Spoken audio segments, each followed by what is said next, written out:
find it fun to be overrun. I'm speaking for you now. I'm in control now.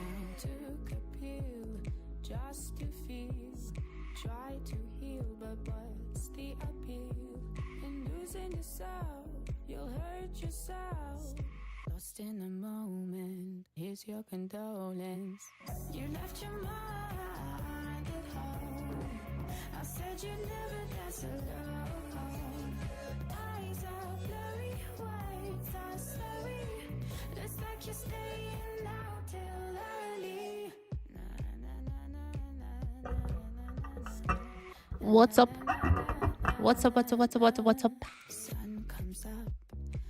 Oh, my goodness. What's up, everyone? Oh my. It's a hellhole in Europe right now.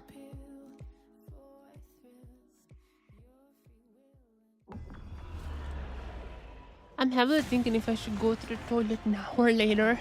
We're probably after 1v1s. After 1v1s. It's a hellhole here right now.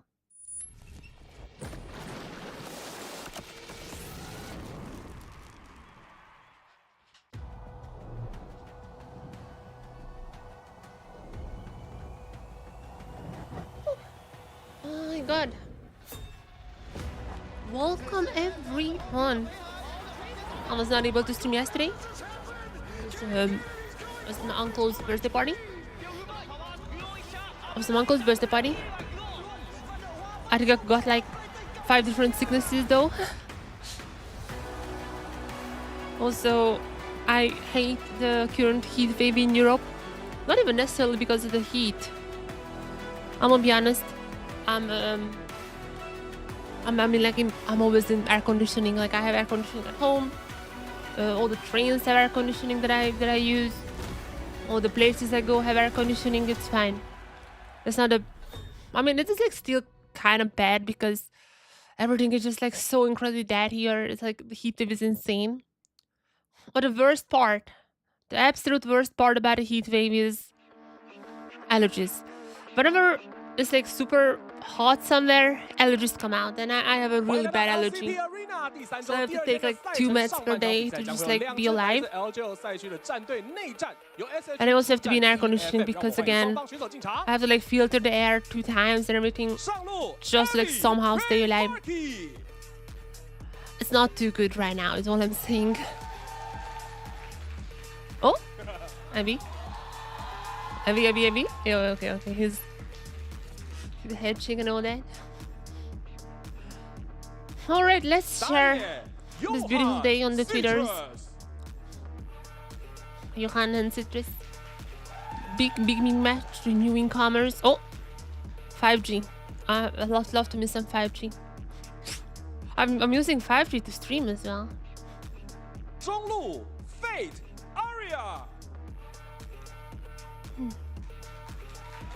Important match incoming. Why is this an important match, you ask? Well, in case you don't know the format, TLDR, whoever wins here will have a chance to get to the upper group, which is really good because you can play against the best teams. And the second round is gonna be best. And the second round is gonna be like a bracket kind of stage. And also, if you're in the upper group, you're just guaranteeing playoffs. So because all of that reasons, you really wanna get to the upper group. And the way to do it is win here and then win against the Vikings. That is how you do that. So that's why this match is gonna be super important. And also, Japanese derby, always interesting. Because of how the promotion works, it's quite likely that none of these teams are gonna go to relegation. It's quite obvious that SHG won't because they're a partner team. But even DFM, it's likely they're not gonna be relegated. But even DFM, only way they can relegate is the end loss, or if both Vikings and TSW make worlds. Otherwise, they're safe. So this is not necessarily for relegation, more just like power levels. If you're SHG, if you're the partner team, you wanna showcase that you are stronger and you deserve your partner spot. And if you're DFM, you wanna showcase that also okay, this is kind of lame, but you also want to showcase that you deserve in here, and they're probably not going to relegate it. So they're just like, yeah, we're here to play, and Abby is gonna be here to play the 1v1s. I think he played every single 1v1 so far.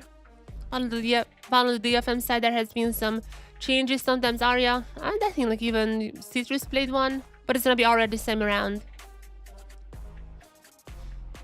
The 1v1's about to begin very soon. To get us hyped into the Japanese derby. And again, important because the winner here will have a chance to play against the big dogs. And Abby is gonna be playing the Varus. Varus against the Irelia. I think you've seen this matchup beforehand in Split 2. And even then I said, basically until level 6, probably the ADC is gonna have a better chance. Well, maybe not against Irelia. I mean, like, she's pretty jumpy. We will see. We will see very soon. But before that, let me just... absolute banger day in the LCP today. SHG DFM will fight for a chance to get into the upper group.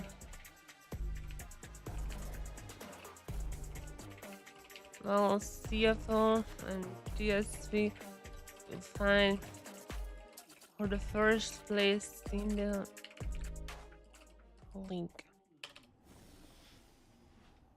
Okay, I should test it. There you go. I still haven't set up the version number, but like you guys probably know what it is. Abby, are you gonna be going for the early trades? I think this is better for the ADC for now. But as soon as level 6 hits, as soon as Arya just... But as soon as level 6 hits, as soon as Arya just gonna be going in. I do feel like the power level is gonna be changing here a little bit. And it's all gonna be on if Abby can hit the ultimate or not. But until then, this match is still up in the air. And honestly, I don't think much is gonna be happening until level 6. I mean, there's a bit of a trade happening. But I don't think Arya would just... But I don't think Arya would just go in for now. I still need to share this on Twitter though. Hopefully nothing crazy is happening while I'm sharing this. I'll keep purple and... YouTube one.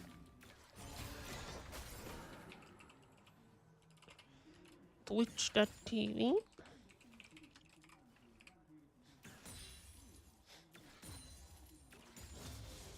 And let me share the YouTube too. Amazing.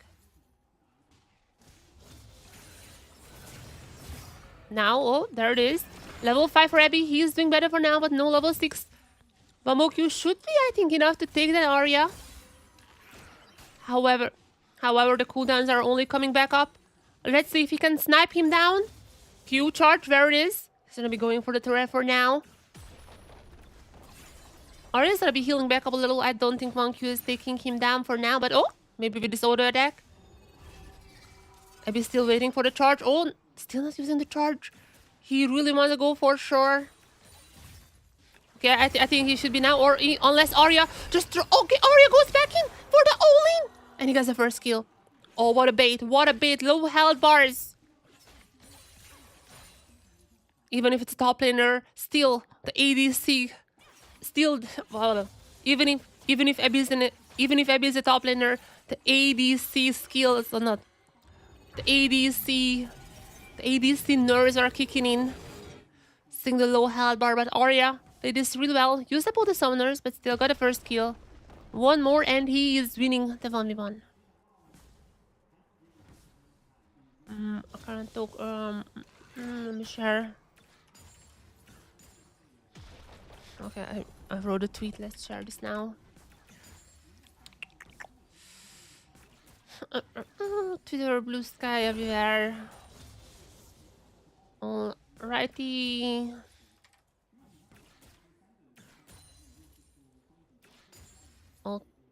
Okay, it's here.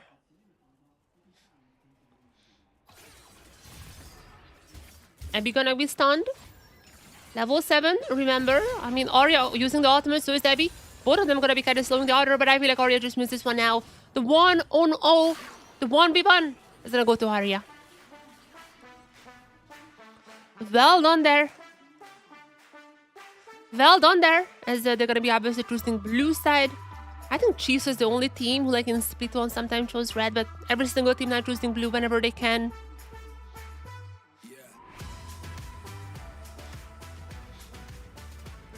But yeah, as I said, the ADC nerves are kicking in. And after level 6, it was pretty easy for Arya.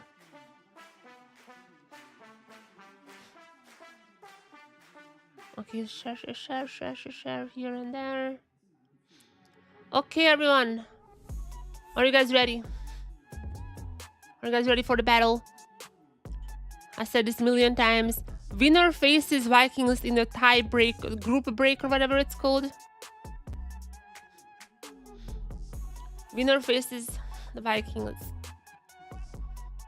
And whoever wins that one is gonna guarantee not only playoffs, but a place in the upper group, which means they can play some of the games against the big dogs.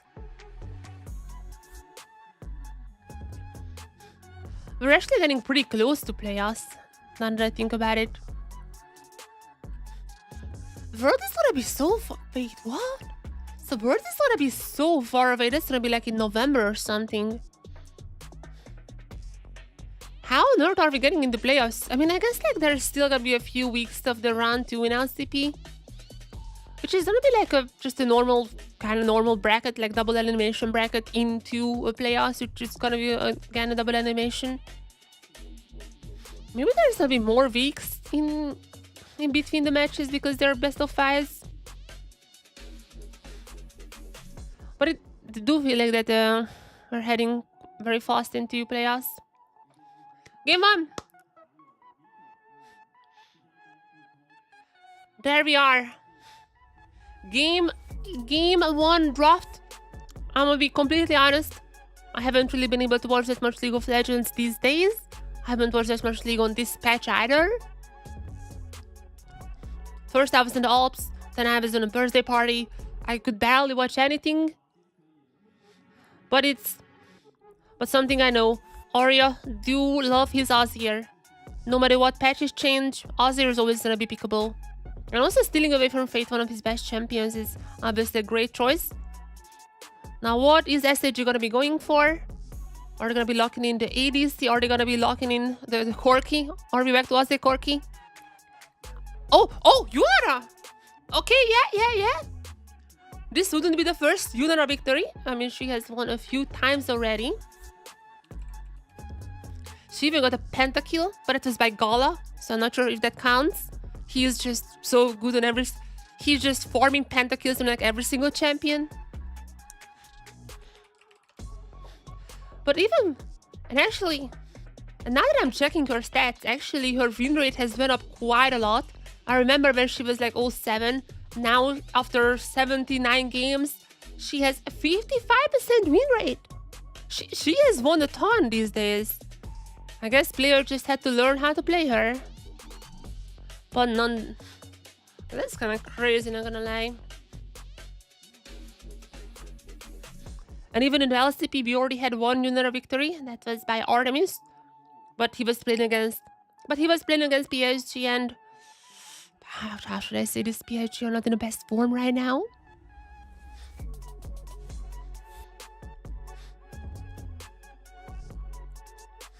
So this might be the first real Yunara victory here in LCP. I saw the other champions. Talia into Azir, pretty normal. We got Rayfork, his Sion, pretty normal. He likes the champion. A little bit of an engage for Johan, pretty good as well. Nothing too crazy. Do we count Yunara as crazy as well? I don't think so. She's not even that crazy anymore, so nothing crazy is happening right now.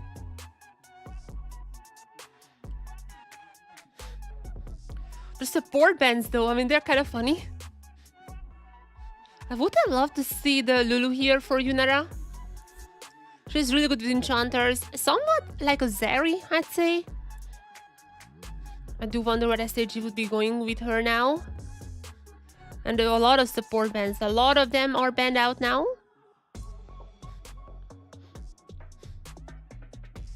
I would love to see a Seraphine, but I know that will never happen. She is basically the same as Lulu, just better. But pros will never pick Seraphine, so that just stays as a dream of mine. Now let's see, is it gonna be a top lane pick? Now let's see, SHG, would they just blind the support or would they pick a top laner here? Ambassador is banned. I guess Cassante is still up, or Ornn if they wanna have like a tank versus tank matchup. And that's just gonna be a Cassante, of course. Abysante back on the Rift. And it's on the DFM now to lock in their bot side. This is just game 1. So many possibilities available. In case you're wondering what is up with Cocoon Milan, Cocoon is basically just the sole ADC in this team now. He has gotten a lot better and he has been playing some ADCs as well, not just APCs. But this time around, it's late game, buddy. We're going so late here with the side on the top side and Senna on the bot. Is it gonna be with like a Alistar, or what is it gonna be? What is in the usual pairing with her? Something crazy like a Thresh? Or I don't even know what Harp wanna play. But they're just the Alistar. Yep. Now SHG, what do you wanna play here? I would love an Enchanter. I'm not necessarily sure if Gen would go for that, and the answer is gonna be no. Just like with the Zeri, the Nautilus is a pretty common pairing. And just like, and in game 1, just get your popcorn because this is gonna go for a while. Or at least DFM hopes it's gonna be going for a while. If this is not a 30+ minute game, then I think DFM is gonna be in a bit of a trouble.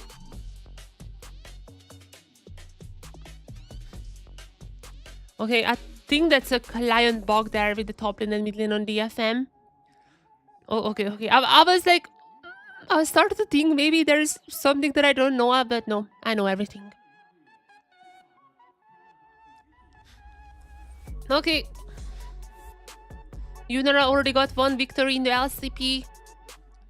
Let's see if she can get another historic comeback on that champion now that she's like 55% globally in the win rate. Remember, she started off like 07. Everyone was feeding on her. But after 2 weeks, now it is time. Also, it's Gen's birthday. Yeah, I forgot to mention that. It's Gen's birthday. My cat is meowing. My cat would love to see some Yunara gameplay, so I'm letting her in.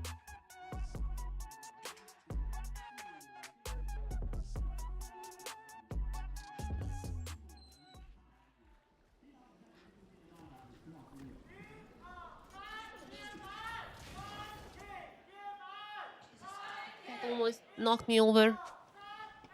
Yeah, I'm gonna give you food. Sure. Kurami. Calm down here, Kurami. You can get some food. Don't worry, just ask. Okay, let's dispense her some food. Kurami, food incoming.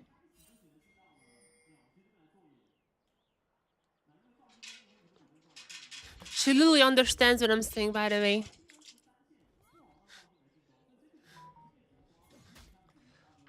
She literally understands what I'm saying.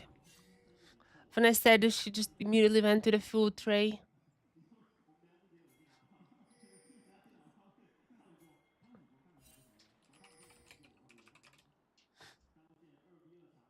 Okay.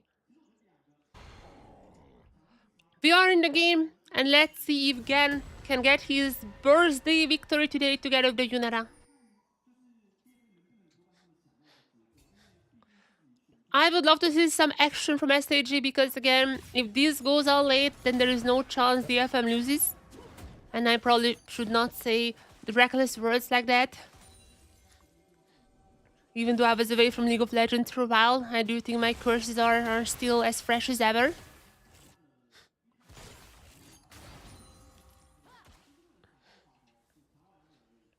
But nonetheless, now that players are getting better on Yunara, I cannot wait to see some hyper carry action.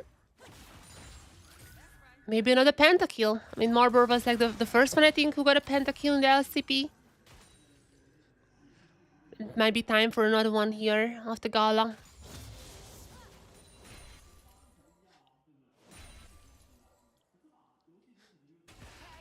But chat, don't expect too much. I don't think much is gonna be happening until we reach a little bit later. Having a Sion and a Senna, it's not necessarily gonna be the most interactive game, I'd say. Probably there's gonna be a swap at 5. Then one of the teams gonna get grubs, other one... I mean, likely it's gonna be SHG who would wanna focus on the dragons this time around. But just don't expect too much until we are reaching the later parts. That's all I'm saying.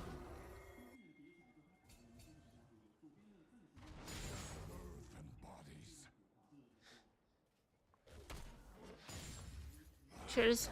Let me drink my coffee. Just get ready. It is gonna be a pretty hype matchup. The winner definitely... It's so important to win here for your season. A win here would get both... I mean, a win here would get either team much closer to a playoff spot. And even a chance to be an upper group. So it's hype. But maybe this particular match, it's slightly gonna be going a little bit later.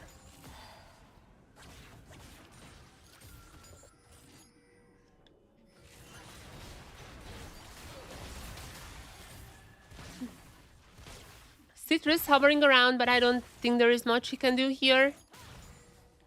Every single summoner available for all teams. There's Johan even. Just, you know, trying to fish out something, but... Oh, wait, Arya had to use the flash. Okay, I guess like it was Word then.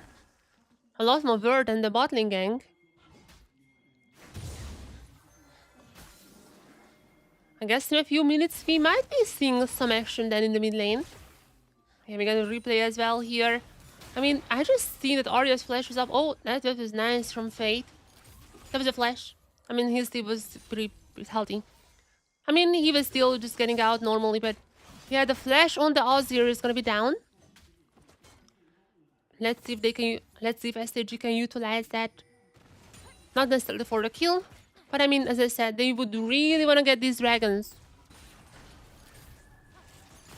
Whenever you have such a late game comp on the enemy team, one of the best ways, except for winning early game, is just getting objectives. Prepare yourself for potential soul point. Because if you're stacking these dragons fast, then because if you're stacking these dragons fast, then at the point when there's a soul fight, the enemy is still not gonna be the strongest. But with that being said, Johan is not going for the dragon for now. He's just finishing up the clear. However, I would assume after this reset, he's gonna go straight into the Drake.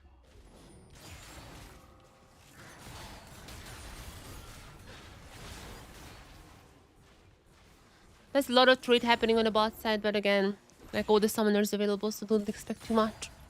Meanwhile, my cat is still meowing. She literally came, she was like meowing outside. She was like, let me, okay, I let her in. I was like, hey, Kurami, there you go. There's your food, eat a little bit, and now she's like, okay, now I want to get out. She really only cares about the food.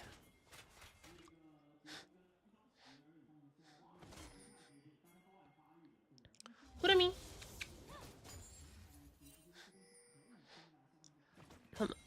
Come on, Kurami. If you want to show yourself, then I'm going to show you guys her. While not much action is happening.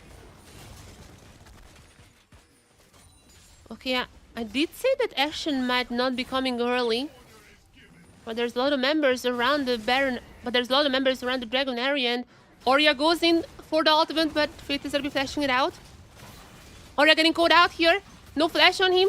This might be the first blood, and the first blood goes to Johan. Or the really good start for SHG, and Citrus is gonna be super low here as well, but I don't think Johan would be go. Okay, well, with the hook miss there is no chance that Johan goes for that. And I think that should mean just a dragon, or is it a dragon? They're still not gonna go for the dragon. somewhat surprising to me. But maybe SHG is just banking on the fact that Marble is gonna get pretty strong anyways. And okay, Kakun is gonna be the next target, but oh wait a second, Kakun. Wait a second. 1v2 Kakun. How did it happen? Kakun. Fate has absolutely miscalculated this one. What? After missing the shot or whatever it's called, after missing the knockup, what? Okay, that was a bit of a mistake here, feeding the Senna this early on. That was nice from Fate. This is really good from SHG, but right after, oh my god, they get super over aggressive there.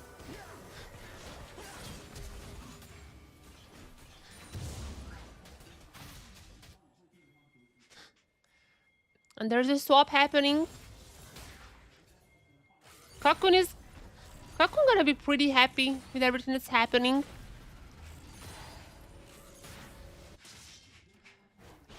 And DFM has a good chance to pick up the grubs as well. After a few seconds of me thinking SHG would just be winning this game. Now, I know it's very early. I don't want to be like one of those guys that off the first blood goes like, hey, yep, this is GG. But with that being said, I have to say that was a very quick comeback from DFM. They're not gonna let SHG get ahead like that.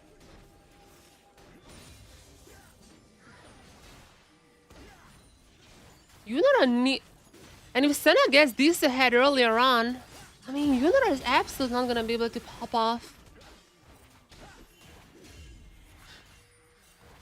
DFM got two grubs and even forced out Abby's teleport.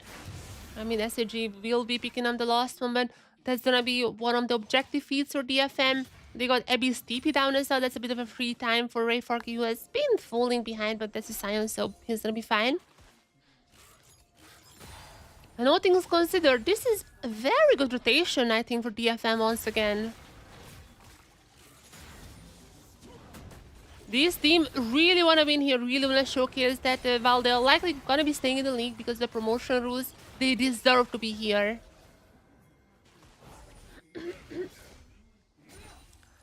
Throughout the year, it always looked like that they are a little bit worse than SHG, but better than the Chiefs, and they want to showcase that they are better than SHG as well now, and Fate is gonna be down. The second death for him, and now Kakun ultimate is gonna be helping him out for a little bit more, but again, he's gonna be the one picking up the kill. And Sion is also here. Can they turn this around? It was only Gan who got the kill, and in return, there's gonna be the third one for Ray Farkey. There's gonna be one of the feats completed for DFM, and Gan is gonna be super low here. There's gonna be Ray Farkey flashing in for the kill. Can he go for it? I mean, that's a pretty tanky support there, but nonetheless, I think this is overall still really good for them. DFM popping off in here. And Yunara sure got one assist, but that was the kill going to the support. That's not what you want.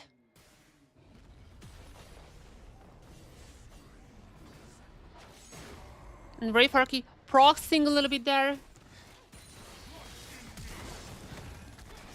Such a good sequence from DFM coming in.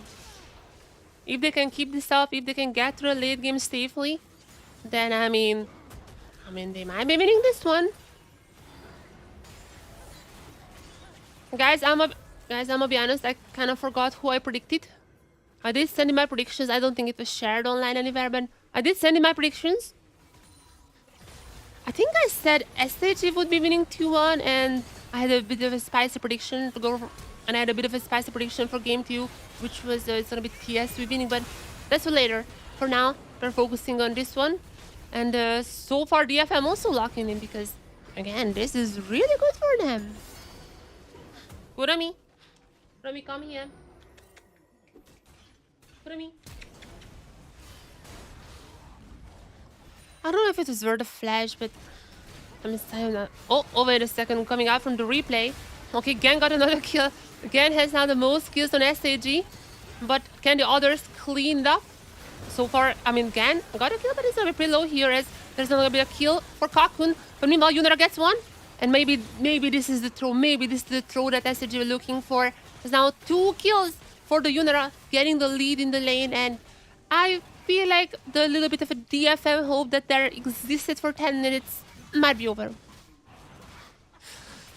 Yep, that gold graph is showcasing that. And while sure, the late game is still, you know, if I go like 40, 50 minutes, then yeah, Senna's gonna be pretty strong. Senna's gonna be unkillable.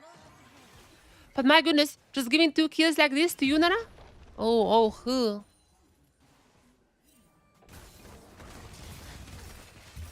Not a good sign, not a good sign.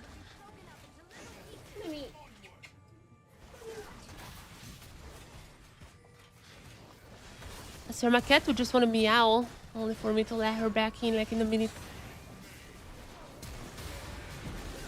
Oriab is playing really well there, but unfortunately couldn't take down Johan alone.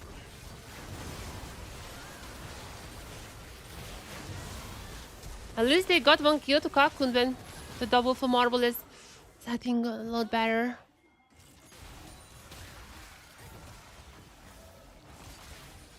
That was like one of the lanes when DFM still had the lead, and I mean they were hoping at least to get that one ahead. But now it's looking more and more dire. Even the bot lane is not really winning for them anymore. Kurami, why are you meowing? Kurami, come here. Come here.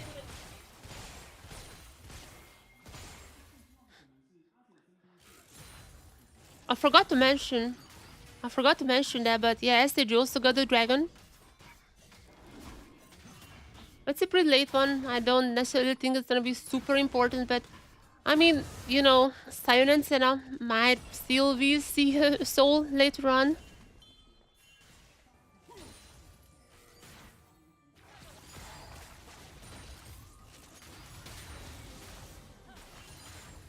Kurami.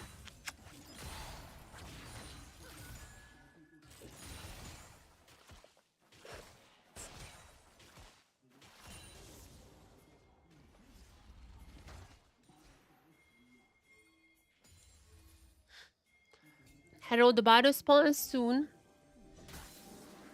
The preparation going on. No, Ori, I don't think he's gonna get caught out here. Really?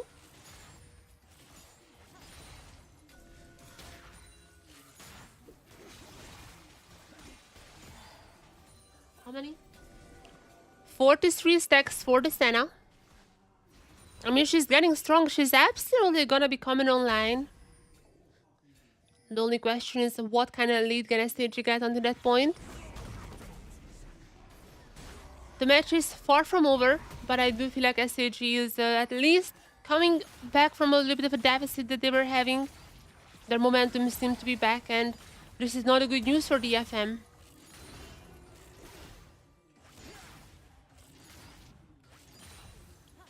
For now, though, I do think they should avoid fighting and just get the Senna fed.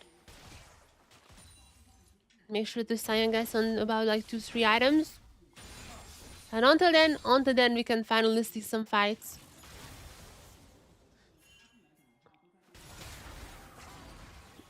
However, they should really stop giving Yunara more gold. She's getting pretty insanely fed right now. And Silently Fade also getting a bit of damage there. Hello, Kalai. Hello. Welcome. The Herald gonna be the next target here.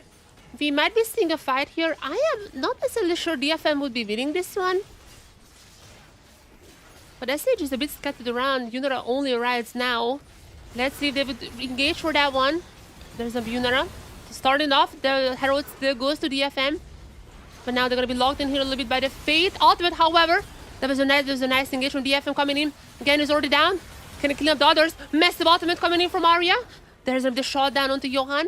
And while Yunara still alive, there's gonna be 2 kills for DFM. Never mind. DFM might be back. But even after all of this, Yunara still even increasing her lead. That is crazy. I mean, that is pretty good. Sion getting fed already second item now, just seen. But my goodness, this is...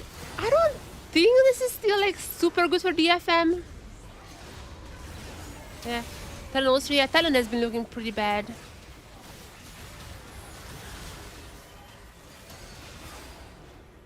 Vikings absolutely have a chance to get to the upper group.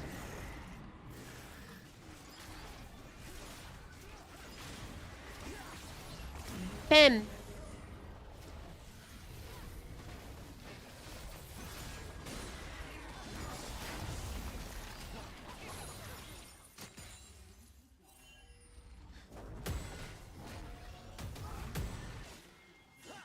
SHG got the first. Sorry, not the first. After DFM taking the first threat, SHG also takes theirs. And DFM gonna be equalizing the dragons too. And with this one, I mean, they already secured defeat, but they're gonna picking up their first dragon as well. But the goat, it has not really changed. Objective-wise, DFM is doing really well, I feel. The only issue is really Yunara, once again. And she's just increasing her gold lead. Look at this. 1.2k now on her. That is crazy. There's no one really to stop them either. She's just having a free reign. There is no one to stop her.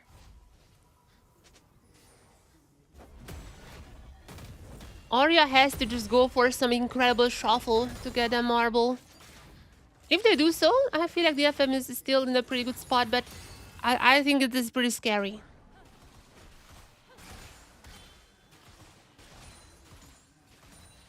Runa's completed as well. Oh my god.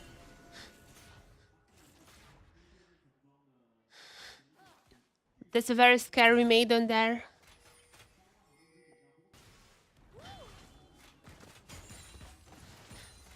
So how are you guys doing? Now that we have a bit of a lull state, how are you guys doing? I was not able to watch that much League, unfortunately, these past few days. I was like super busy. I'm gonna be very busy the week after next week. I'm gonna go to Germany. But then I'm gonna be back for LCP, so I can stream it, no problem. But yeah, I'm gonna be visiting Germany for a few days. I'm gonna go to Gamescom. It should be pretty hype.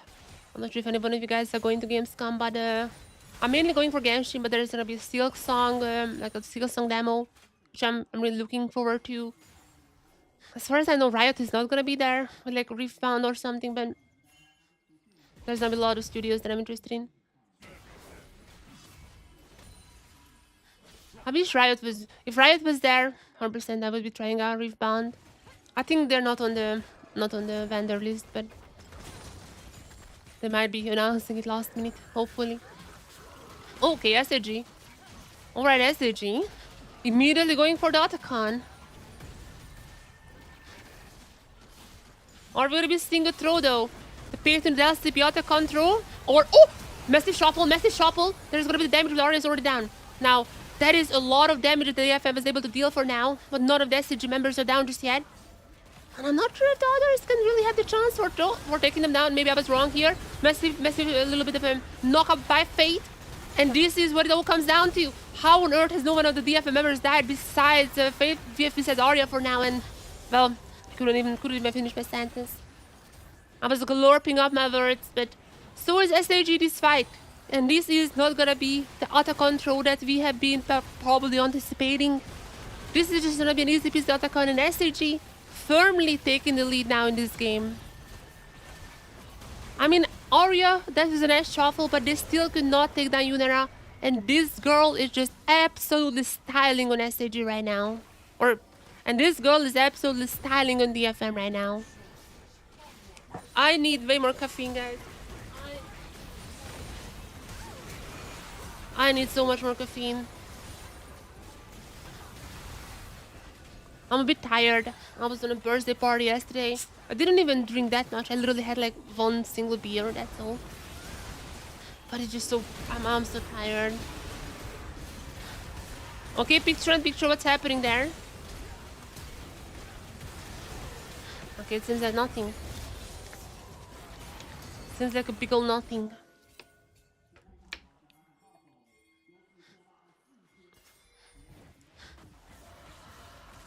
Fate is pumping out damage as well. I mean, a lot of this is gonna be poke, obviously. So I'd say some of that is fake damage, but I mean, Yunara, all of that basically is real damage. And all these fights, she was absolutely popping off so far.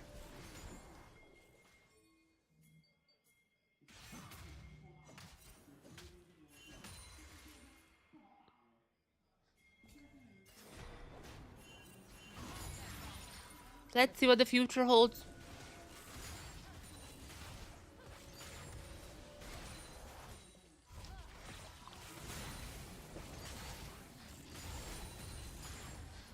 Gold is now increasing.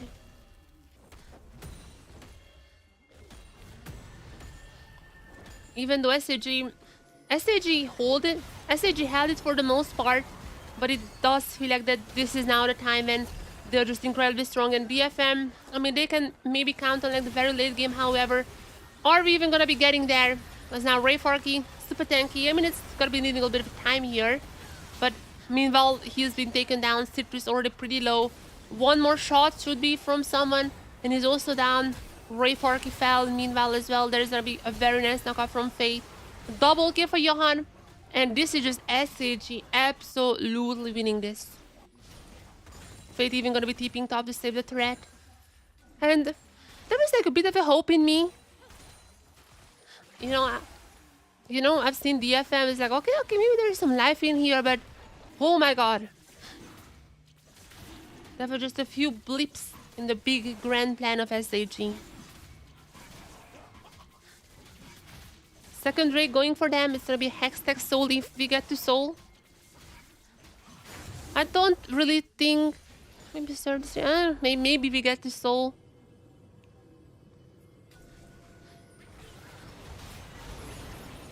But nonetheless, the game has to go incredibly late now if DFM would want to have any kind of advantages.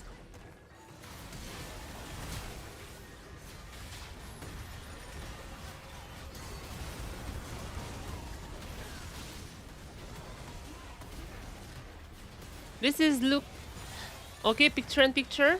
Well, it seems like Johan is taking down Citrus now. A few more shots should be now. There's ultimate Fabulous Citrus for defensively, but nonetheless, Johan's still gonna be getting the kill. It's gonna be pretty low here. Wait a second. There's gonna be a clone knocked up, and he's gonna be getting out alive. Not even Johan falls here. Okay, Abby goes in for a little bit of a solo mission here. Let's see how OP Cassante is. I mean, he still is OP. Very not, but he's gonna be going down here.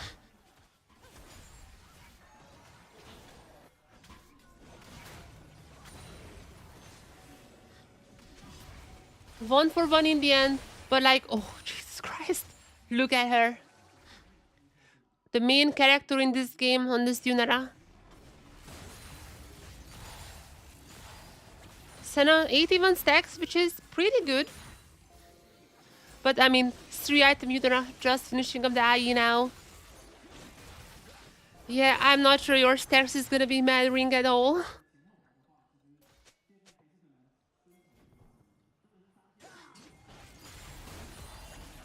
This was the promised Yunara. That's how every single pro picked her up, even when she was like all 7 globally. They have seen the light, the prophecy, that what she can become.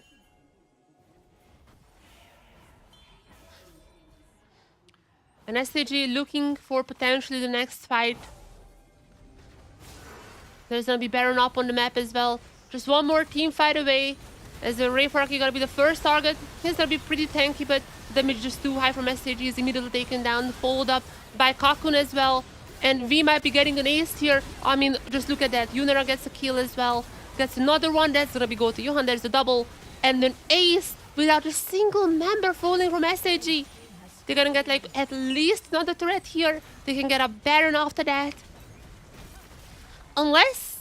Wait a second. Oh, okay, inhibitor. I don't... Wait. They have a bit of a wave here. They have the damage as well. Sure. Wait a second. Okay, they have another ideas. Baron is not needed. And I mean, do be fair to me. I did say that if the game ends before 30 minutes, that's gonna be very bad news for DFM. And oh my god, how bad news it is, as SHG in just under 27 minutes are we finishing up the game 1.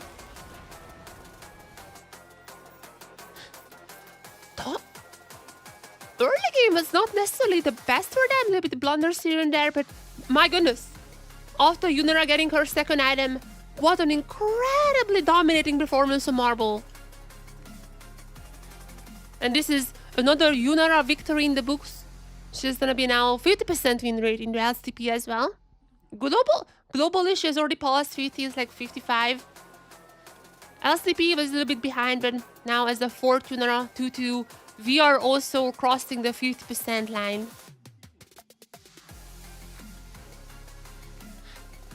Absolute domination. Abby-chan. Wait a second. Let's go, Abby-chan. There's a little maiden. The real maiden with Marble here with the Yunara.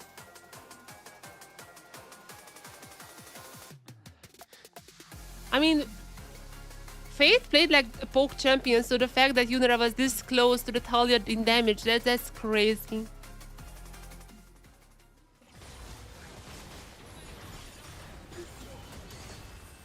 So yeah, chat, how are you doing? It's time to chat a little. That was so good from Marble. I mean, even if he died here, I mean, the fact that they did not feed more the Senna is, I think, pretty important.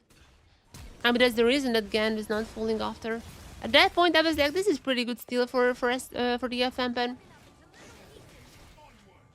The grand scheme of things, that was just a one single fight that they won.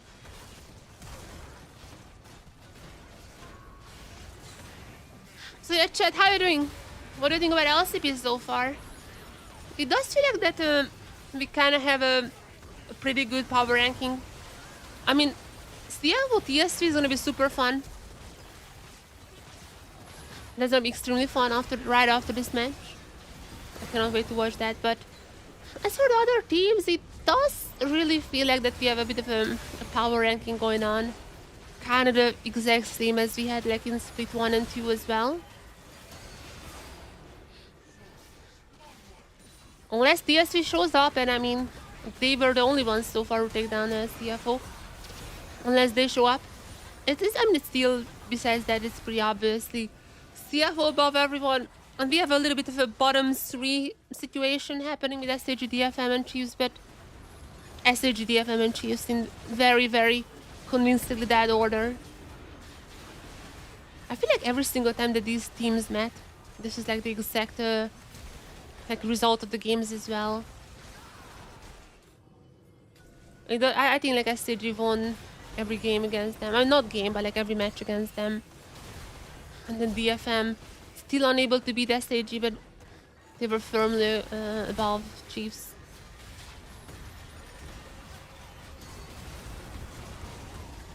So there definitely is something then. There's still not much has changed throughout the year. But it's always fun to watch. It's always fun to watch these two teams meet.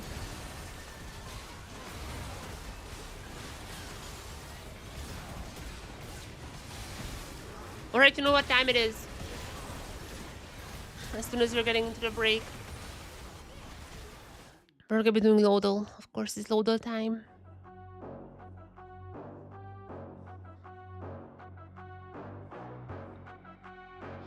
Where's my Lodal? Is this the Lodal? Oh, there you go.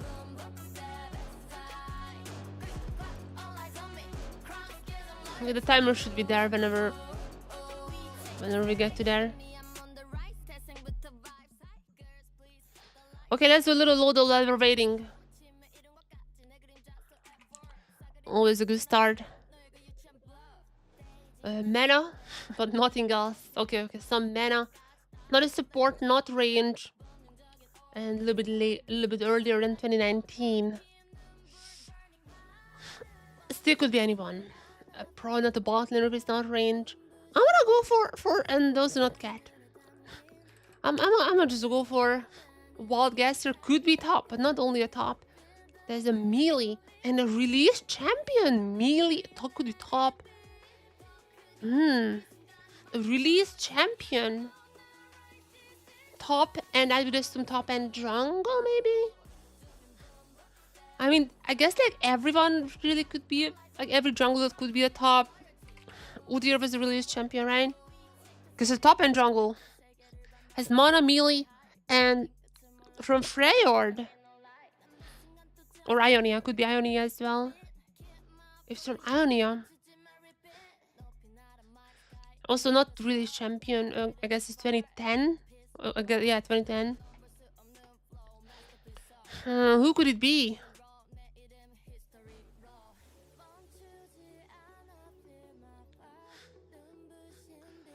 Freyord champion. Oh, Tryndamere? I think it's Trindo actually. Oh wait, not? Oh, he has Fury as well, but that's from Freyord. So 2010 Freyord. I mean, stage 1 is not a male.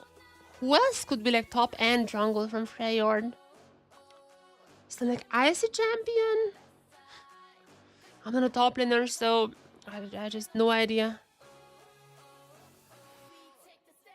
Mana, also mana? There are not that many mana top laners. Actually, Tronto maybe? He has been a pretty popular pick. Yep, that's Randall. He was bending in one. But we'll see if we find him in the next one or not. Pretty popular jungler right now. Now there is a smell you can feel. Oh my god, I can even hear the voice. Who is that? Is it Twitch? Now there's a smell you can feel. Yeah, the Switch. So far, a pretty good role here. Bull. Is Ramos? Is it Ramos? the spikes, yeah. I don't even know, like the W potentially, yeah. I'm on like the shield. Okay, so far I'm in the roll here. Oranges gang. I am. This has to be my best loadout so far on the splash shot left. Give me something easy, please. Okay, one of the like the Valentine's Day things. Varus has one. Gingerbread as well. Is it Varus? No, not Varus. Okay, this is the first one. I didn't get for one except for like the first. Bart has one as well. The gingerbreads. There's a lot with like this type of skin. Misfortune, I think, has one too.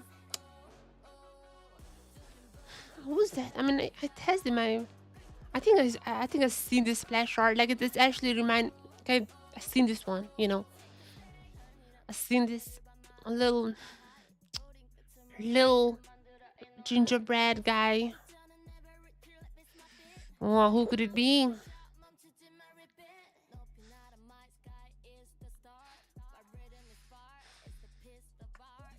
Who else has like a gingerbread skin? Oh, maybe. No. There are so many champions who could have this. I'm lost after like Varus and Misfortune. I mean, Sona has like a similar style as well. Oriana. I don't see like any indications of champion though. Ivern. Okay, it's Ivern. What is the name of that? It's a bubble. It's not a Valentine's Day skin, but it's like a dessert Ivern or something. If you don't know the name of that, I don't know champ. Oh, we can choose. Wait a second, Candy King. Then I didn't know we can choose. I didn't know we can choose from options. Okay, I mean this is still a pretty good loadout overall we had today.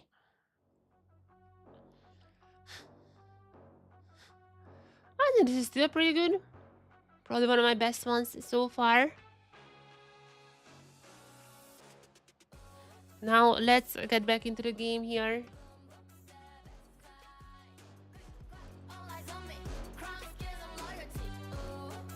Let's get back into the game.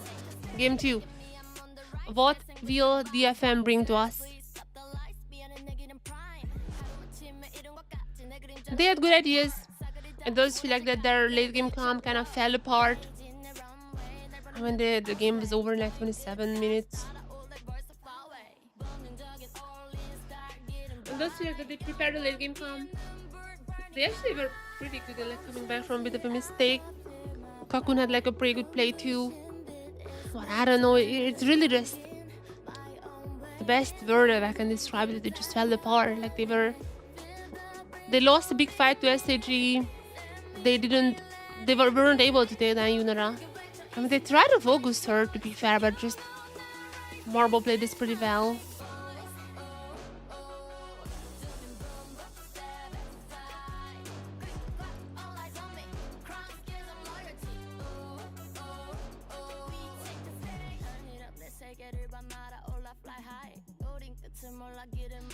Let's see.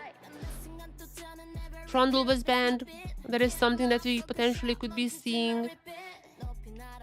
I mean, there's just so many champions. Big question still for me is what Kakun is gonna be playing. He looked like fine on the Senna. He had a pretty good play. DFM choosing blue side once again, obviously. And I like the draft. I think the draft is good. The early game is also pretty fine. It really was execution errors when it comes to the later parts and like objectives around, like fighting around objectives.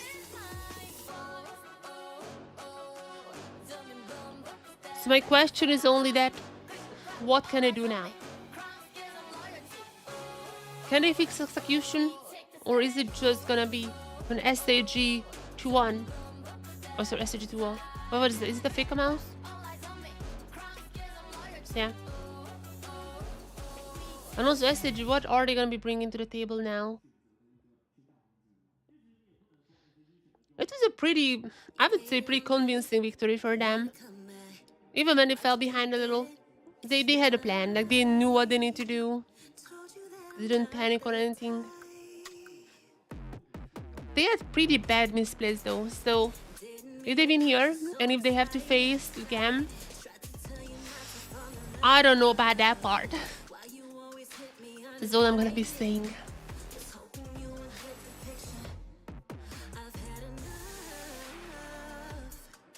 Don't know about that part.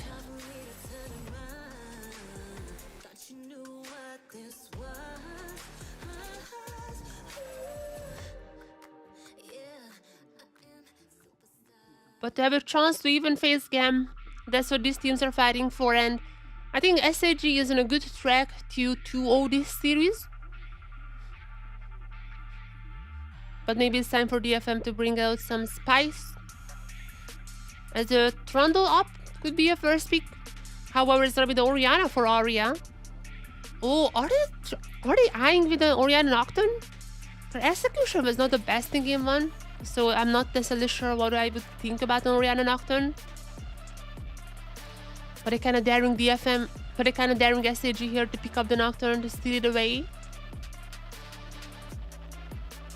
I would love to see more Gragas against the Nocturne, but I mean, we will see. As for SHG though, of the Marble's pretty good performance on the Yunara, you're gonna be seeing the Lucian. Sorry. We're gonna be seeing the Lucian. Maybe not the Nami.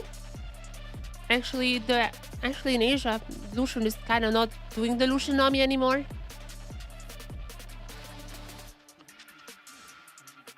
And the support is not even going to be picked for now. However, it's going to be a little bit of an engage. As Johan is locking in the Y. Now DFM, are you daring to pick up the Nocturne here? That is the big question. I think they would be going for potentially jungle top laner, and I would not be surprised to see the Nocturne. That's not the easiest to execute still, so we'll see about that part. But Kakun will be picking up the Corki, likely a bit closer to him. Used to be a mid laner during the Corki mid lane times, so I'm not surprised to see that part, likely a bit during the quirky mid lane times, so I'm not surprised to see that part. And there's a Nocturne. And there's gonna be a Nocturne. We'll see if they can execute this one. I feel like this is a bit harder than last game, so I definitely have my worries for them. But if they execute it well, that is a pretty good combo. As SHG Aria with the Sumo the Braum. Aru now left up still. I mean, probably just don't want to pick the Aru into the Orianna. But the Vi Aru is still absolutely a possibility. Unless it's gonna be banned here for DFM, which I would not be shocked to see.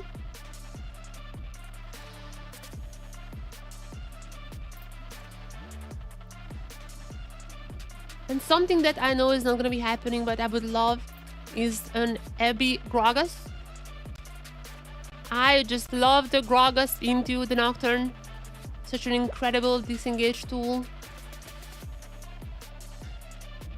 I don't think it would be banned. Any though. That big AoE CC is not available for SHG. I mean, Gragas, sorry. I'd say still possible for them. A little bit fell out of the meta. But we'll see what SHG picks up here in game 2.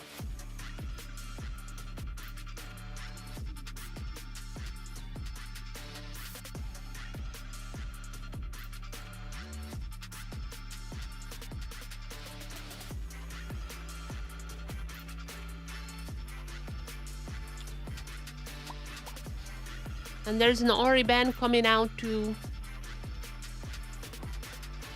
There's an Ori ban. Vi Ori not available for SHG anymore. Who they wanna pick now? Someone who can just lock down the enemy. What is Fate gonna be playing here? The Aurora? That also makes sense. Just trapping the enemy into the circle while the Vi could also engage. That's pretty fair. I think both drafts are alright so far. DFM, they still have a potential Trundle. I kinda get that they don't wanna just blind the Trundle because they don't know what SHG is gonna be picking top lane. But nonetheless, Rayfark, you're gonna get the Rumble. Again, this Rumble, Nocturne, Orianna is a really strong combo. I guess like even together with the Corki, they can have insane lineups. But what is the jungle? Who's gonna be setting that up? Oh, I am so okay. I'm so stupid. Wait. Okay. I was like, okay, never mind. Nocturne is the jungle and Galio is the support. All right. Wait, that's actually so insanely good. I am loving the Nocturne support so much more than the mid lane one. Yeah, this is good. This is really good from DFM. I like it. But SHG, obviously gonna go for the Ornn. That's like a pretty default every champion. That is a pretty default comp that they're running with, but I am really liking DFM's comp. The Galio was a messy pick here. I'm a big fan of the support Galio, even the top lane Galio, but support Galio especially.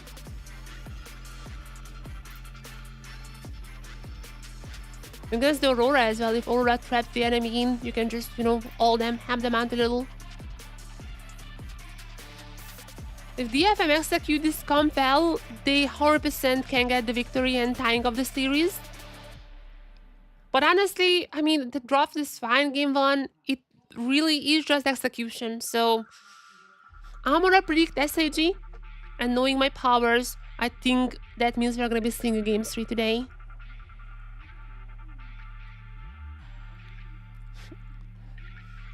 That is a meta. I'm just predicting the team. That is a new meta. I'm just predicting the team that would lose. Then we get to game 3.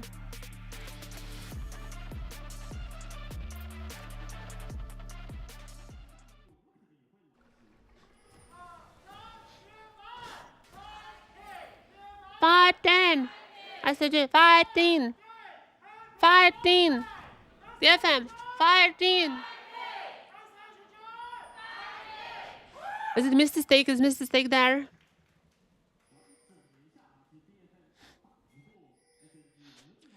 Game 2. As a recap, SHG, I think their execution was better in game 1. They ended the game super fast, not even letting DFM to scale.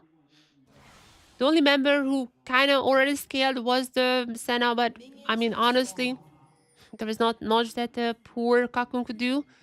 Now in the Corki though, let's see if this Nocturne Oriana pairing is gonna bring more luck to them.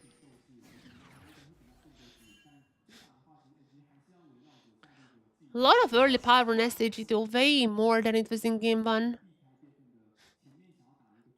So if they play the same aggressive style, I feel like they can get a similar result.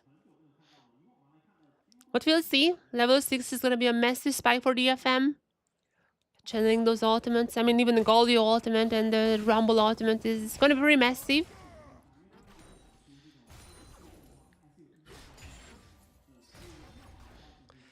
However, hopefully they learned from their mistakes previously and they're not going to be overextending until then.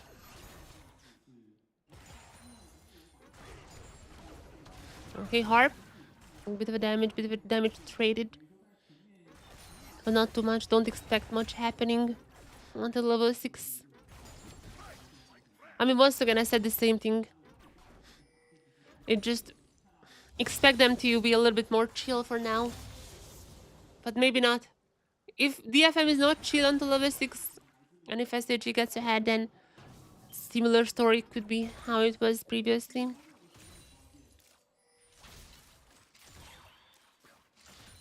So far, they're chill. Level 3 on the jungles. I can see Johan going for a quick gank soon. But as for Citrus, I would expect him to just keep farming as... Oh, okay, Harp had to use the heal already. And SHG still goes in. Oh, there's also the barrier pop by Kakun. Wait, that is a ton of summoners used by them. And while both of them still has the flash, I feel like Johan around, he might be looking for something here. Oh, but Citrus is also here. Level 4 on him. Is he gonna try to steal away some of Johan's camps? And for now, doesn't seem to be the case, but the two junglers should be meeting potentially, not really. Johan just runs away. No action for now.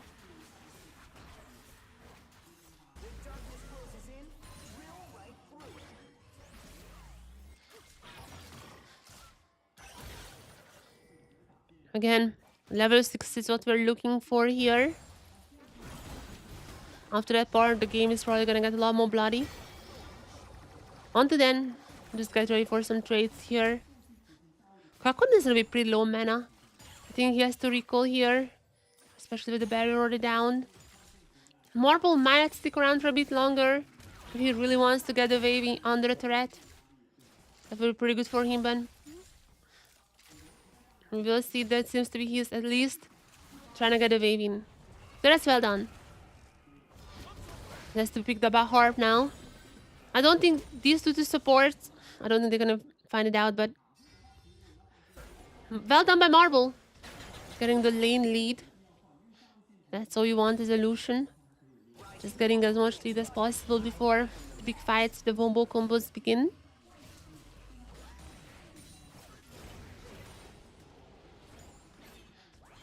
My cat is just went to my bed and sleeping now. So teams, do not get too excited. Do not wake up my cat here. Just keep farming a little until you guys are level 6.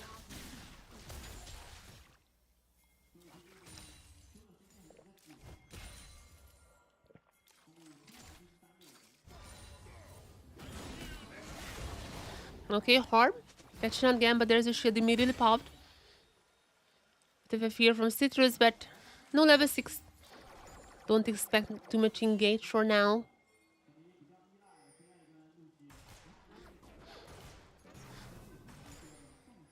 This is a really...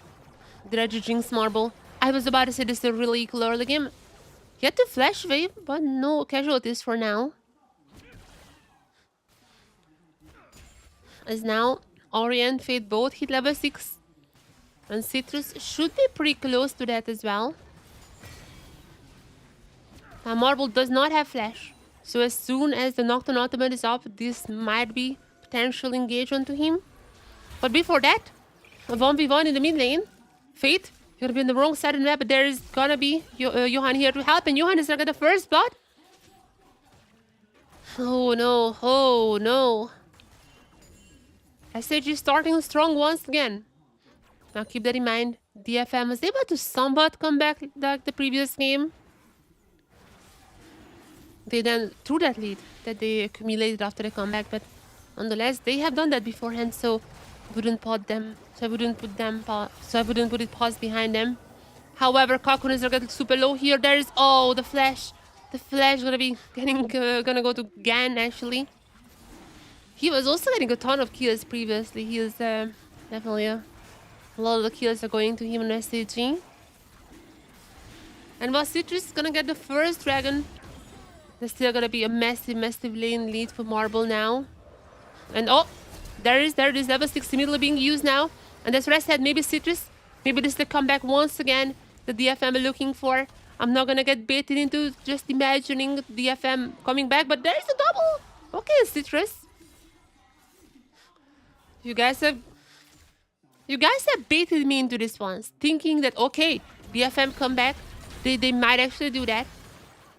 However, I mean, I still need to see the Wombo combos happening, I still need to see the execution, but all I'm saying is very similar to game 1. For now, that's it. It's a fine little engage that the DFM had here. Even if Cocoon went down, that kill went again, and right after getting the Drake, Nocturne was able to get 2 kills, which is pretty massive, but just like in game 1, hopefully I did not jinx them. Arya, gonna be pretty low here, there's gonna be the stun from the Braum, but no one dies just now. There's Cocoon here. Can he turn the fight around? His damage is pretty high, but Fate is not falling, he was still pretty healthy. And DFM just gonna be going for the grubs. Wait a second, where have I seen this before? Where have I seen this beforehand?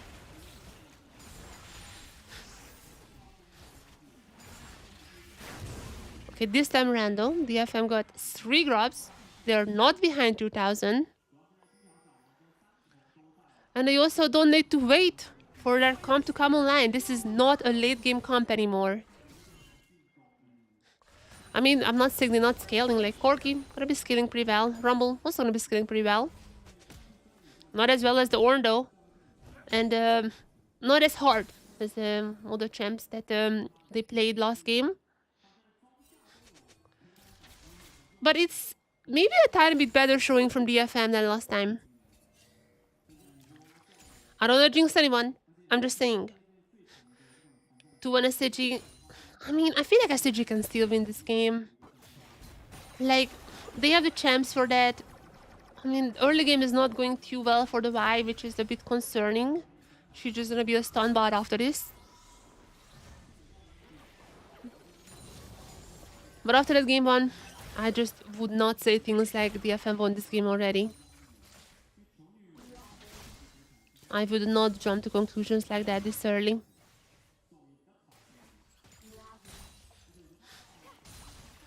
Anything can happen, is what I'm saying.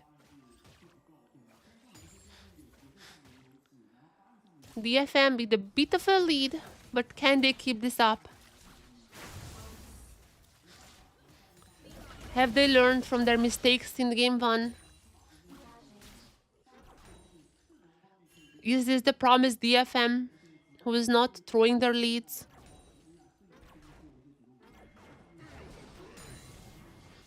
I'm not surprised to see a bit of a slower game here.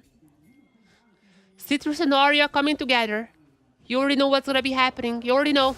There's it popped and used, and the combo works out, and there's gonna be 2 kills for DFM. Alright.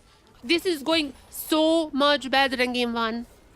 And I don't wanna jinx anyone, But I feel like DFM might be winning this game. I said it.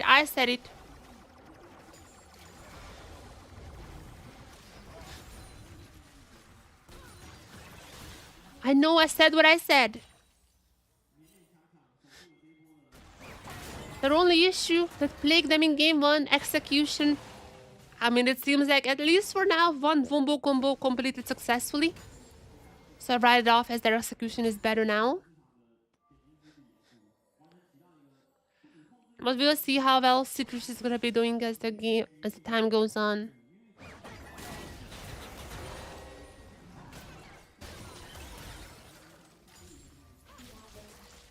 Again, coming to the mid lane, there's another odd pop by Fade as well. The 2v2, as the Harp is gonna be dodging everything out here. There's also still pretty much just a full health as Nocturne also here has ultimate available. I'm not sure if you necessarily want to use that one. But nonetheless, both teams disengage. Don't want to continue this fight as the dragon gonna be spawning soon, and this is something that DFM would really want. Just keep it stacking pretty early, 2 dragons.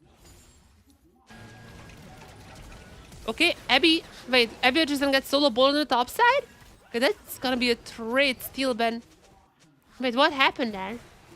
Okay, and DFM also gonna get the dragon. This is pretty good for them. The Rumble is just destroying the Ornn. Then there's Leondra's already built. Yeah, this is going really well for DFM. So much better than the last game. The Rayforky quite ahead on the top side. Kakun also actually pretty ahead on the Corki. And Lucian is not gonna scale as well as his Corki, so I mean, this is all you wanna see when you're DFM.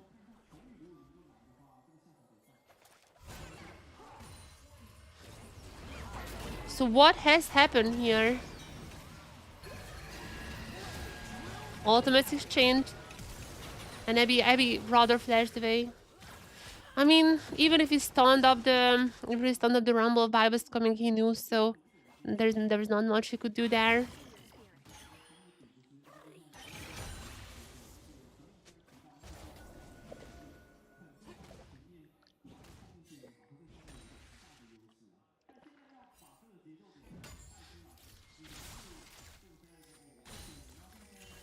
Let's see.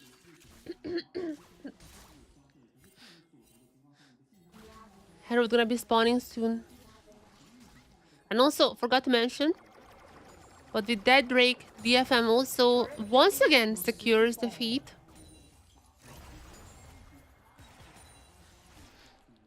They got it last game as well. It was only after that the game started going to SHG's favor.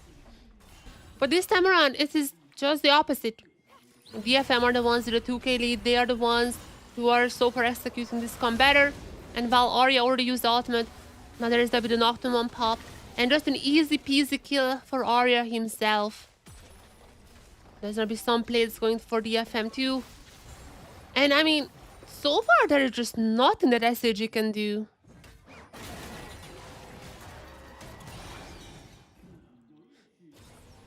They really just seem so stuck. And obviously the Vi and the Lucian, they're not gonna be scaling by any means compared to their lane opponents.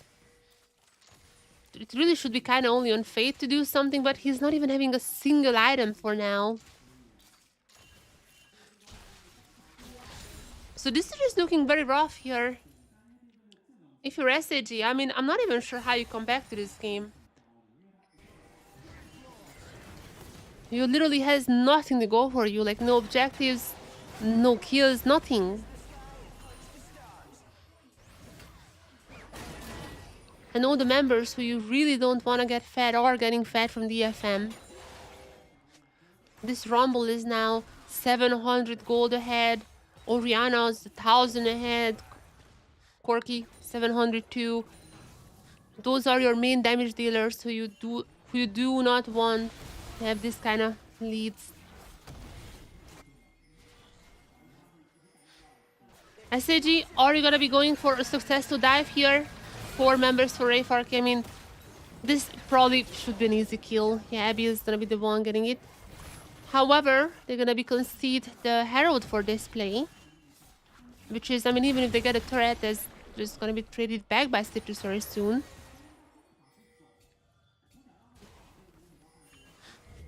And oh, Fate got the second turret shot as well. He cannot even get a turret. Oh no. Oh no. This is just an absolute disaster for SHG. Meanwhile, DFM gonna be securing their second turret now in the mid lane. And while Kakun might have been out of position, but I mean SHG is not really gonna be going for that. Arya gets another turret as well. Oh my, holy gold.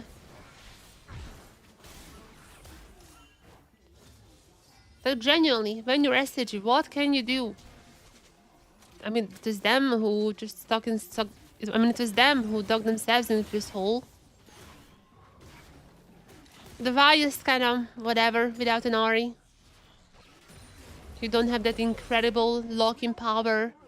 And Vi, when she's behind, I mean, she's, I guess, like a head technically, but I mean, she's just a stun bot, nothing close to the power levels of Nocturne. And the Lucian is not gonna do too much when it comes to the later parts. Even if Ornn items coming in soon, I don't think it's really gonna be changing the dynamics.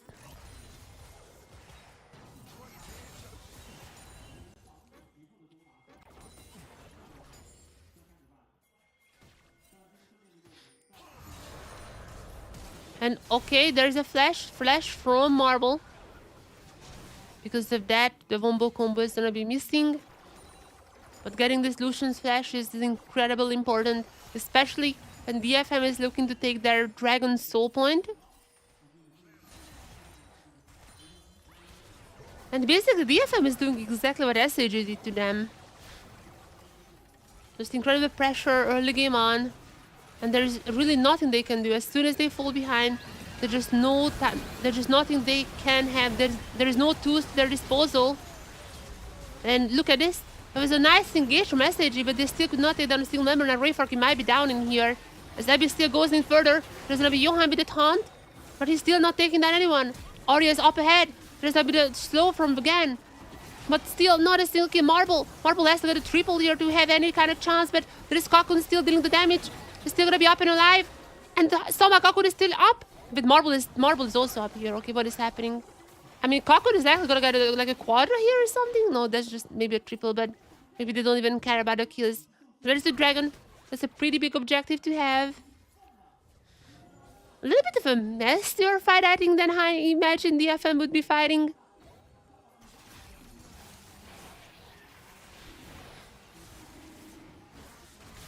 But nonetheless, this is still an easy dragon for DFM. There's third one. And another hex stack. We have the second hex stack 9 in a row.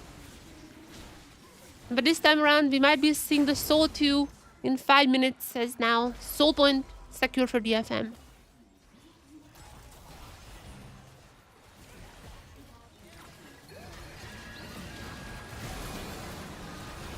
This is a massive fight. I was like, SHG's engage was pretty good. But then I thought that DFM would be fighting back because they do have the damage, but they waited out until they were like low health bars, and only after that they started to kite around. The Marble even got a kill here. But yeah, it is a bit messy. DFM got way lower than I thought they would be. Okay, wait a second. Never mind, there was a messy fight for DFM, but they're back on the track. Johan taken down, and that's what I said, like, even though technically gold-wise, like, they're the same, but this Vi has absolutely not a similar agency as the Nocturne. And is this Otacon? There's no jungler on the SHG side. We are pretty early on in the game, and there's a debuff obviously when you're hitting Otacon, so Otacon throw is not off the table for now. But DFM is just way too strong. I really don't know what SHG can throw at them. But Johan not even here. I feel like at least Otacon is gonna be secured. The only question is, can SHG get some kills here potentially? There's now Ornhorn being popped. Otacon goes to Citrus, obviously beat the smite. Now Rumble Ultimate is not dealing that much damage, just a little. Just enough to get SHG out of the pit. And this is a successful Otacon as well as a successful fight for DFM. They are now over 5,000 in the lead. Second items also coming in for all the members. And this seems unthrowable. And I know I shouldn't say this, but so far their execution has been significantly better, so I'm daring to say such strong words. It is unthrowable right now.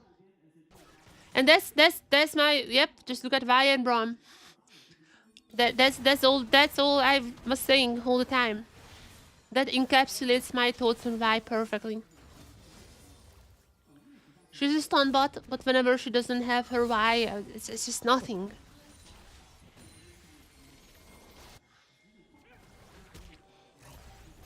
Obviously, Aurora can also lock in players on paper with the ultimate, but it's just not the same.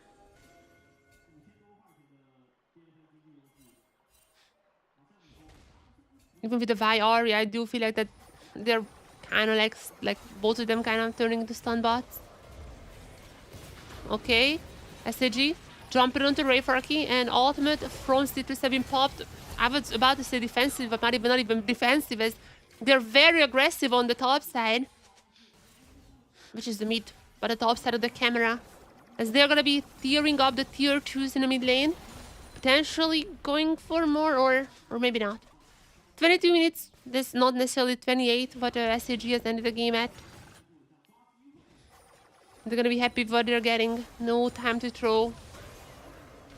And yeah, oh, okay, the ultimate missed that, I think, the Wombo combo, but I mean, nonetheless, they still pretty easily got these 2 kills. I thought the ultimate was for Rayfarky, but no, it was absolutely for the aggressiveness.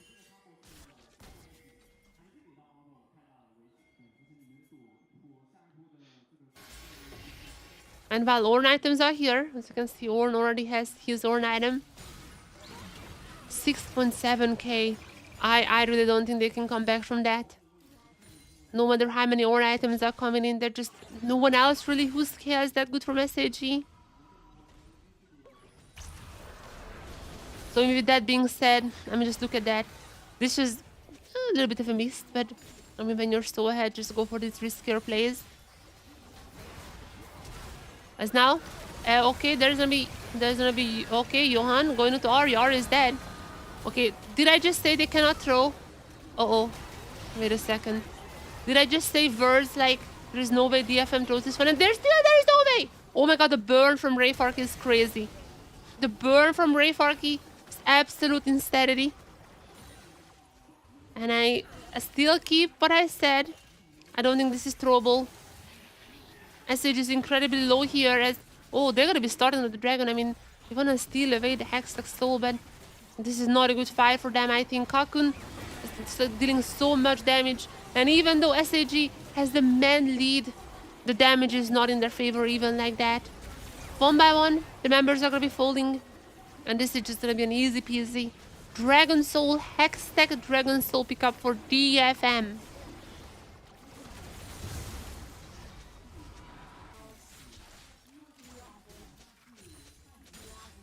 Yeah, this looks like a 1-1. That was my prediction though. I don't think officially it was shared, but I sent in my predictions. I did say 2-1 SHG. So far that tracks.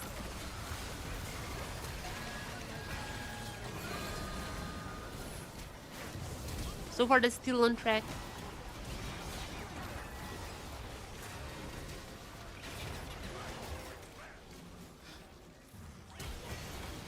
Unless this is gonna be the DFM that shows up in game 3 as well. Then my prediction might be in trouble. Okay, the Wombo combo is back on the menu with the Hextech Soul now. STG members are gonna be super low. They have to disengage. And I mean, Kakun can just like poke them out, get the turret as well eventually. Even through a whole calling that barely even scratches the FM. Marble was in hyper carry last game. This time around, more of an early game champion, and it's just not working out. I don't like the Lucian Braum combo. I don't like the Y besides with the Ori. I feel like SHG cannot throw this draft, but I mean, finally, one time around, when I said that there is one draft that's better is actually winning. I have been jinxing that part quite a lot as well. But not this time around. DFM looking to finish off this game very soon. Maybe not 28 minutes like how SHG lost game. But I mean, they have all the tools. They have the feet. They have Hextech Soul as well.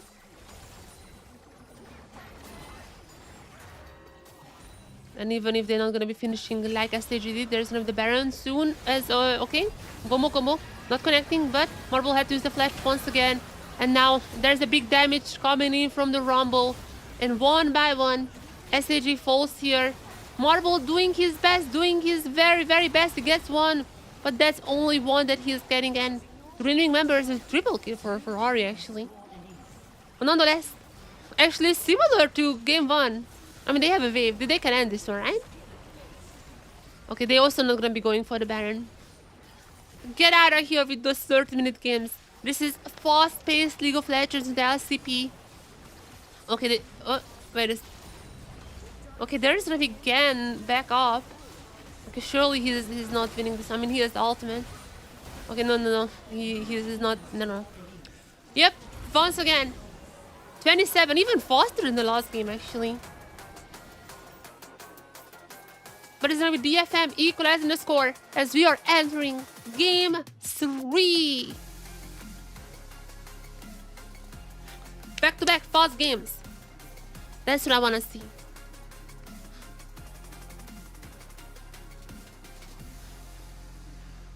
Even in the game when we had the Siren and the Stana, it was not even 30 minutes, which, I mean, that was kind of the problem, but you know what I mean.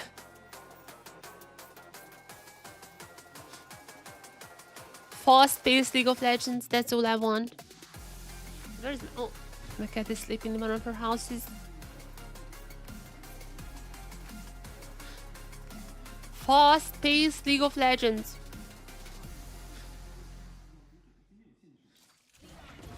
And DFM woke up, they chose violence and what they could not do in game 1, they're executing well in game 2.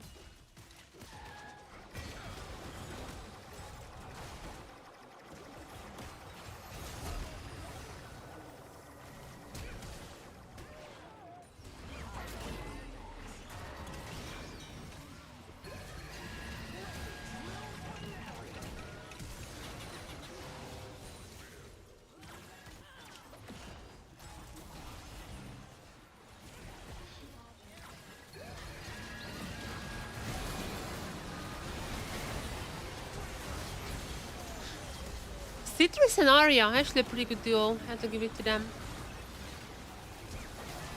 Was a really nice pickup, I think. Even though Guvon, I'm not sure what's up with Guvon. Like, I felt like he was one of the best members of the DFM alongside Harp. It really felt like that they were so good together. So I didn't understand why Guvon left. But I mean, Citrus is playing well, so I'm not complaining. I think this is pretty nice. And even though he says that his name is coming from the fact that he wanna play like Citrus, like, you know, having some punch, having like little exciting, refreshing gameplay, I don't buy that. The guy has been tweeting in Japanese even before joining the league. The guy has been tweeting Japanese years ago. This is 100% from the manga. I'm not buying his name choice. He's not gonna admit it publicly. However, I know it. I know it.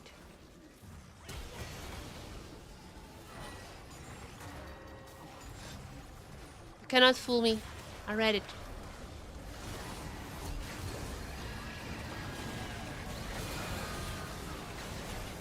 You cannot fool me.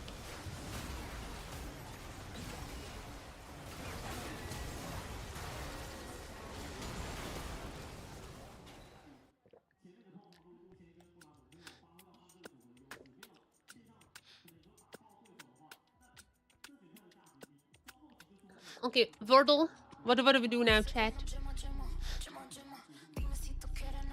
Chat, what do we do now? What do we do now? Wordle or connections? I'm really bad in connections. Like, I don't even know like how people are so good in connections, because I grown up on like American shows and everything. My pop culture knowledge, I think, is like pretty good. I mean, my English is, I guess, not perfect, but like I got my C2 as well. Like, what else do you want from me? Like, I got the highest English certificate possible.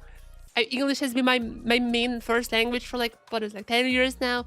What else do you want from me? But I'm so bad in connections. I'm not sure why. Maybe I'm just stupid. Actually, that's probably the reason. It's not nothing with my English knowledge. It's just I'm stupid. Actually, that would explain a lot of the things. Not gonna lie. Wait, that's not. Wait, that's not the scene. Which was the scene where I could be like just. Well, whatever. I'm gonna use this one. Wait, why is it above me though?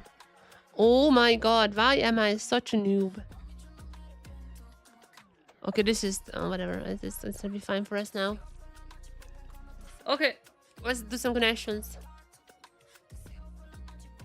Hello, hello, hello. Welcome, welcome.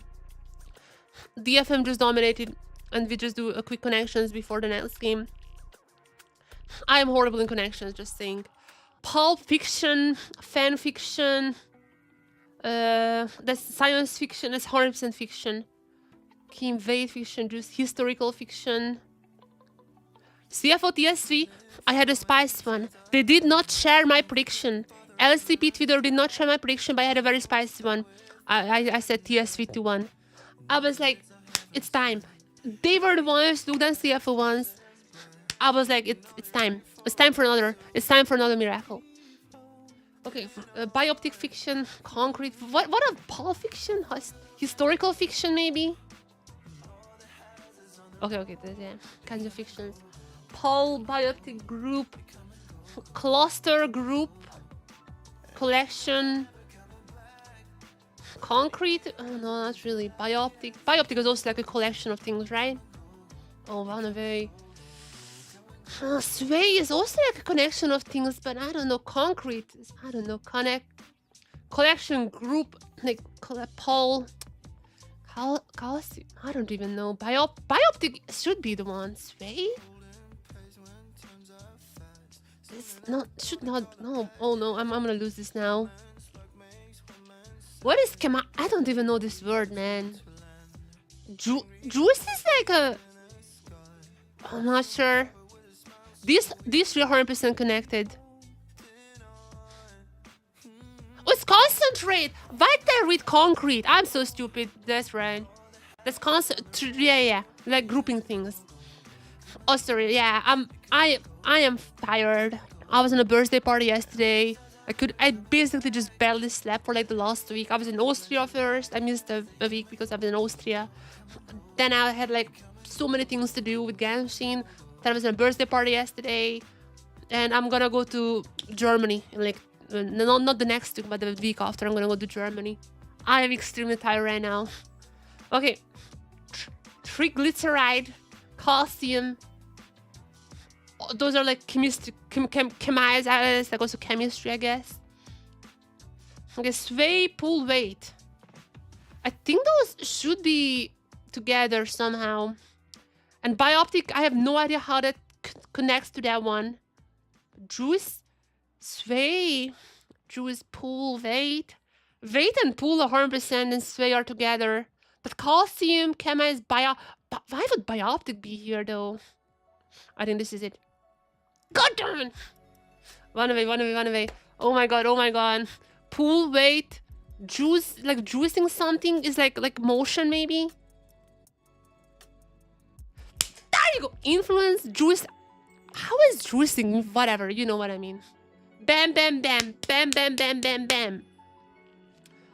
What was the last one? I had zero idea. Was starting with math and science classes. Starting with math and science classes for short. Bioptic, whatever. I don't even understand what this description is supposed to mean. But we got it. That's fine.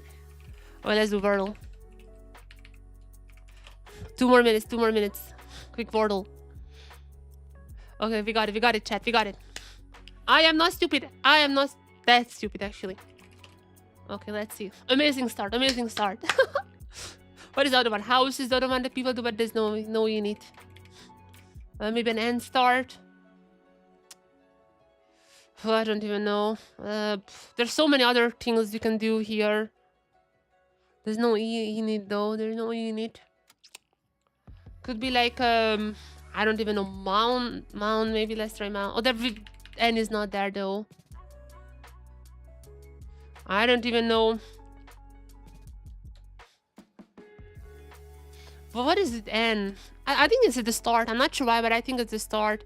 Also, it couldn't be raised because you're already not having an E.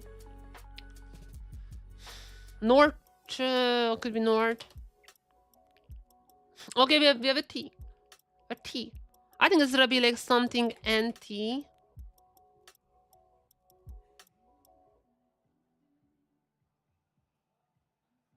Or maybe not. Maybe TN. Point, maybe. Can it be? No, there's no O.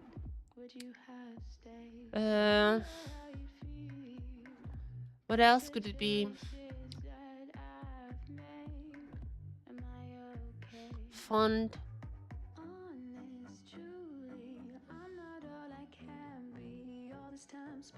Gone bond. I mean, bond. Bonty. Bondi. Gone. I think it's like something like auntie. But it's not bounty, obviously. Jaunty. I think it's something like that. Yeah, 100% ending with the I. Dante.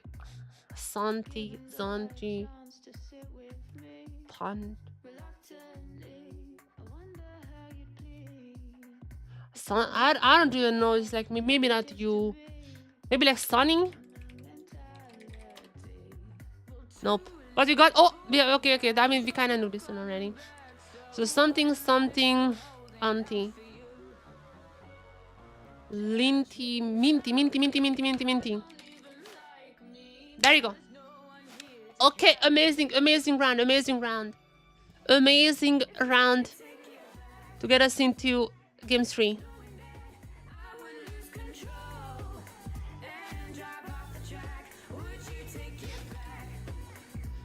What a run. I also just aced my Lodo today, so I'm on an absolute roll, is what I'm saying. SHG choosing red side? Alrighty, what are they planning here? DFM is gonna be on blue in all 3 games then. What are they planning? Is it supposed to be a Yorick potentially? They're trying to not blind pick the top lane, so it's not like counter with like a Renekton potentially.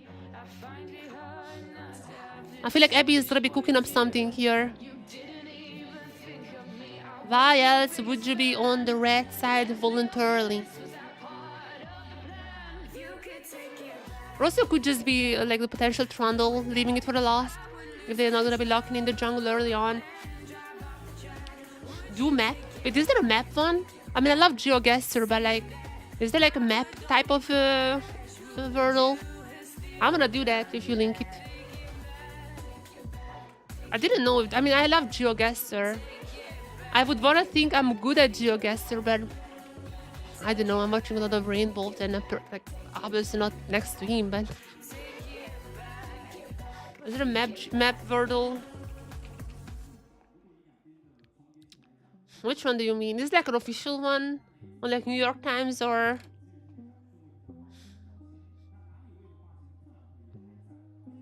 No, there is no map thing used on the New York Times. Guess the country? Oh, that is so easy. I'm actually good in geography though. Okay, I'm gonna do that next. I'm actually good in geography. I'm not American. I would be actually acing that one. Well, Yorick is banned. I guess that's not gonna get counterpicked now.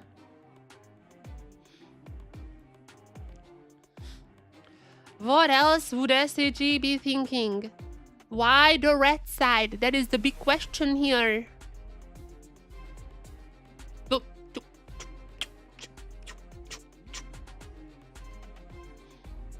The moods here.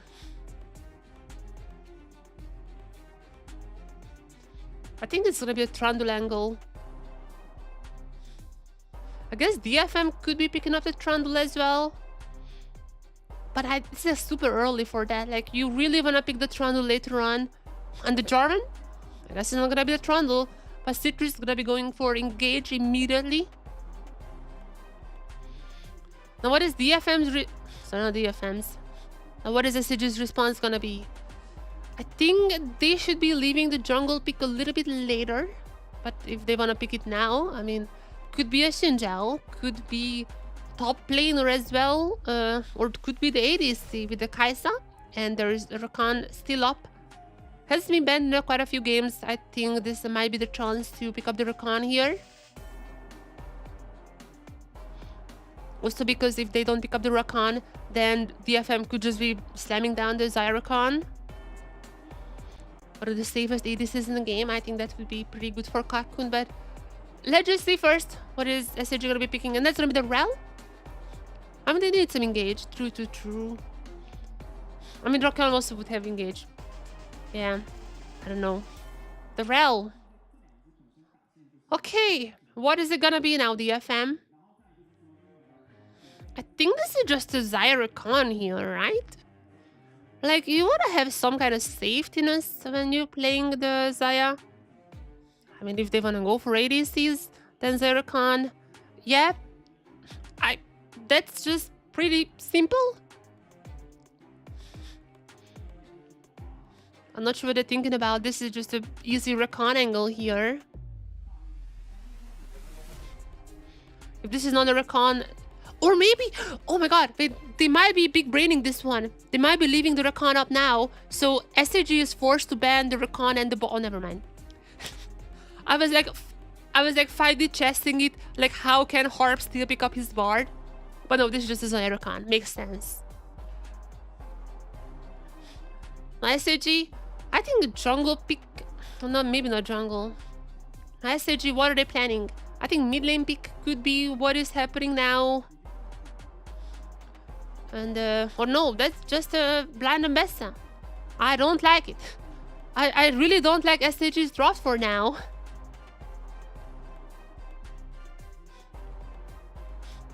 I mean, I guess there is still gonna be some scaling with the Kai'Sa. But Ambessa, I really don't like the Ambessa, not gonna lie, guys. She is so far from her power peak. I don't think she's that good anymore. Like, her ultimate is still pretty good. Like, she has some shields, but as soon as you start using the abilities, like, there is not that much sustainability in her. I don't like this. But nonetheless, Trundle banned. Now, this is something that I said that could be SHG is choosing red because they're like, can we pick the Trundle? Can we pick the Trundle? Really OP jungler right now, but you want to wait until you see some tanks on the enemy. That's off the table now. So what is SHG planning? Why did they choose the red side? Oh, a lot of top lane champions now here banned. Oh, there's the Renekton and the Jax, but the Yorick is already banned, so that's not available for Abby.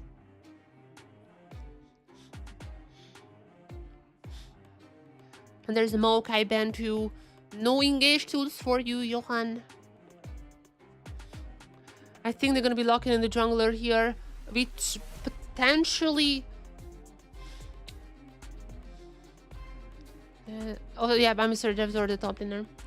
I think they... Yeah, there is gonna be the Sejuani.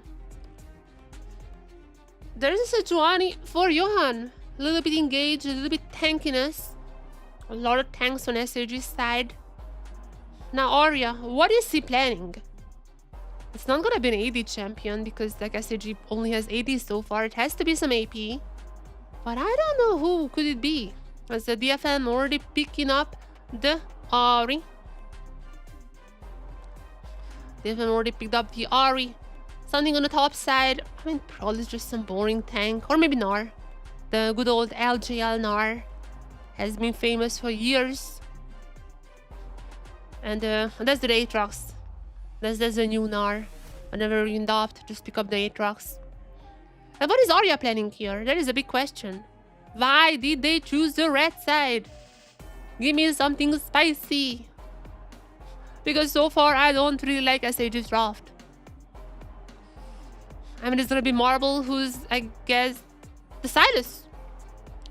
Alright. Silas is pretty good here. Yeah, I can see that working. A lot of nice items to steal. Bit of a safetyness as well.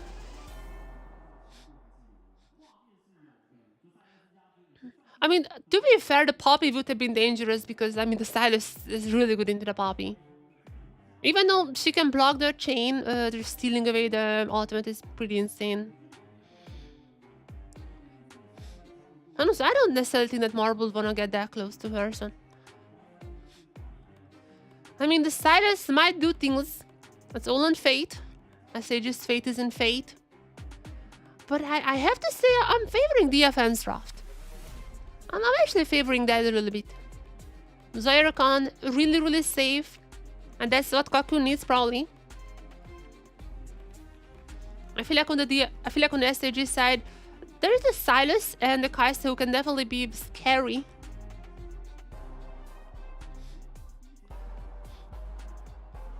But the engage tools on the DFM side, also Aatrox is gonna be a monster.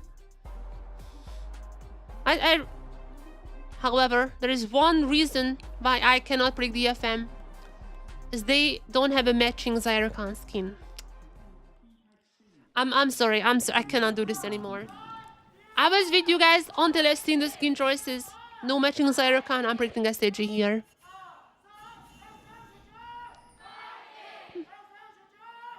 No, but for real though, I think DFM wins this one actually. That will be the first time this year that they beat SHG.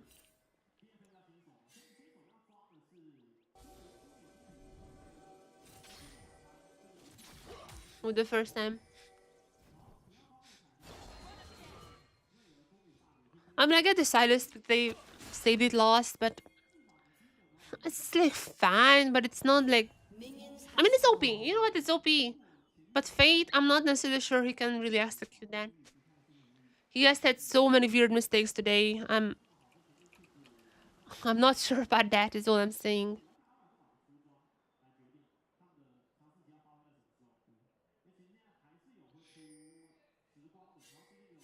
But we'll see.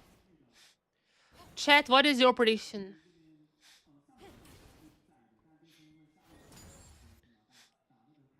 Keep in mind, guys, throughout this year, DFM was only able to beat one single team. That was the Chiefs. They beat the Chiefs like every single time, 3 times, 2-1. But that was the only team they could beat. Not other.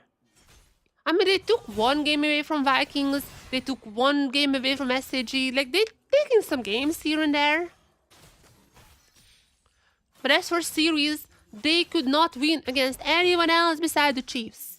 And here is a pretty good draft in my opinion. Will it grant them the chance to close this out and get their first victory against a team not named Chiefs? SHG wins. I mean, I'm not sure. I'm harder to execute for sure, but like they just executed the Nocturne Orianna comp. Which is, I mean, I know it's like sounds easy, but Nocturne Ori is actually really hard to execute because of the timings. I feel like this is much better. Okay, Johan goes in to get Arya. And Arya goes down earlier on. Now, can Citrus talk? Wait, Citrus? Getting 1. Okay, that's actually pretty good. Okay, he'll save this play. I was about to say such things as SHG might be winning this game, but Citrus very quickly comes in. He's like, nope, nope. Not getting any leads here.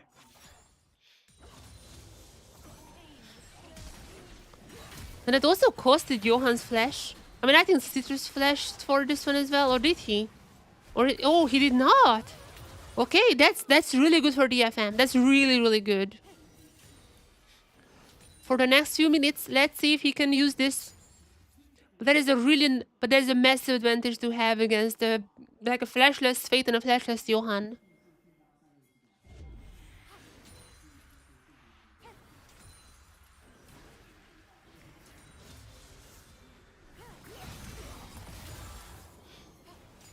That is a good start. SHG immediately, even before 5 minutes, now gonna go for the swap.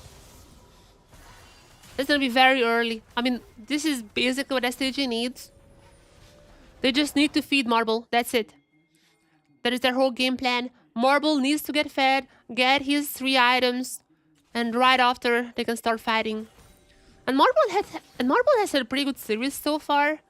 On the illusion, he was like kind of invisible, but that's kind of the champion of the late game. But it's kind of the champion of the early game. And he was really insane on the Yunara. So I think just putting all fate on Marble is still a worthy tactic after all this time.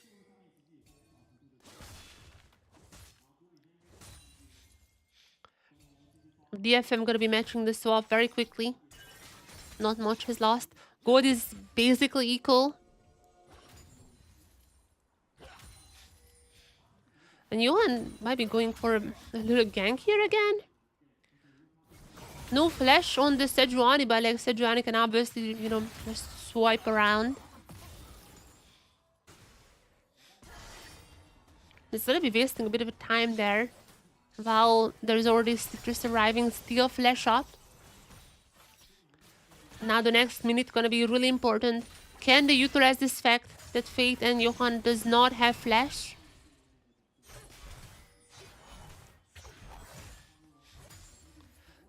Or can they at least put enough pressure on to get some gold out of that?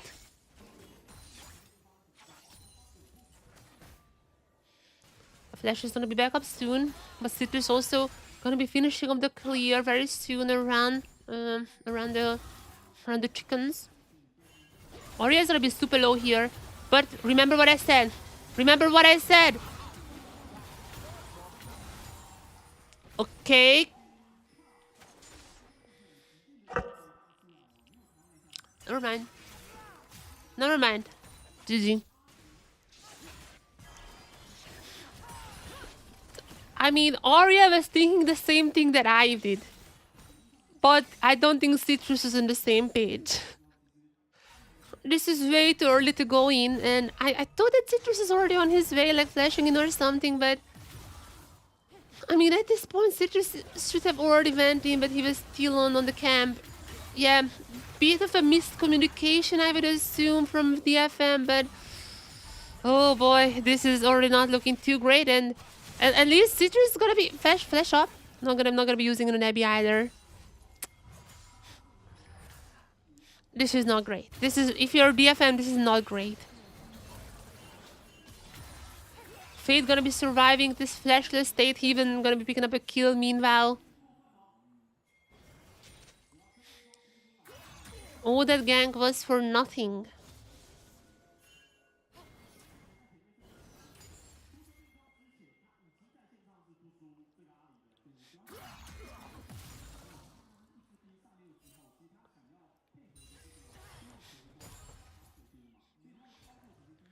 Well, I guess we're back to the waiting game. Fate is obviously just wanna farm a little here. As soon as he gets his first item, that's when, or maybe even for the grubs actually. Never mind, for the grubs there might be a fight before that even happens. Fate is in a bit of a weird position. I think he would really want to go back to use the item, but I mean the grubs are gonna be spawning now. As Arya gonna be jumping around. Johan though is here, but he is gonna be Fate who dies first. Okay, the DFM equalizing the kills, and Arya used up all the charges on the ultimate. Just one kill, but that's still a pretty good. Fate is down. No TP up for him for a while, so I think he has to walk back in, and this might just be granting DFM the grubs as well. Remember, they had a pretty good objective control in the previous games. They got Fate in like all the game 1 and game 2 as well. But Johan has some words to say about this now. The question is, will Arya join the fight back in? I think the answer should be yes, as he has TP up. But Fate, I think Fate's TP is also up. But nonetheless, there's gonna be Arya. You have Arya TPing in. And that's enough for Johan to get away.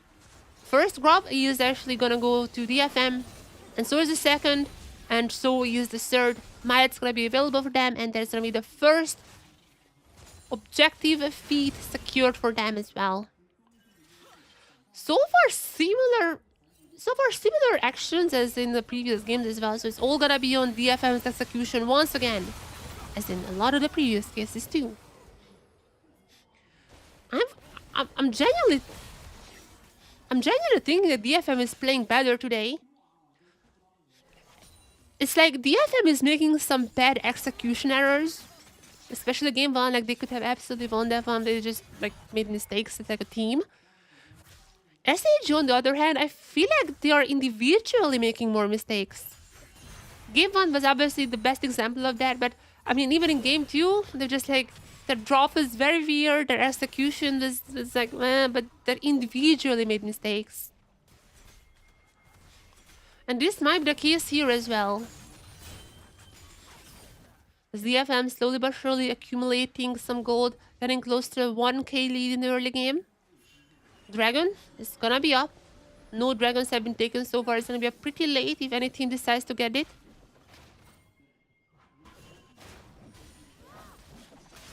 And both of those teams might be eyeing with that.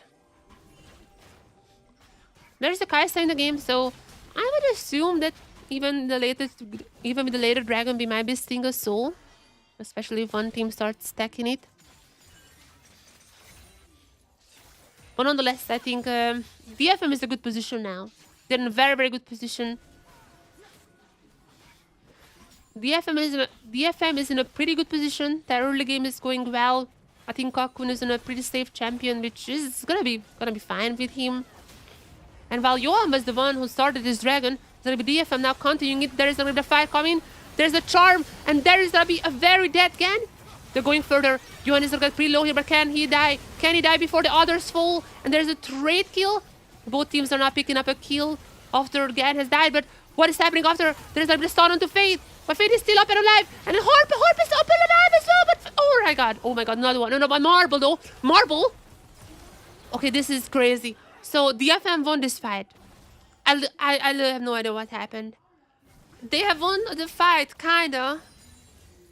But giving so many kills to Marble, oh my god, that was DFM's demise in game 1. I'm having flashbacks. I'm having heavy flashbacks to what happened then. Arya gonna be very strong. That is good. But my god, giving 3 kills to Marble, that's not good.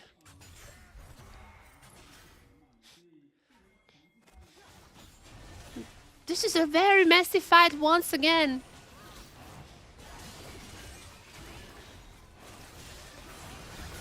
I feel like DFM should not be like too sad about this still. Like they stopped the dragon, they got some kills, which is, I mean, that's pretty important.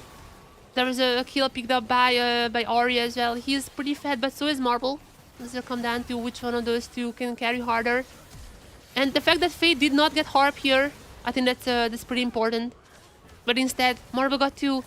It's very hard to tell. Okay, wait a second. What's happening on the picture-in-picture? Okay, I guess nothing. They're happy about this. Wait, did Matt say Matsida? They were like, it's really good. It's actually really good.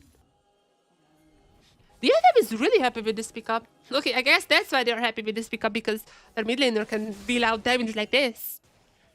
Okay, I might be putting too much faith in Marble. I mean, I don't know, man.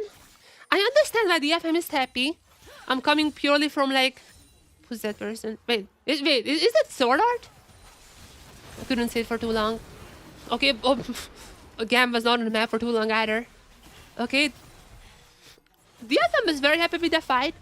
The only reason I'm still a bit skeptical is because I just know Marble can have the clutch factor, which is not like a measurable thing. It's just narratives, but he definitely has a clutch factor. So in that part, I still don't think SHG is over. But DFM, they're looking pretty good here.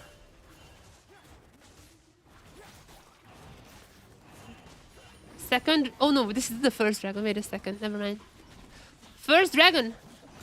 Nice DFM who started it, and SHG who looking to finish it, unless Harp has something to say about that. He available but no other tools. I think that SHG is just finishing this up. Yep, there it is. Johan picks up the kill. First dragon at like 30 minutes. I don't think either team is gonna get too excited about that. What is exciting though is the 4-2-2 Ori in the mid lane. The Elytra's done. There is a 10 stack Darksteel. All I'm saying is it might be a Magi's game.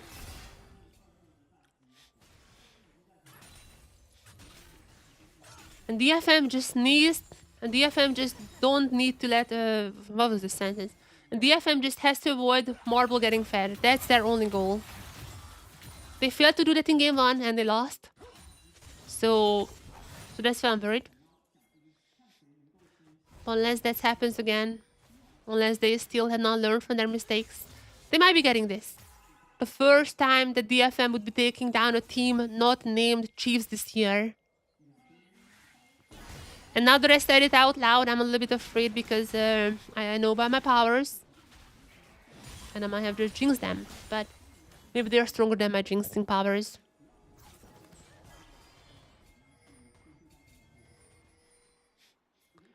Nonetheless, we got 3 games. First 2 games were a little bit weird because it was close, and it wasn't, and it ended like pretty fast before 30 minutes. This one feels like it's gonna go longer than 30. However, I mean, maybe I say it and right after DFM just got an ace and they eventually end under 30 as well. Who knows? All we know is that the Herald is gonna be the next objective. And that would be the second one for DFM, which means actually it doesn't even matter. They're gonna get the first threat, and with that one, they're gonna be securing the feet. But nonetheless, are they gonna get the Herald though for another turret? Both toplaners on the bot sides with a 4v4 here in the Herald. Again is the first one to take down Citrus, and Harp can be stunning everyone. Oh no, this is not a good fight. This is not a good fight. Johan is gonna be going down. The Herald goes to SHG and the Rayforky TP's up top, so he's not even getting the turret. I don't think the TP was necessary. Oh my god, DFM screwed this up. They might have just screwed this up here. I don't think it was necessary. After that disastrous engage from DFM, they should just disengage and let Rayfork get the turret down. Oh, it's a big miscalculation. I mean, at this point, this is a mistake. They should have just left. They'll just leave. Leave right here. I feel like if they just leave, then Abby would not have engaged on them. Like Rayforky was the first one to TP, I think, but I think it was unnecessary. They should have just disengaged. They're still in the lead, but not by too much now. And with that being said, Rayforky now on the top side, he's likely still gonna be getting the first threat and defeat. Like, do not lose sleep over that part. However, lose sleep over this decision making because this is not the greatest.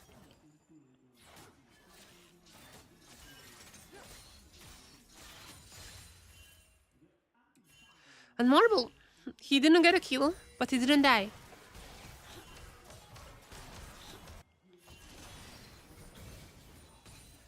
He's still gonna be a staple member of SHG, and Kaiser is definitely a champion who can carry, who can 1v9. At least for DFM, again, as I said, first threat goes to them with that on the feet. But while this is all happening, Rayforky likely gonna be going down here. Kill goes to Johan. And they're just losing their grip on the game. They need to get a few more turrets, or they need to get some gold because they're losing the grip on this game super fast. I said you're gonna pick up their own turret, which is not gonna be the first one, so it's a little less value, but they're keeping the gold equal now. It's turning more and more in the favor of SHG. Just a few more number, and it's gonna be in their favor as well. Oh, wait, they're gonna go for the second charge here as well. Oh, no, wait. Never mind, Abby just gets out. SHG just needs like one more turret or a few more minions. And they're gonna be in the lead in the gold territory as well. It's really Arya who's having the lead, the big lead now in DFM. But I really feel like he's not gonna be as useful There's a marble. It's gonna be when it comes to later to game. Dragon is here. We cannot have a cloud and we cannot have a Camtex soul, so that's already pretty good. Are we gonna be getting a Hextech souls 3 times in a row? I mean, Marble is gonna be really happy if that's the case. If that's the case, then SHG should just focus on the dragons because that's basically Marble's way to victory. Oh, Abby? Abby? DFM Abby is back. What happened there? I mean, SHG probably gonna be disengaging from that. But will they? I mean, ever since Kakun is taking the threat, it's still gonna be equal members here. But in the end, no one is really taking the dragon. Rather, DFM focusing on the threat, the guaranteed gold.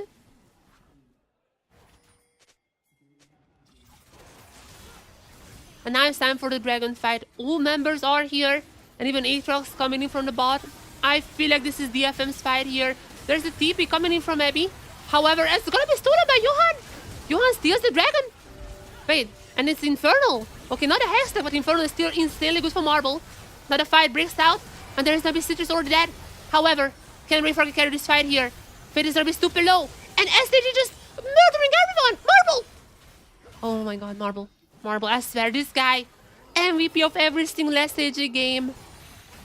And there it is. Oh, nice taunt coming from Fate.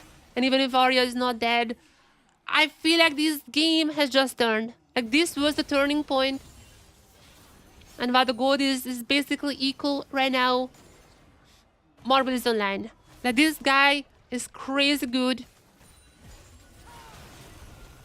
And remember, this whole thing started with Abby getting caught out. And SHG still won the fight after. Him getting caught out, DFM getting the turret there, and I mean, yeah, sure, Johan stole this one away, but look at Marble. Look at Marble. He's just absolutely just like murdering SHG. He's just like absolutely murdering DFM in this fight. He's spacing around, not even letting anyone get close to him. I mean, if SHG wins here, it has to be Marble MVP.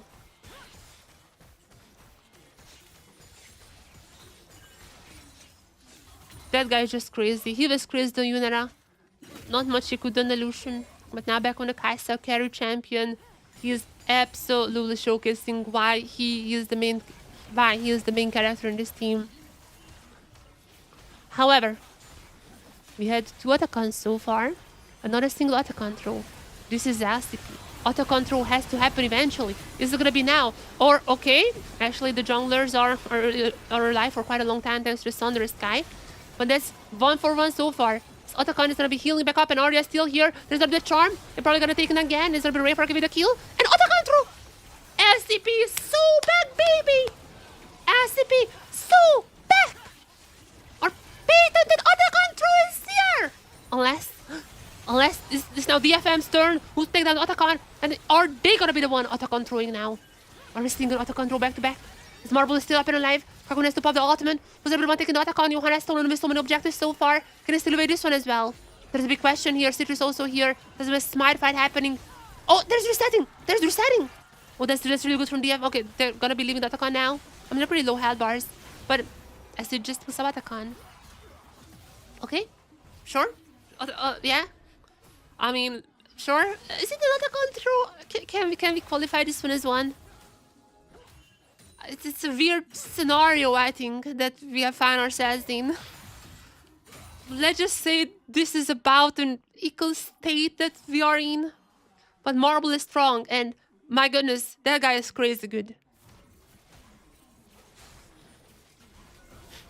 That's my assessment of all the things happening right now.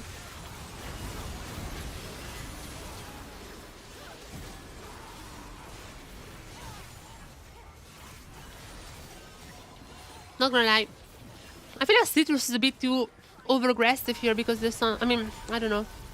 The Thunderous Sky was happening out a lot, but I'm not sure they should have ended this hard. It's only the supports they lost here though, so it still wasn't too bad. I'm not sure why they focused on that account here. Like, they were not the healthiest. They like immediately should have went for either Johan or Marble. DFM is not really focusing the Marble. I mean, it's very hard because, like, it's a Kai'Sa. Kai'Sa is very slippery. So it's not the easiest job, I know. But I feel like they should at least, like, not really, like, these hard engage into fights until Marble is alive. DFM still has a gold lead. That is basically on Aatrox and Ahri, which is... I mean, those are champions who can absolutely carry. I'm not saying it's not a case. And even Zaya, I mean, Zaya has dealt a lot of damage so far, actually. I thought the Marble would be dealing more. And probably a lot of that is fake damage, so... It's just poking and everything, but Marble, anytime Marble just touches the champion dies. Now Terminus also here, okay. 3-item Kai'Sa. I think this is the time when Kai'Sa has all abilities upgraded now. Even though I'm not sure the Terminus would be getting that. But nonetheless, like, he's gonna be melting now down the Aatrox. And I mean, even the Jarvan, like, even through the Sundered Sky, that's not gonna be taking too long. Harp! Oh, he just used it to swap around the spellbook, as now he's gonna be going in. Johan, low, but not dead just yet. They're gonna go to Fate. If Fate is dead here, I'll be the fight. We're looking for Gan is going in. Gan is going in. But so far, no one is dead here. And Epi! Wait a second. Oh my god, no. I just flamed on Best before the game, but MS is still down! Wait a second. MS is still down. But Mopper is up and alive, and that's what was important here. Okay, Fate. Fate is getting everyone. I was a little bit... I was not necessarily skeptical of the Silas, but I was like, I'm not sure the Silas is gonna be winning or not. However, that's where the others... The others are absolutely carrying this one. So the Braveheart is left alive, and it's an ace! A triple kill for Johan! What is happening? What is happening here? This is gonna be a soul point for SHG Infernal? Okay, I guess it's just win. That's just win. There's also Baron, sure. What is happening in these fights? Oh no, DFM's mantle is gone. They have taken away games from SHG beforehand.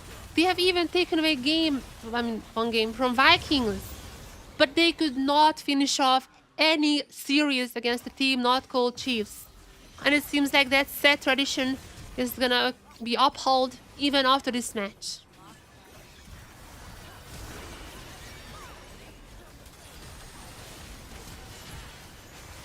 Oh my god. Okay, I guess Ambassador is not that bad. I mean, to be fair, that's what I said. She can go for like pop, pop, pop, pop. You know, shield, pop, pop, pop, stun, shield. But after that, it's like, oh, she just died. But the Silas is pretty big here, so... Yeah, SHG still prevails here. Counter pick Silas working out, kinda. In the lane, he was not really that good, but... I mean, coming into these team fights, absolute domination. What's happening here is again getting caught out here, but that's a pretty tanky rail there. Not gonna be dying super fast.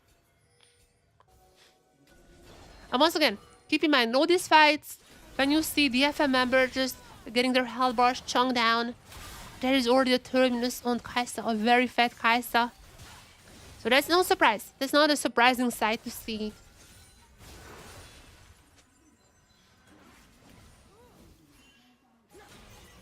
So what is happening here?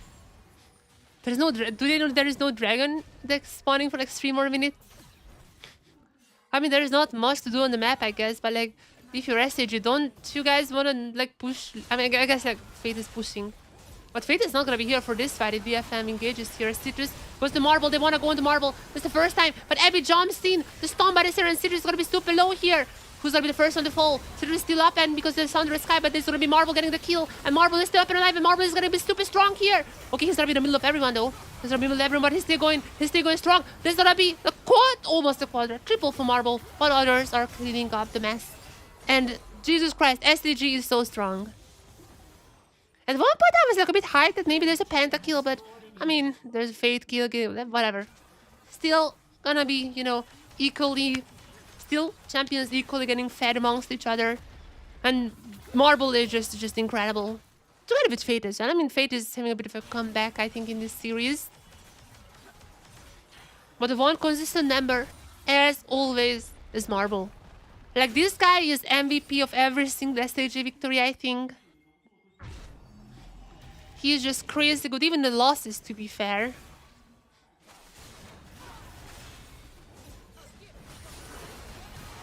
And this time around, Citrus tried to jump on him, which was the right call, but immediately using the ult to get out. Just well done. He is just such an incredible ADC in these picks, like the Yunara, like Kaista. I wanna see him on these picks, not the Lucian.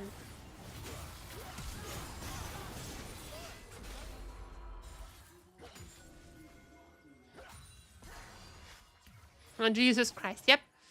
Okay, whenever there's a lot of team fights, you can already see one of the bars is a little bit higher than the others.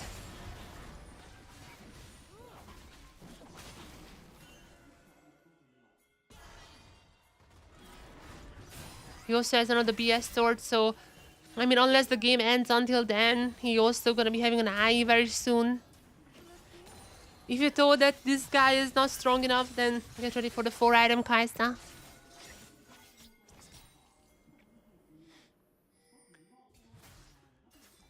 I mean, I think he's gonna be picking up.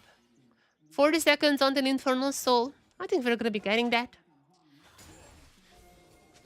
The first Drake came a bit late, but this game is also gonna be the first one in this series that goes past 30 minutes. Well, yeah, they're not the BF sort of, but yeah.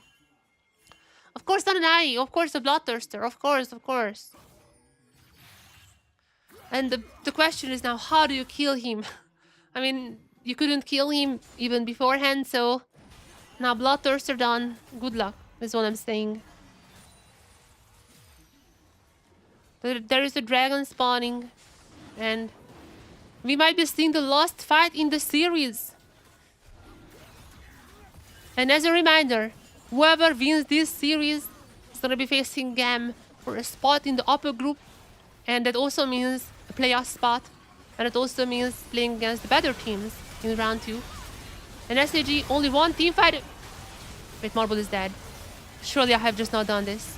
Surely I have not just done this. Okay, Fate is still up though. Fate is still up. Okay, never mind. I'm not jinxing Fate. I'm not jinxing Fate.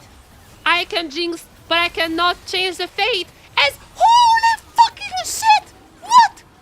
What? That's why they chose red side. That's why they chose a counter pick for this guy, and that's why they chose R5 Silas. What?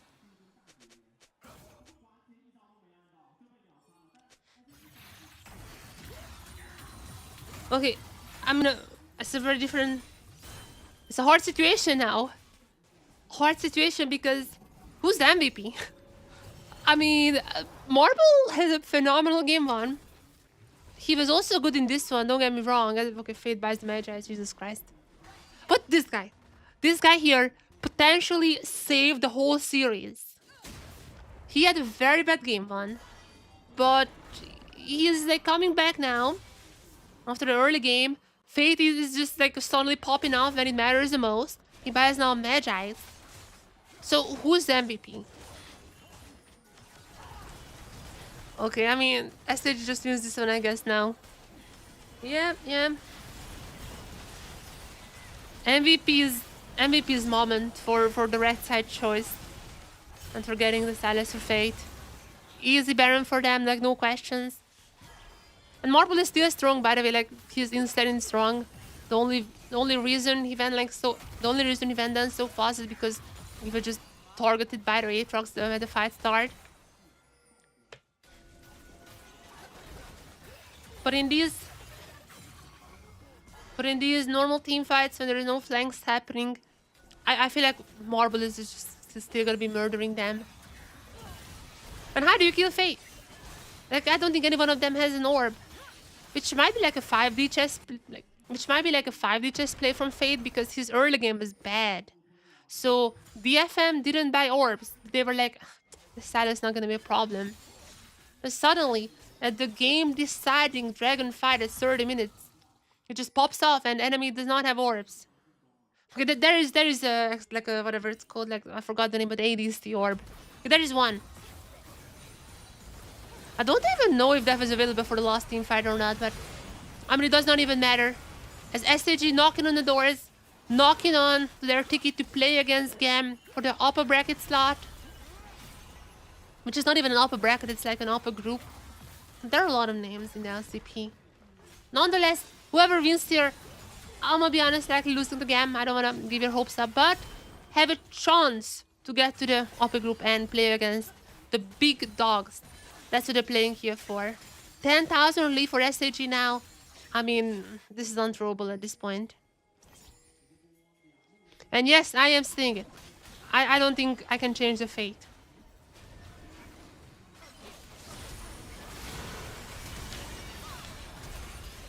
This is insane. Well done by DFM. However, what followed after Fate is just like stealing with Ori ultimate, just like dodging every single ability away. And then whenever he's low health, he's just like healing back up to everything. At that point, Kakum was already dead. There was like no orb left. I don't even know if he had orb or not, but there was no left anyways.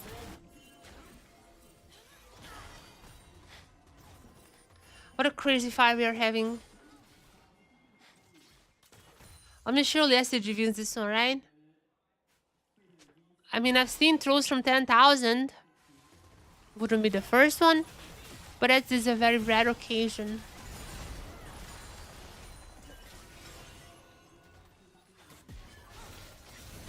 Do I start my spiel now, my little lines? Do I start my lines here? Or would SHG be scared and they'd rather wait for Elder than to fight here? Okay, there's a charm. There's a charm. Abby is down. Kakun is the one with a kill. Now Rayforky goes in, but Rayforky is also down. Arya got a kill. Oh, there's no way they... No. Fate and Marble is up and alive. There's no way they throw. Citrus tried to go in. However, he very quickly decided that, oh, wait a second. Nope, not here. And even the 3 members left from SHG are probably stronger than DFM here. And they themselves decide that one. They just make... Oh, yeah, the minions meanwhile cleaning up the base. So, yeah, I forgot about that part.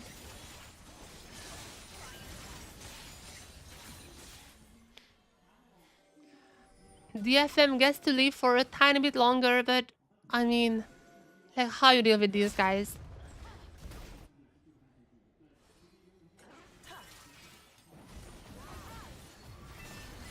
Even when you have the absolute perfect engage, even when you're taking down 2 members, like, relatively unscattered, like, DFM is almost full health across the board, even then, you just cannot go into the, like, you cannot. Uh-oh. Uh-oh. If Rayforky gets scored out here, yep, okay, that's GG now. That is GG. The Aatrox is gonna be down. One of the main carries for DFM, and yep, guys, there was a bit of a hope, but I cannot say that I had too much faith, because SHG has faith, and because SHG beat DFM every single time this year, DFM unfortunately still unable to win against any team not named Chiefs, and well, this is a close one. I'm gonna be honest, this is a close one. They're gonna be losing this, and SHG gonna gain their ticket to the match against GAM for the upper group slot.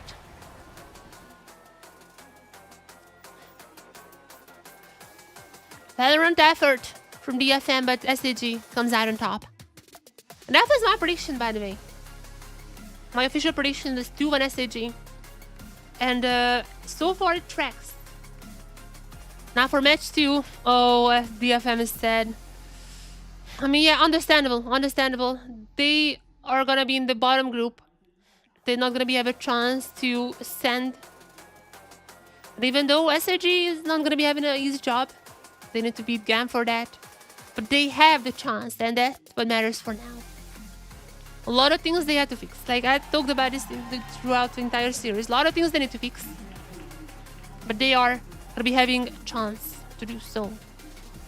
And DFM, I'm gonna say goodbye to them for a little while until the tiebreakers are over, which is like I think 1 week or something. But after that, we are gonna be seeing them once again in the bottom group. Abby is like, I don't know what happened, man. I don't know. I guess my mid laner is too good. He waited until this moment to pop off. What a man. With that being said, it was a banger. At the end, it was a banger. We got 2 very quick games, and then the third one was somewhat back-to-back, even though SHG was like always in the lead. I said it was still somewhat back-to-back. GG's. GG's. Marvel. I'm the best. You know. Alright, chat. That's it for this one.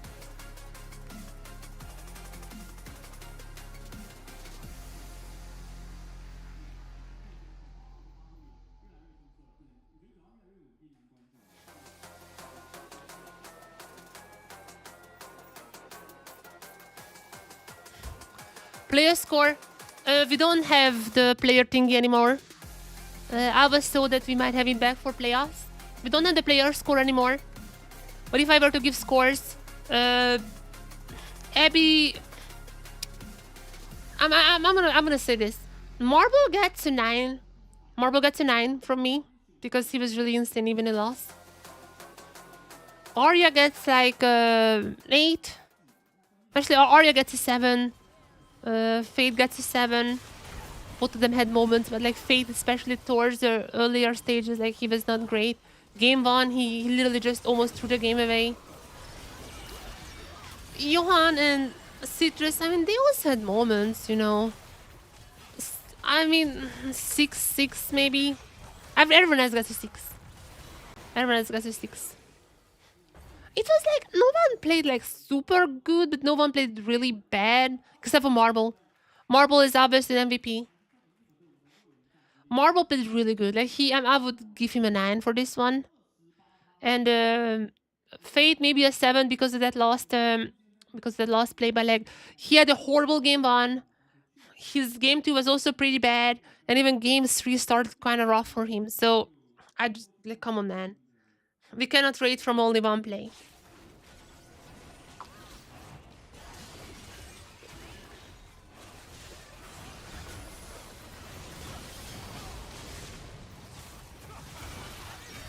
Marble gets a 9 though.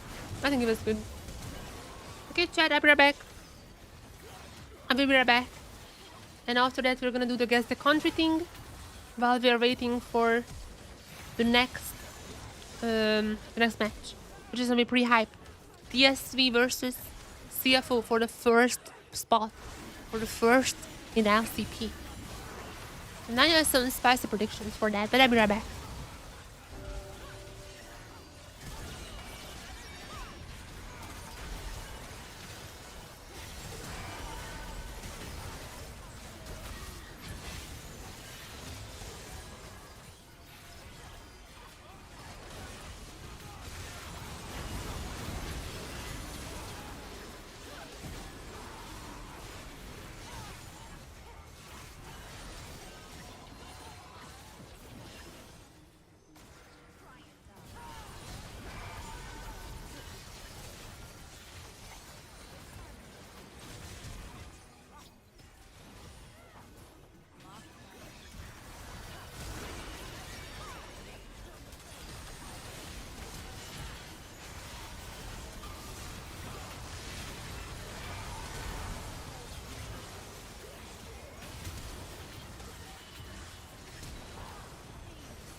have a bit of a spice prediction.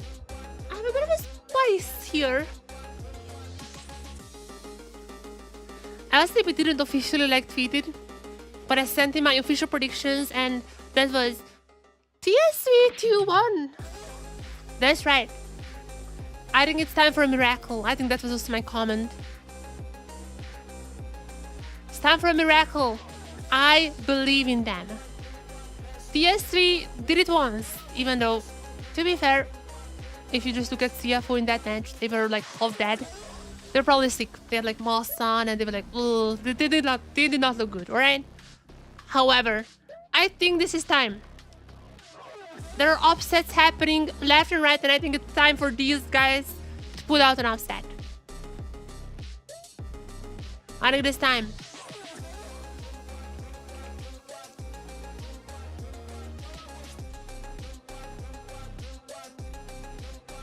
Hero gonna be starting top lane though. This is the first time in this split that he is starting instead of Pun. Interesting choice there. Hero gonna be starting on the top side. I mean, he was kinda the main player at the start of the year. Then it became Stellar. They both of them played a lot.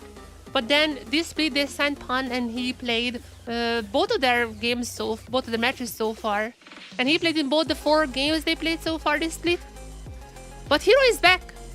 Hero is now back against none other than the one and only CFO.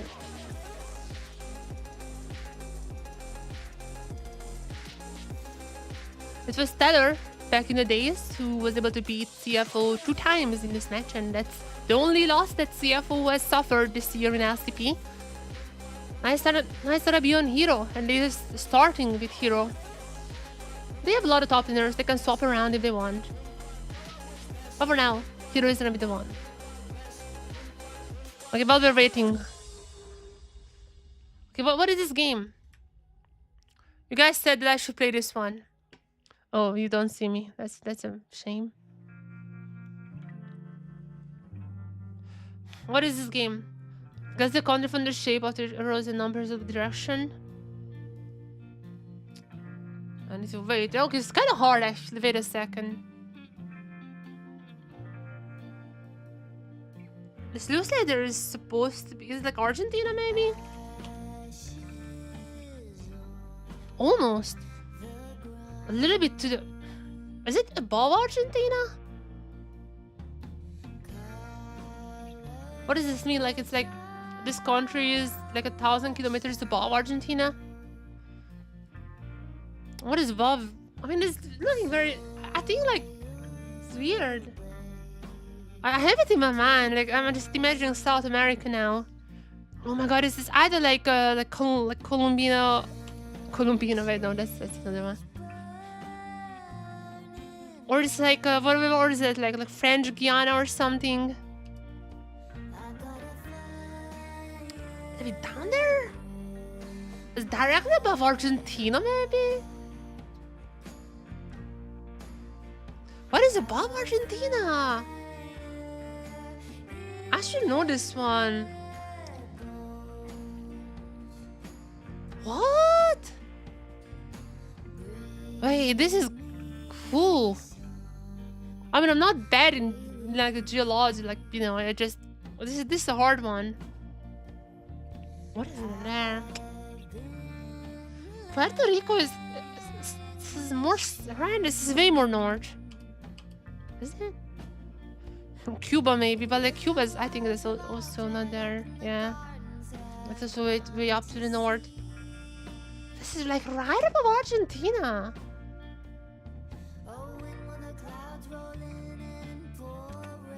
What else is there? I mean, if I see the name, I'm just gonna be oh, of course.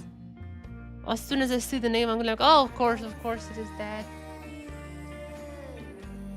One more guess.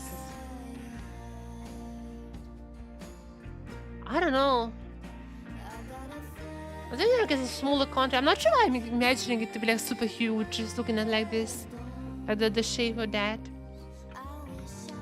I'm trying to remember all my time in GeoGuess, what else could it be? It's not Peru 100%, none of them, but If it's not on Geo, if it's not on Street View, then the chances of me knowing this country is way less. Well, what is even still there? Like, I don't think it's Dominican Republic, but I don't have any. Paraguay, of course it's Paraguay. I should have known it. Obviously, I know Paraguay. Neighbors? Can you guess 3 neighbors of Paraguay? Wait, what is it? Capital? Okay, I'm not that best from this. What is it? That's easy. Wait.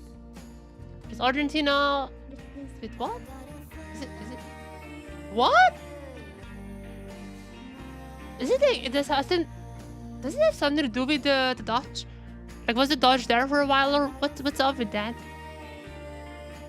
Nonetheless.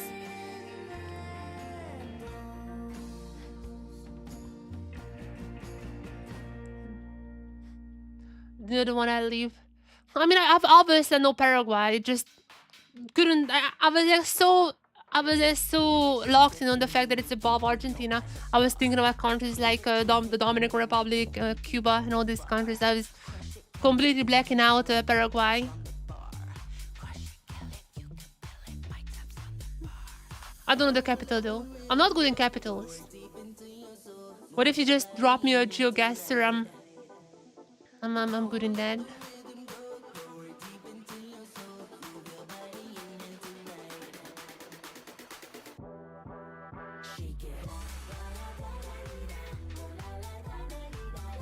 Where's the 1v1 though? Should be starting soon, no? What are you waiting for? So my spice prediction for today is TSW1. There's my spice prediction.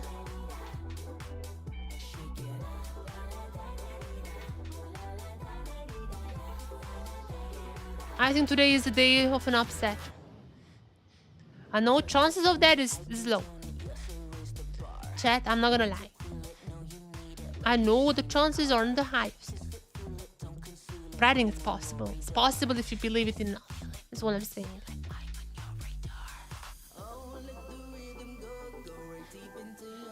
Obviously, the absolute heaviest favorites at the moment is CFO. They're looking so strong. The only ever time they lost, if you remember, to TSV was when CFO was sick. So I'm not necessarily expecting them to win, but I'm like, I predicted this officially as well, and I'm like, you know what? I'm gonna roll with that. I'm gonna roll with that at this point, because if TSV wins, I'm gonna be like, I was right. And if CFO wins, then it's just like what everyone thought.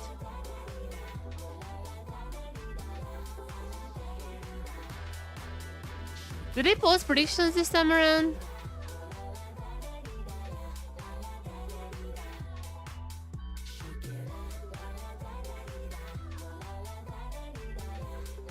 No predictions. I did predict TSV1. Well, they posted some. Oh, of course, the Vietnamese co-streamer predicting TSV1.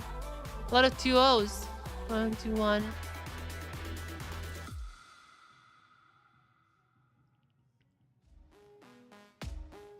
I was also in the 2-1 for TSV camp.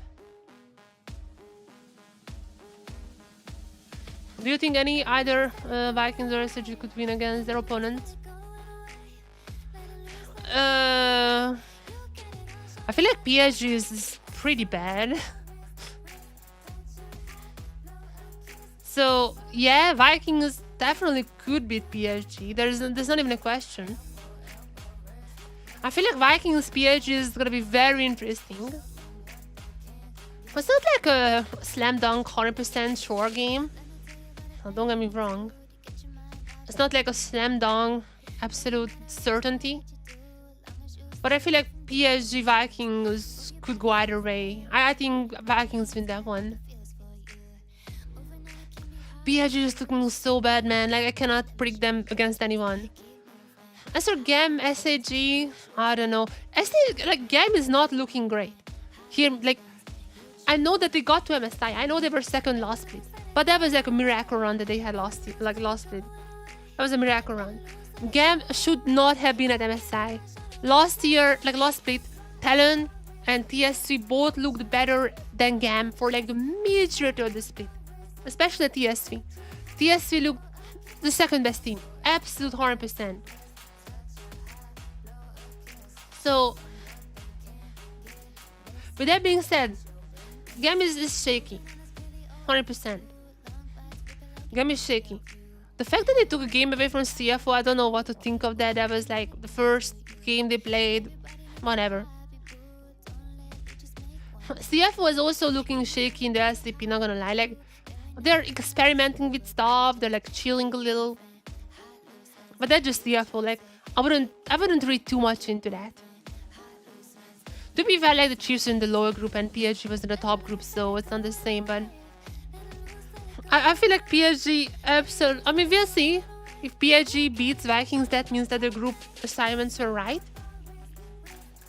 And it really is just PSG, the fourth best team, even though they are way worse than the top three. But if they beat Vikings, that means like Vikings also looked very obviously the best team in that group. So that's gonna be a match that decides it all, I think. That just was decided all. That's what SHG GAM. GAM is shaky, but like they're not. I feel like they beat SHG.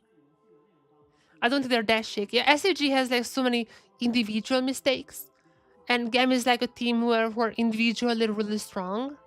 So I feel like if they catch someone lacking, then they can just like solo kill SHG members, etc. So I don't think it's necessarily gonna be that. I don't think it's necessarily gonna be that close, but Vikings PSG could go either way. I can see Vikings stomping. I can see PSG stomping. Whatever happens, it's gonna be good.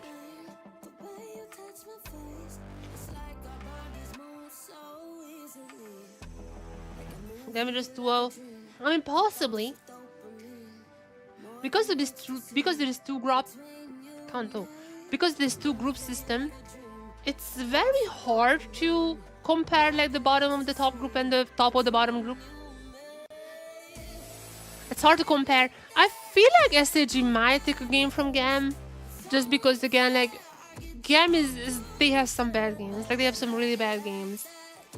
Overall, I do feel like GAM is winning. Like obviously, I feel like GAM is winning, but I feel like they can absolutely just throw a game. Like they're not stable by any means. They're better than Talon for sure, but they're still not a stable team. Vikings PSG, because PSG is like such a mysterious team. I can see anything from PSG stomping like 2-0 and like Maple looking like the best player in the whole region, to just like they're losing, like they get perfect game by Vikings. I can see anything happening, honestly. I don't know. I literally can see anything happening there.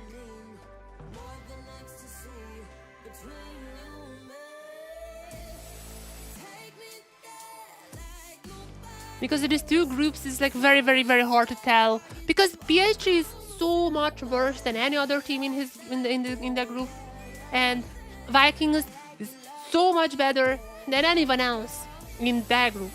So it's really, really hard to tell like how far away the two groups are. That's what I'm saying. But yeah, right, that's gonna be a pretty fun match, hopefully. Hopefully it's gonna be close. I just said I wouldn't wanna see that being one-sided, because that would just mean that the groups are a little bit further away from each other. And like it's not, we're a bit top-heavy. I mean, it's still a top-heavy region, like not gonna lie, but I would still want that game to be close.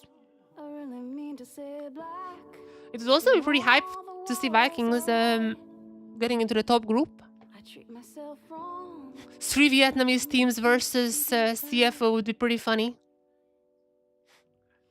Also, it's a very interesting scenario because, I mean, GAM is probably better than Vikings, but I don't know, but probably. And however, if somehow Vikings beat GAM, if somehow Vikings beat GAM, and it's gonna be Vikings and TSW go to Worlds, that is a very funny scenario because that means that neither of those teams can go to relegation, which means the DFM is gonna be going to relegation, and they're just gonna directly play against Reject, which is, I mean, I can see Reject winning that one. 究竟谁会略胜一筹，拿下例行赛第一的宝座？让我们欢迎双方选手进场。 But that's like way in the future, and I think GAM is probably gonna get the Worlds. Heroes' first game in Split 3 is here to spawn their new top laner who started for the most part. Driver event, like hello. Welcome back, Hero. He used to be kind of their starting mid laner, so top laner. He used to be kind of their starting top laner, but then it kind of became Stellar, then another new standing pawn. This is gonna be Hero's first time around entering the stage in this split.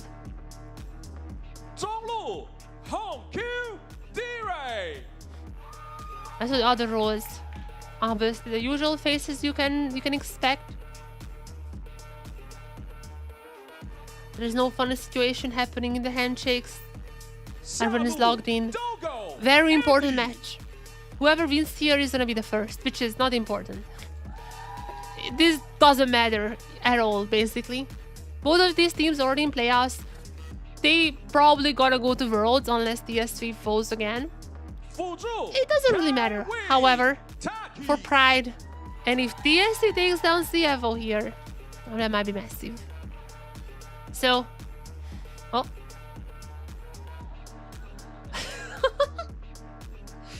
You know what's like the funniest? I cannot tell if this is intentional or not. Because Taki is the guy who would tell... Because Taki is the guy who would tell Kaiving to do something like that. Like, hey, we should do something. But I could also see them just like actually screwing it up. I don't know about this format. The format is a bit weird. Don't think about it too much. I think this doesn't matter. I'm gonna be honest. Let me channel double lift here. Let me channel double lift here a little. Also, I mean, obviously CFO is qualified, but let me channel double lift a little bit here. Regular season doesn't matter. I'm gonna say it right here, chat. I know it sounds a little bad when I'm watching currently the regular season, and I wanna get you guys hyped up. And I wanna get viewers. I wanna, you know, I wanna hype myself up as well. But let's be honest, it doesn't matter. They qualify for playoffs because they're guaranteed to be in the upper group. It's like for seeding. But let's be honest here. The only two teams who are qualifying for playoffs is the top two teams, who are these two. And it's like, there is no chance that these teams wouldn't have been made playoff. Like, there is no chance. Whatever. They're gonna be still playing a few games. There's still gonna be, obviously, the weird double elimination second round bracket. Guys, don't care about this. The format is not as bad as LTA. Let me just put it out. I feel like the LTA format is just an absolute disaster. I'm not saying the SCP format is good. I'm gonna be honest, like every single third split format is pretty scuffed around the world. Among those formats, I do feel like LCP is the best. Like, I feel like it's not a bad format necessarily. It's not as confusing as the other ones, but it's like the other ones are really bad, so the bar is not that high. With that being said, if I were you, just don't worry. You can check up Vlopedia. I feel like the format is not complicated. Again, the LTA one, I just still don't understand. Like, that is some horrible format, but this one is understandable. It's like not bad. You can check out Vlopedia and understand it in a minute. But I have to say, yeah, I think regular season matters a little bit less across the board in every single region. It's really the playoffs where things are getting interesting. Regular season a bit of a filler, I feel like, for all the regions right now. But I mean, we still get to see the top 4 teams play against each other quite a lot, which is pretty fun. We get to see PSG not doing the best, which is not necessarily too fun, but that's what it is. At the bottom 4, it's still pretty fun, I think, because they're somewhat closer. Like, can Chiefs get a victory, etc. So there is still something to look out for, but technically it's for nothing because the 2 teams are gonna be getting there. Jungia playing the Nidalee. I mean, I guess like Poke versus Poke. But alright, Jungia, okay. The 1v1. He's laughing, he's laughing. Okay, let's see.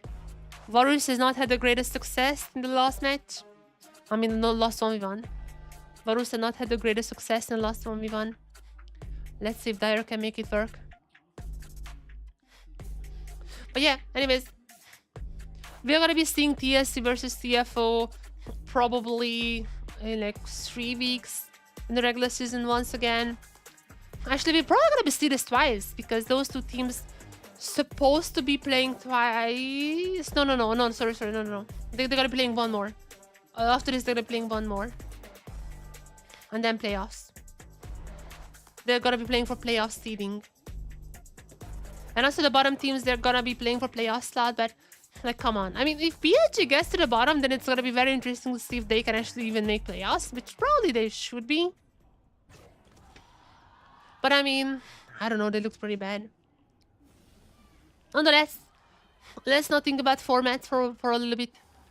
Because one thing is sure, we're watching the 2 best teams in the region for now. And you can say GAM, I think TSU is better. They just choked. But I still do think they're better. Jungia and Dyer. The 1v1 for the side selection. We have seen the Varus today, which got a little too aggressive. And that was prime opportunity for his opponent to take him down. Let's see if Jungia would be committing for something like that as well.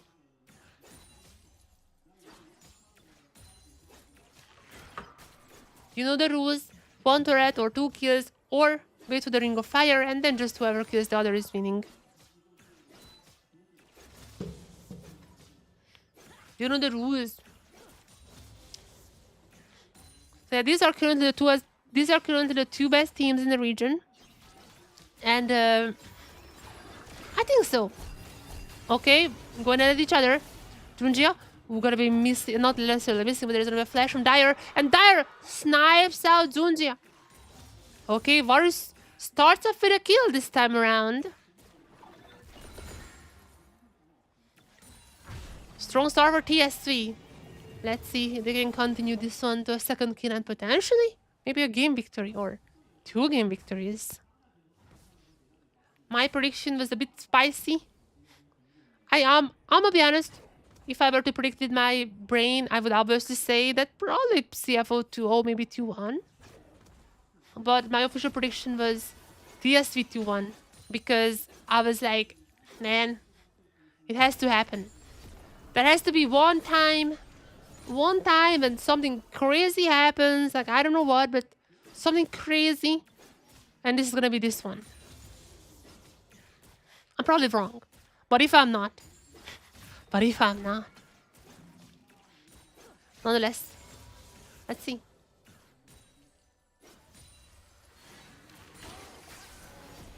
Okay, Dyer, another good trade for him. Level 6 also available for him. Wait, that's just a kill. Okay, that was easy. Wait a second. And TSC obviously gonna be choosing blue side. Okay, that 1v1 was pretty fast, like way faster than I imagined. Okay, keep it secret. Yep, keep it secret. Wait, what was it supposed to be? Will you carry me? Oh, because everyone is a carry, I understand. That's true, that's true. They have a lot of top laners as well. They have 3 top laners. And they used to play hero the most in Split 1. Then they started playing Stellar, who was absolutely stellar on carries. And then in Split 3 they signed Pun, who played all the games so far, and he's actually undefeated. TSV is undefeated. They haven't lost a single game so far.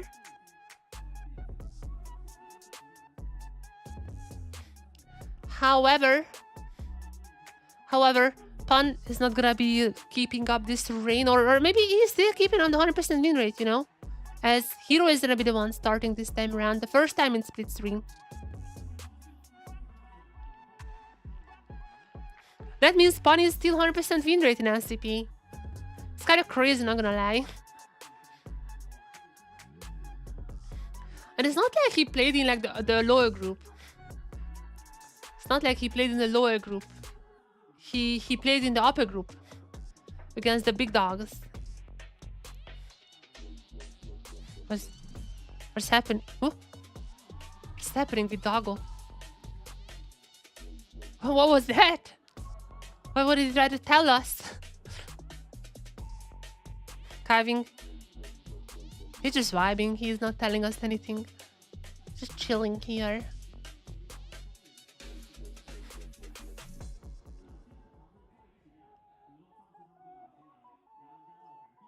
Okay. Give me the draft. What is Hero back for? That's what I want to find out. Maybe they just didn't want to put like a Pun against the driver already. We are in the draft game 1. I had a crazy prediction that TSW winning this one 2-1. I am probably wrong. I'm most likely wrong. I'm wrong. But if I'm not, then I'm gonna be bragging about this record forever. What do you mean serious? He was like blinking at us, like you know, like doing these little things. Are we gonna be seeing Yunara?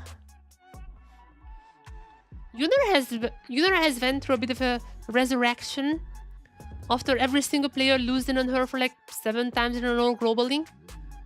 She's now having a 55% win rate globally, and also in the LCP now 50% win rate. And she has looked pretty good in the right hands. And Eddie and Dogo are both, I think, the right hands. And CFO, are they going to be banning Yunara here? That is the big question. Is going to be the Nocturne though. And that leaves up the Yunara pick for TSV. Now, if TSV picks the Yunara, I can see something like CFO just choosing the Zeri Lulu. She's supposed to be a similar type of champion, but Lulu is obviously the better support for her. But we'll see what they're gonna go for. Also, ADC first pick is not that common. But Yunara, who knows? And that's gonna be the Aurora. Not the Yunara, but the Aurora.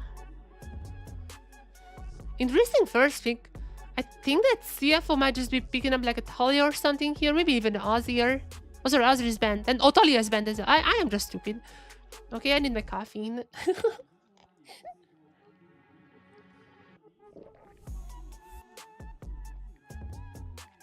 I guess that's why they could blind it. CFO gonna be replying in the Pantheon. And not the Talia. Is it gonna be the God? Oh, the Yunara. Of course, the Yunara. I was like hoping it's a Galio. I was like hoping it's not a Galio. I would love to see Honky on something else. But first of all, the Yunara is here. She who started as the absolute guaranteed loss for the teams. Ever since then, she got a pentakill. Now having a positive. Now she has a positive win rate across the regions. Even the LCP looks so amazing across the games now. The big question: what is TSV's response? I would love to see the Zeri, but we'll see if that's what they think as well or not. She's not the best right now, but I would want to see like a similar hyper carry. It's gonna be a Kaisa. I mean, still a pretty good carry. No questions about that. But CFO now gonna be in a situation then. Would they wanna pick something for Honkyu? The Aurora is likely gonna go mid, so this is not really a blind. Or would they just wanna pick up the Lulu here and then move on to the second ban phase? Yunara Lulu is quite insane. Some teams like more the Nautilus. I mean, Kiving kind of engaged champion. I could see that one as well, but for now, they're not gonna be focusing on the support. They're gonna be locking in Driver's very own Sion. I forgot about that. That's how I know it's been a while since I watched LCP. I was away for a while. I was literally on the mountains, on the Alps. I was in a snowstorm, almost dying. Okay, the last part might be a bit of an over-exaggeration. But I was not away. I was not among computers. And that made me forget about, of course, drivers, Sion. You can do that, doggo. That's the CFO line. It's like the pawn that I like explained so many times. Drivers, Sion, of course. What a start for CFO. I'm liking what I'm seeing. Pretty strong champions separately. I mean, there's a support, still a big question. I think the Lulu might get banned here. Maybe the Nautilus as well. Or maybe they would want to put their focus on to none other than Honkyu.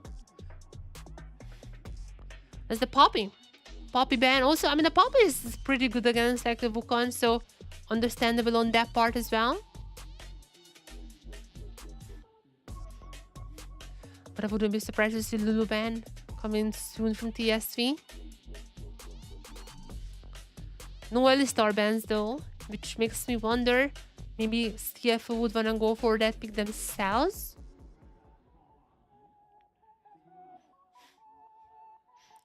Potentially could just be the RAL for TSV though. And just more engaged. Now is this a Lulu ban for TSV? Kiving is not necessarily the biggest Lulu player, but it's just so strong with Yunara. I would love to see that one. And this is the L-Star ban. Okay, so is this just the Lulu? That would mean that RAL is gonna be picked up by TSV, also L-Star ban. So there is that part. No matter who picks who. It does feel like they're just the Lulu for the RAL trade.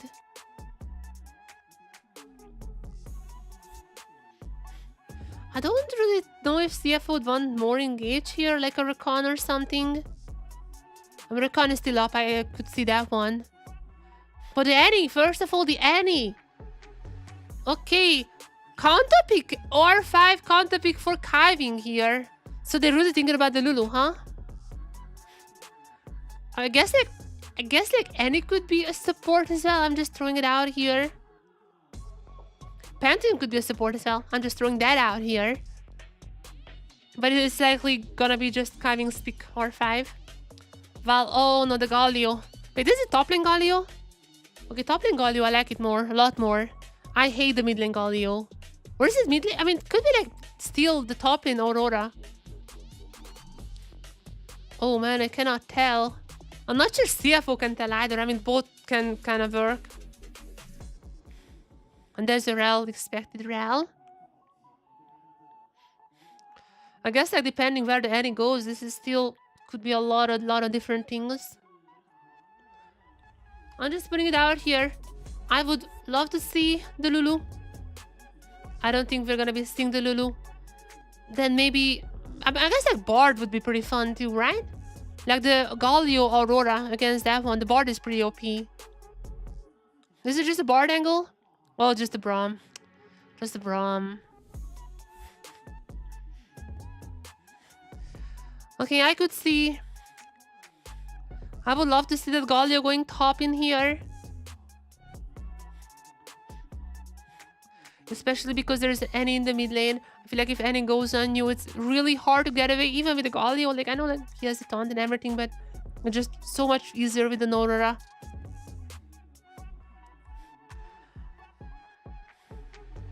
Something I would love to see more.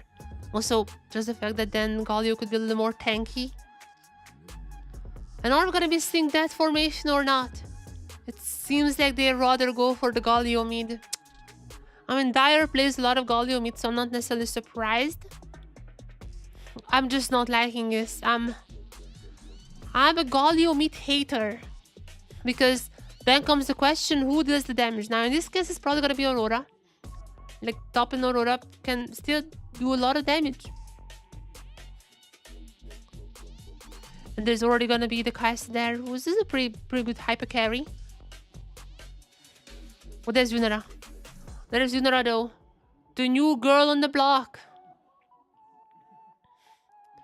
And if I had to give my prediction, it's hard for me to say because I predicted TSW 2-1 and it still could be, but I think Game 1 is gonna go to CFO. It's hard to predict because I said it's like kind of a, you know, like a hot take, but I did say 2-1 for TSV. And even if they lose here, there's a chance. But it just, I'm liking what I'm seeing more from the CFO guys. I feel like Honkyu is gonna be pretty good on the end, just stunning everyone. I don't think he's gonna get caught out much. And Doggo, I mean, Doggo is gonna be having a lot of safety nets. So it does feel like that he's just gonna be set up to carry this game as well. Maybe a pentakill, maybe a penta as well. Minions have spawned.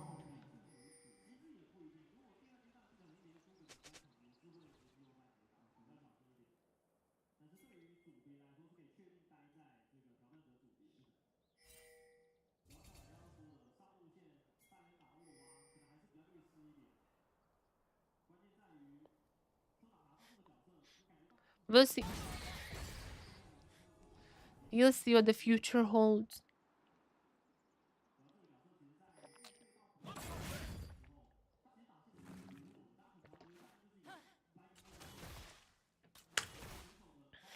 Alright, chat. Predictions for this game. Not the series, but this game. Let me see some predictions. I'm saying CFO here. But we'll see. Yunara so far looking pretty strong. It feels like players learned how to play her, how to play around her as well, how to keep her safe. And her damage is really insane when it comes to the later stages. Like we have seen after she gets the hurricane, it's gonna be pretty much impossible to out-damage her.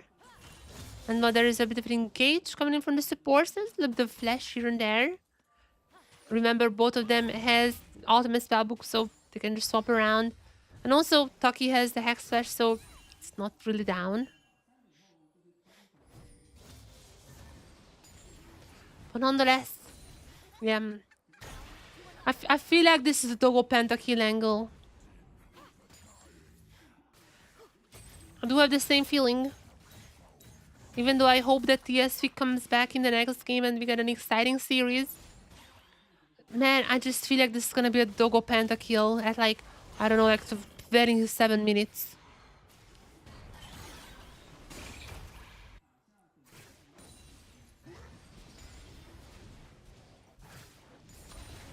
You know, when they're fighting for one of the Drake's soul point potentially, or maybe even the soul. I just feel like Doggo, as soon as he picks up the hurricane, just gonna go penta.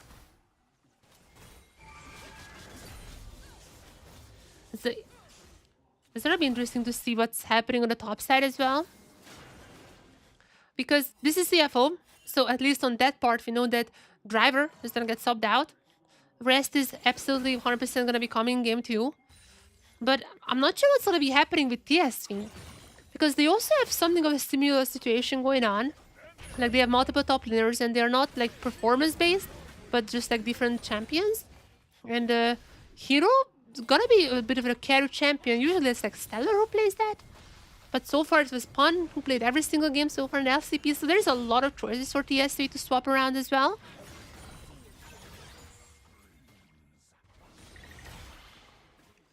So what I'm saying is, I think like top lane matchup is gonna be very interesting across the games in this series. But for this particular game, all eyes are gonna be on Yunara and Doggo.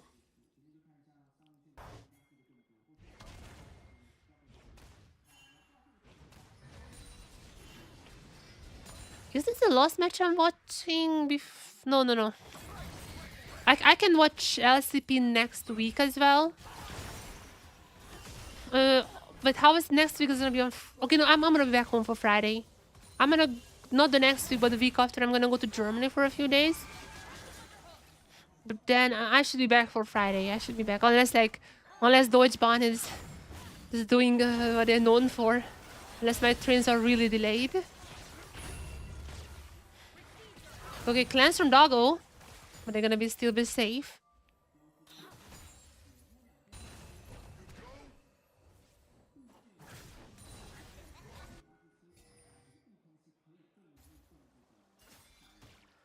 They're still gonna be safe. Just a cleanse. I feel like the cleanse is like, at this point, is like fine to use. Still has the flash, still has the brawn there, still has a heal. There are just so many tools available for them that I don't think Yunara is necessarily gonna be in a trouble. Yunara not gonna be in a trouble. However, she has the recall soon though. Oh, because the mana, oh my god. Because the mana, she cannot even help archiving. The Braum shield is definitely strong and gonna keep him alive, but I mean, if they really... Wait, Tyre? Okay. I mean, this is the guy who was like winning lane against every single MSI mid laner, so I'm not that surprised to see that, but okay, the Annie's kind of winning this lane hard. And Galio has to use the teleport already in the last encounter, so this time around though, it's gonna be Annie who's pushing in the wave. What was happening there? Just a simple trade here? Oh my god, this guy is so good. Honku is just so insanely good. Wait, how did they stop the dash? Was it just like Dire screwing off the dash and like dashed into Annie somehow? I have no idea how that happened.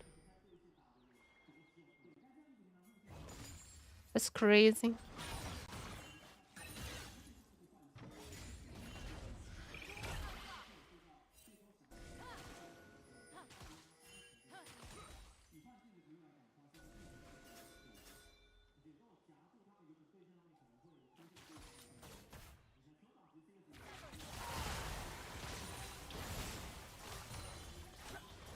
All right.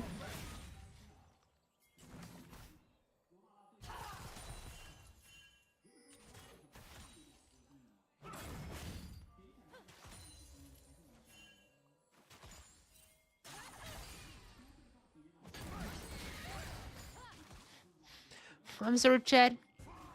I got distracted by Genshin. I'm back here, don't worry. I was just reading Genshin stuff. I'm back.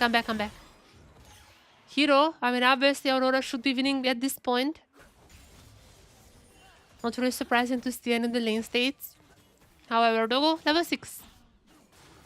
Eddie should be getting level 6 soon as well. All this while the junglers already reached that point. Question is, when are we seeing the first engage? And this might be here. Honky being caught out here. Junjia can still jump in if he wants to, but he does not want to interfere. This is the first blood for Histo.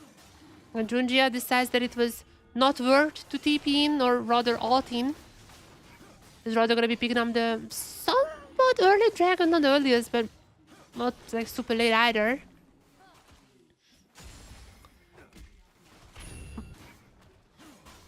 And it's gonna be the first Drake for CFO. But it's also gonna be meaning that whoa. No solo below. Oh, okay, calm down. Hero almost solo below, but at least TSW gonna be picking up the 3 grubs. But this is so far so good for TSW. If they can somehow kill the Sion as well, that would be messy, but rather Hero just gonna be going for the plates. I mean, that's a lot of gold as well. Okay, well done. Well done for TSW. Okay, he still has actually been popping off this game so far. Okay, good job. Props to you. Yunara can absolutely still be scary. You should be careful with her. But Aurora is kind of already getting ahead. Just kind of expected this lane matchup. But the fact that the Wukong is also ahead now. That is a bit scary part when it comes to just getting engages. As soon as he gets the Thunder Sky, he can just go in for all the crazy engages and probably survive them as well. That might be especially helpful when you have to take down the Yunara.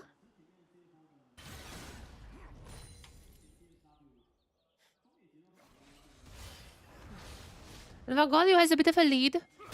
I mean, Galio is just not really going to be doing damage, so I don't think that's that important.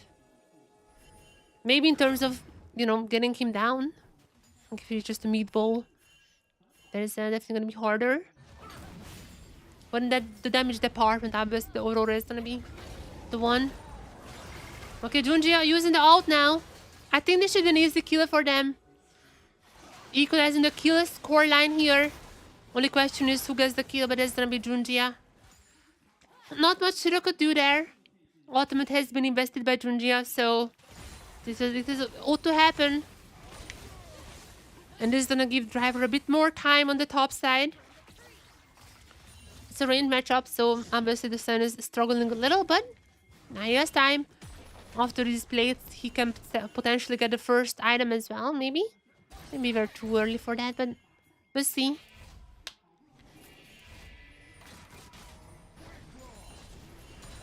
Nonetheless, no matter what happens, CFO really needed this one. Oh, wait, what? How was another...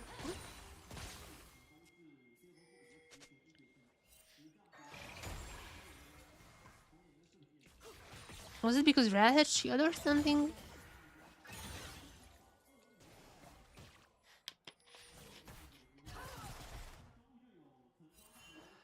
Nonetheless, there is gonna be CFO, the kill here. CFO going a bit aggressive on the bot side now. There's a bit of stun from Taki. It's 2v2, but Junji is not the healthiest for now. Not that many objectives to play for, so we can afford to be a little bit more aggressive.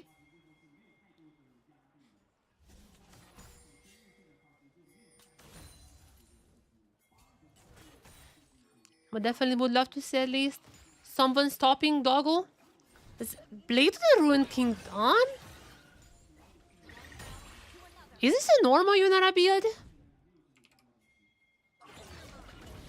Chat, I told you guys I haven't really been doing League of Legends these days. Apparently people go half Kraken and Blade the Ruined King. I guess it's not that weird then. But it's not Kraken, it's gonna be Blade the Ruined King. Done for Doggo.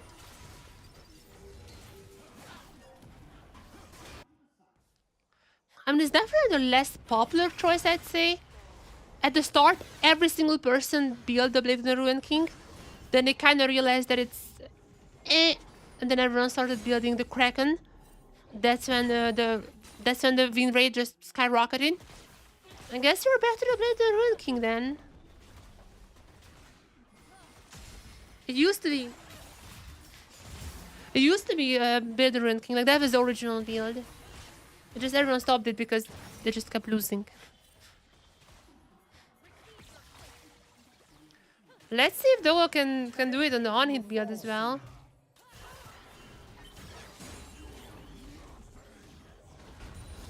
Okay. Cyanalt is here. Oh, wait, he's still dead. Wait, Driver? Wait, what was that? Wait. Oh, he's still alive though? Wait a second. The boss play?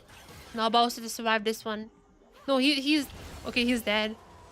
The Driver is laughing. That was a bit of a mistake for a minute. Okay, Yunara is dead. Yunara got a kill, but Yunara is dead. Wait, whoa. TSW got defeat. But hashtag Dragon goes to Junjia. Okay, whoa. I was getting a little...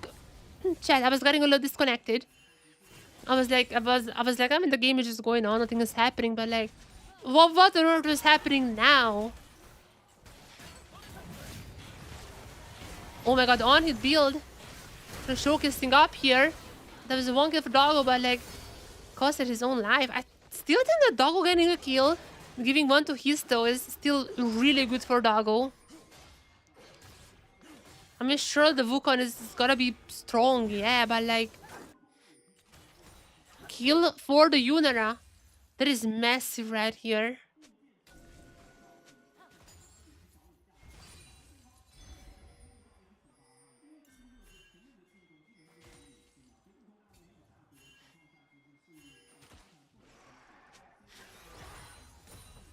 Meanwhile, BLG also won apparently.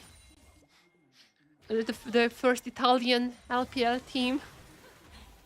Forza Italia.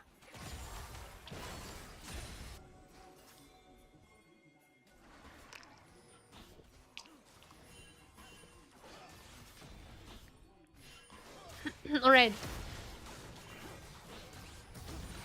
CFO gonna be picking up the Herald. And that would also mean they're picking up the objective feed. So it's gonna come down to the first threat here. But besides the feeds, there's gonna be the fight breaking out here as well. Assist gonna be pretty low. But he is just engaging. Honka's gonna be super low. And a kill goes to Dire. We're gonna be continuing this one. There's already the damage dealers here from CFO. Doggo is dealing it. Doggo is doing it. And he's already getting one. It's gonna go to Junja, but Doggo is the main one who's dealing. Actually, Junja might be the one who's gonna go the kills. But nonetheless, it's a pretty big fight for CFO. And he can still keep going. There's the Herald. I'm not sure what the Herald is doing there. Okay, that was not the highest usage, but nonetheless, CFO got the objective feed. They also 2 dragons up, by the way. They have taken it. And Doggo just getting more assists, even though Junjia was the one getting these kills particularly. Like, Honky was down pretty fast. But right after, look at Doggo now. Look at Doggo. Like, Jesus Christ. Like, just look at the damage there. They cannot even damage... They cannot damage the Yunara. Because Yunara is just killing them before they could do so. There is already an insanely crazy Yunara, and... I mean, this is just gonna be what we saw. Okay, that's a pretty funny one.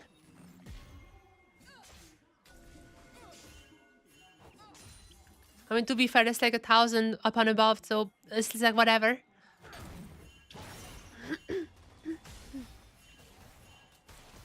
This Yunara is similar to what we've seen in the SHG match.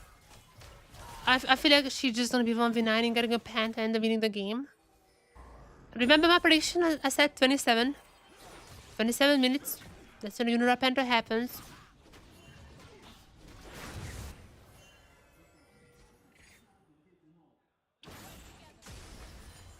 With this on-hit build, I can just imagine, like, she's gonna go for the last hits. Bam, bam, bam.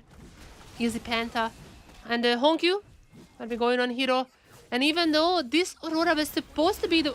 Oh, wait a second. Aurora jumps out. Okay, that was a nice escape.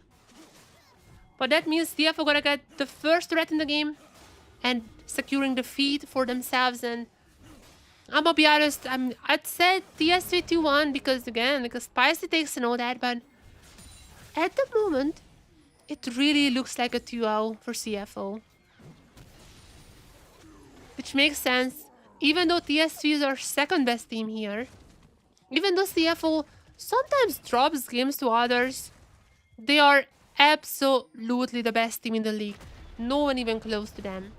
And there's gonna be 2 quick threats. Just a ton of gold income as now they're reaching 2,000 suddenly.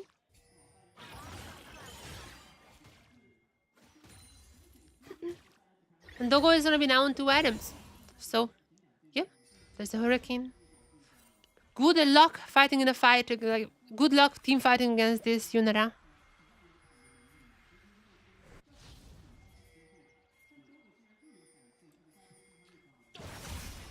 The Kiving might be caught out here. What is a Brom? I don't think he's taken. Yeah, he can just jump out. Are we seeing a fight for the dragon? Soul point would be for CFO. And if TSW just let that happen, there might be some Otacon pickups right after. So far, TSW just cannot really find and engage into the pit. There's now Taki being called out here. Immediate ultimate power by Honkyu. There's Eddie though. Eddie goes in. Honkyu is down. But look at Yunara. Look at Yunara. That is the most important member in the CFO comp. I guess Junja is the one who's getting all the kills here. You know what? What if it's Junja who's getting a pentakill? He was like the only one from the junglers so far, I think, in the STP who got a penta. Just getting all the kills. I guess it's not the Yunara penta angle. It is gonna be the Junja Pantheon penta angle. Even in the name is a Pantheon. However, this time around, the Doggo finally gets some kills for himself too. There's gonna be the double. And we don't have to be scared for him because this Doggo is barking loud. You know what? Another one for Junja. Why not? Yeah, this just seems a bit over right now. It was close for a bit. I have to give it to them. But my goodness, it's not looking close right now, is what I'm saying.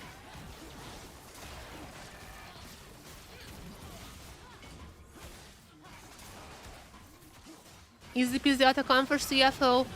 I don't even think that the autocon throw is possible. CFO are above the LCP. No throws are gonna be happening here. And I mean, with this one, they're gonna feed autocon, some kills as well. They're gonna soul point. They got like everything possible, everything imaginable in the last like 5 minutes.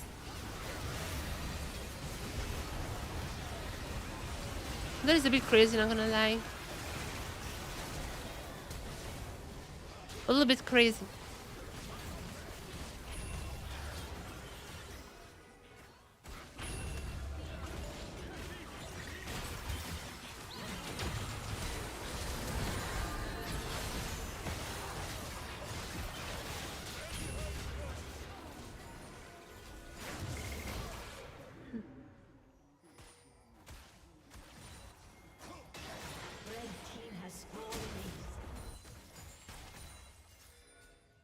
Yep, chat. I have a feeling this is turning into another one of the storms.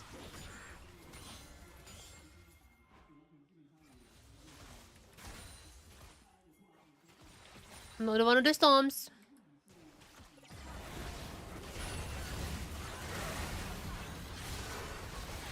There's a jump in from Junjia. Is the Panther angle? Wait, oh wait, is it gonna be a little bit earlier than I thought? Are they gonna go for the Panther? No, they just rather would continue with the turrets. Okay, maybe 27. Maybe 27 is gonna be the time. But that is just, I mean, come on. That is crazy. I mean, they're gonna have that already. They're already gonna be having the Ocean Soul by that point. So, I mean, probably Yunara is gonna be even more aggressive with that. But this team is just incredible.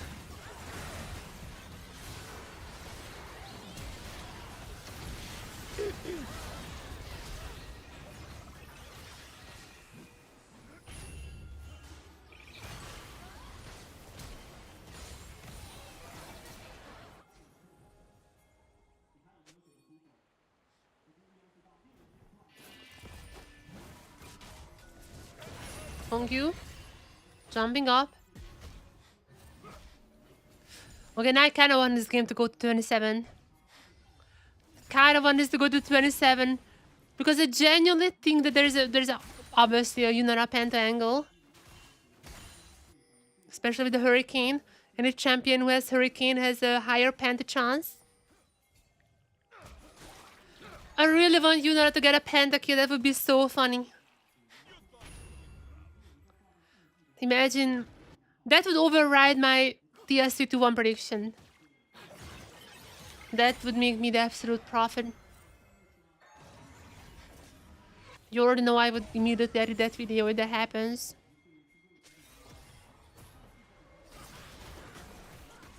What would be funnier if TSW still wins T1 and but Yunara also gets a pen at 27.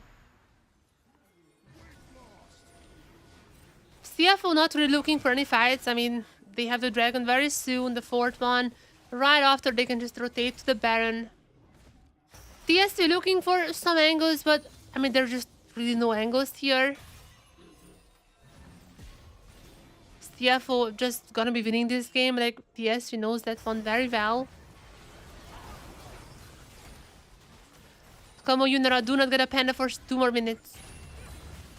Just feed into my narrative.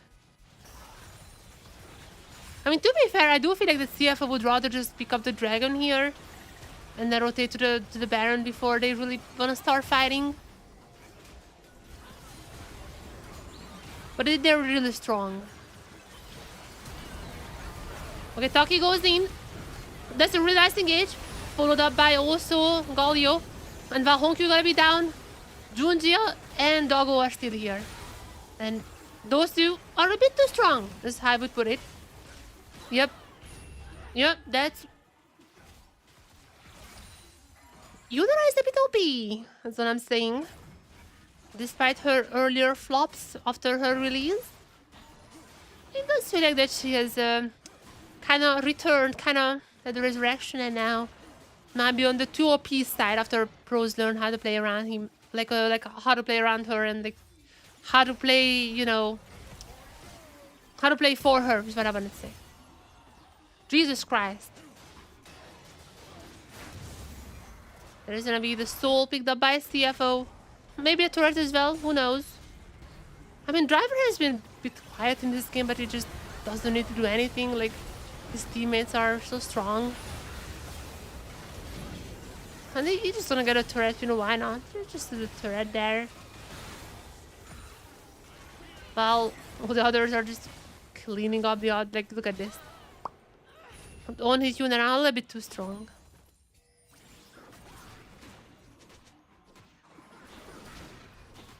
CFO nearing the 10,000 of a gold lead. As Baron is up and 27 minutes is up. Oh my god, come on. Give me a Unira Panther right now. I've never wanted anything as much as a Unira Panther here. Okay, actually I'm also on the fragment, like, I also want a fractured halo in Genshin. Actually, I also want to win my 50-50s every time. Okay, I want a lot of things. Baron started up by CFO. But the more important thing, what we all are waiting for is the 27 mark. As now, there is a re-engage coming in. Is it gonna be Yunara with 1? Is it gonna be Yunara with potentially 2? Yunara with 3?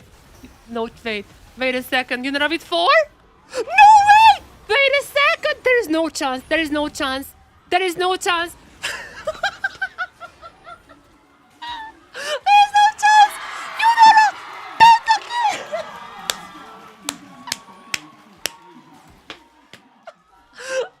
Alright, chat. I'm gonna buy lottery now. Bye-bye.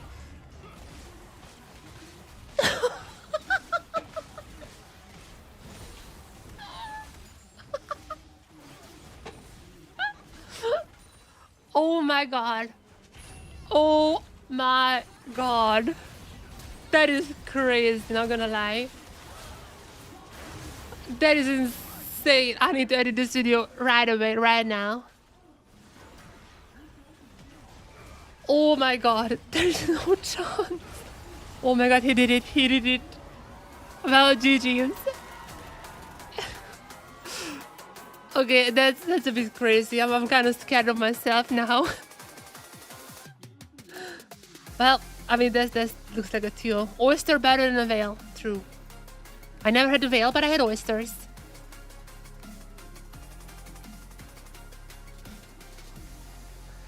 Chat, I need to edit this video. At the very freaking start of the game, I called this out. Pentakills every week. I mean, yeah, of course he's like a pentakill machine. And that was Driver. I mean, Driver probably knows he's not coming back. Rest is likely finishing up this next game 2-0. They just look so strong. He's dancing around the deal. He's not coming back. It's gonna be a 2-0 after this one. Mental state is in unseen depths. Okay, okay, chat. Okay, I mean, okay, come on. Like, come on. Come on there for a second, man. Come on. I mean, to be fair, like, Yunara should be getting pentakills. Like, that's, like, either she is really OP or really, like, feeding. Pro's just, like, learning how to be more aggressive and, like, what is the limit. Obviously, she's gonna get nerfed. Like, no, not saying she shouldn't, but... You know what I'm saying? You know what I'm saying?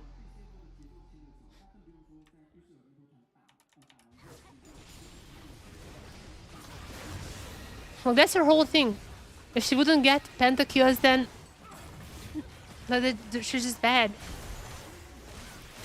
Well, the team has to be really good around her, so there's that part too.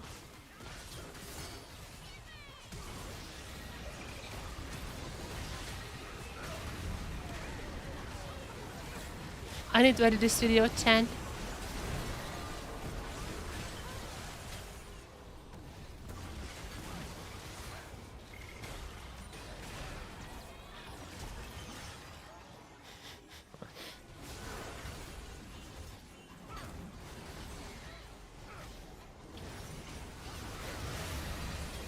I need to edit this video in the break. I literally called out. I was like, just watch Turner getting a pentakill at 27. I was like, I've seen it in the stars.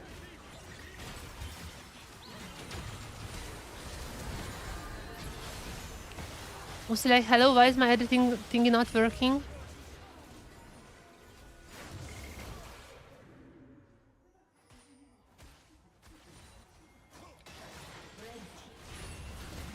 Hello, why is my editing thing's not working? Hello? I hate Adobe so much, by the way. This is my weekly Adobe flame.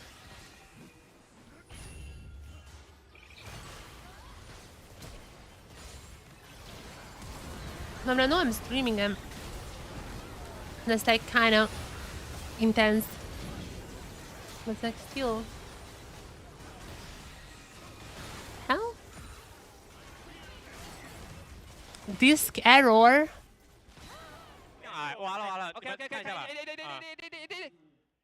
Oh, there's the Penta.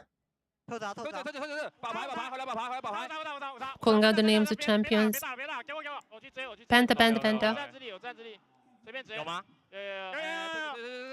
I like slow. I think it's slow.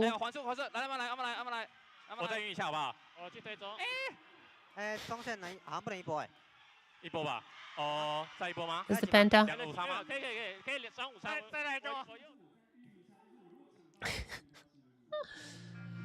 Oh man.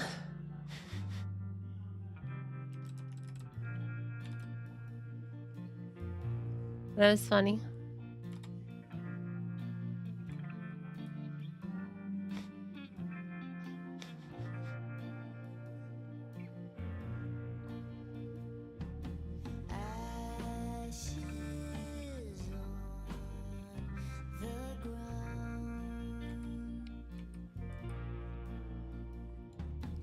Okay, let me do this video fast, upload it to Twitter.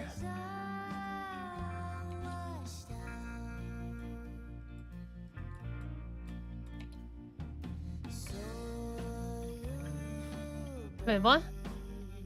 What am I doing? Oh, I'm a little bit stupid. Well, I'm gonna edit this deal. In 5 minutes, like, I can edit this 100%. But yeah, I mean, I can see why she was like very bad at the start, because players were like not like they couldn't feel out the limits of the champion. Like that's the same thing with Zeri, even though Zeri was like absolutely mega busted at the start for the Yumi. So that was a bit of a different story then, but I mean still like overall I think the similar things are happening here again. But she should be strong in some scenarios, but I do feel like she's probably gonna get nerfed 100%.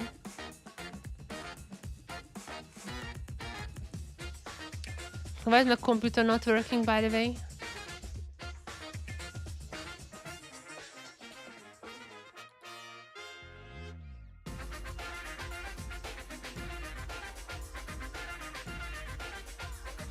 Not sure if I can edit this video or not. Like, my computer is literally just not working. I mean, I can probably do this just from the audio waves. That's fine.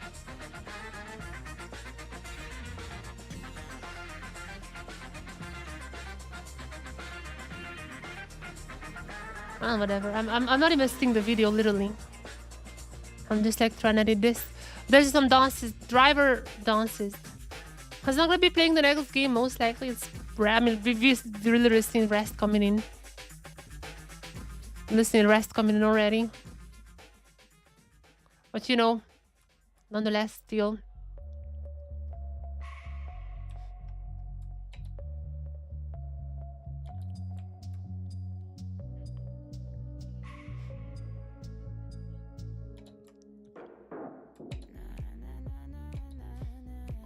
Okay, let's see. Just a body empty Like I'm trying to find a moment when I was like, I think the Unira Pentagon.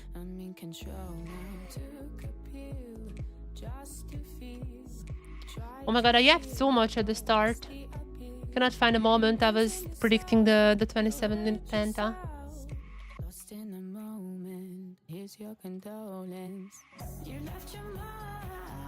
Oh, this is my favorite song from like the, what is that, like the playlist. Probably copyrighted though, so goodbye to this segment on Twitch.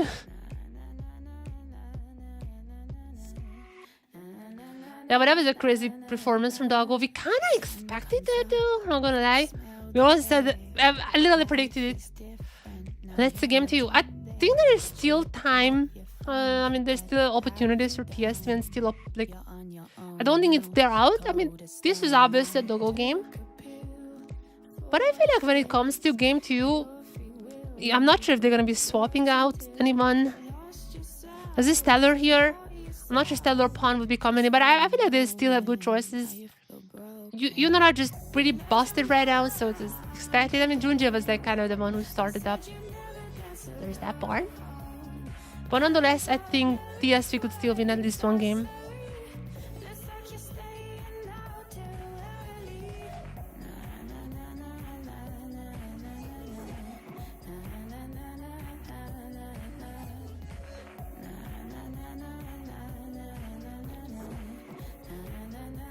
Let me find when I said the Penta angle.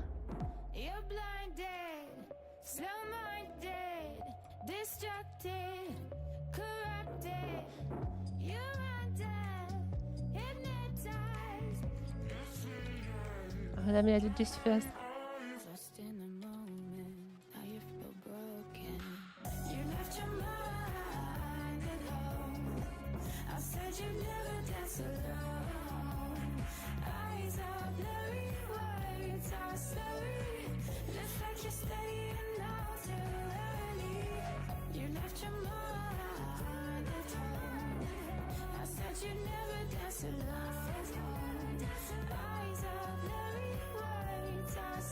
Okay, there you go. I'm just editing this fast. I don't think.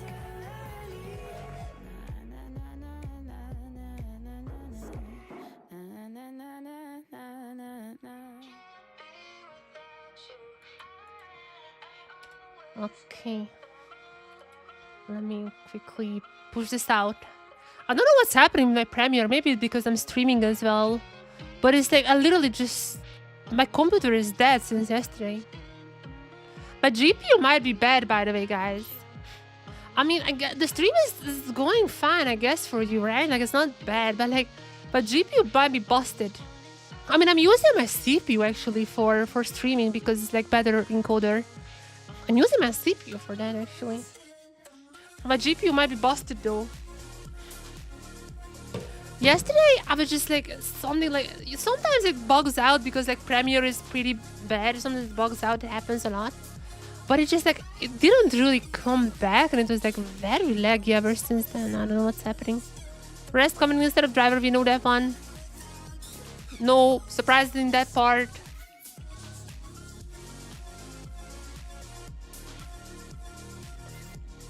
But there's also going to be a change in TSW. They also have their own top laners. They have 3 top laners. Let's Pun back here. Hero just played 1 game to lose. Now he's back to Pun. He actually has not lost a single game in the LCP so far. New signing for TSV. Played 4 games so far in total in Split 3, but won all of them. Let's see if he can keep this trend going. Definitely his hardest opponent is going to come now. So... if you want to keep the 100% win rate going, then there's no better time to showcase it than now.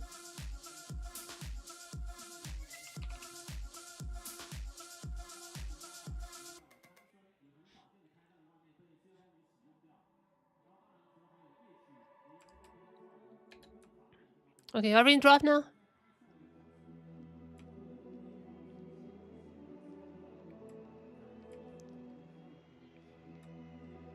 Blue side chosen by TSV. As per usual, they're gonna be staying on blue. No surprises there.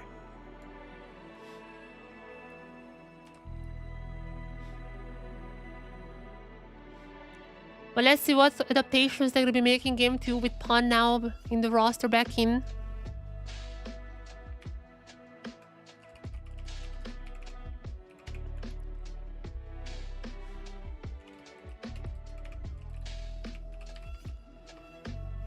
Okay, my computer is like crazy lagging right now. I don't even know how long it's going to be. Okay, it's pretty fast to render out the video somehow still.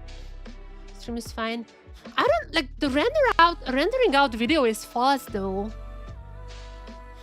I have zero idea what's happening, but like the preview window is like pretty screwed. And my Chrome is lagging as well. My computer is horrible and wrong. Like absolutely. It's like I'm definitely overworking it. I know that part. But yeah, I'm keep overworking it. Game 2 draft. Already. Yoda Ben, honk you, you're not getting that.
Okay, Chad.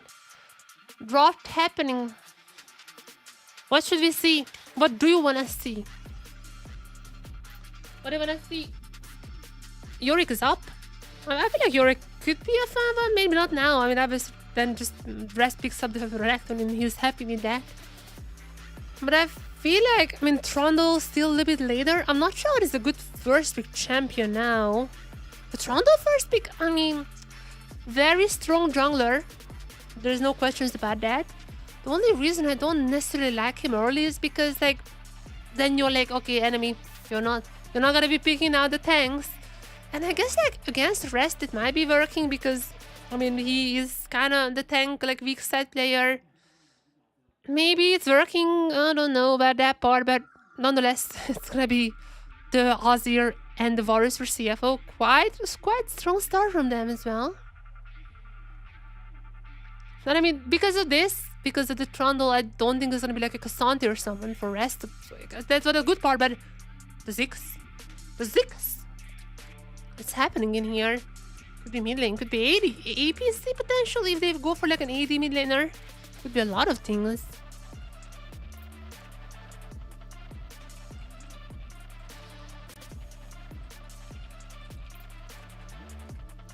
The Jhin. So that's a Ziggs mid lane. And Jhin ADC? That is a weird pairing. I mean, that's like a really insane range. Like they can just like take you out like 2 screens away.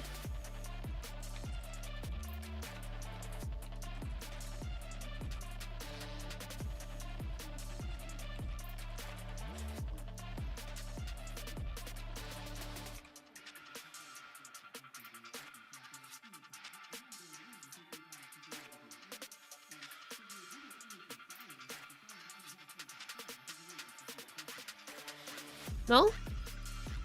There isn't a Besta? I mean, it's like fine. Not super tanky, we couldn't really pick super tanky into Trundle, but so far this is pretty much normal draft what we're expecting here.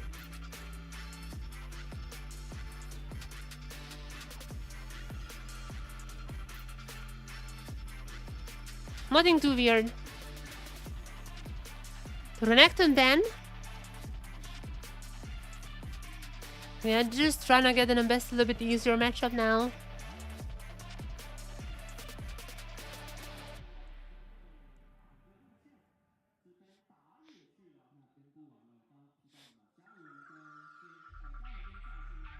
Okay. What do we have in here? Vibe and yeah. Okay, I wasn't really paying attention to the draft. I'm sorry. I wasn't paying attention because check out the newest Jesport hub tweet. Obviously, that's a little bit of an edit of my prediction, my incredible prediction.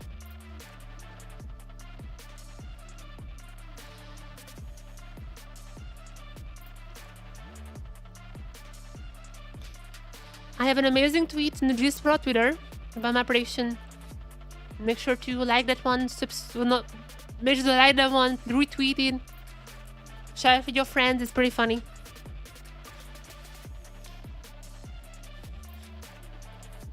That's what I'm saying. Now, jungler still not picked up for CFO. What is it gonna be now?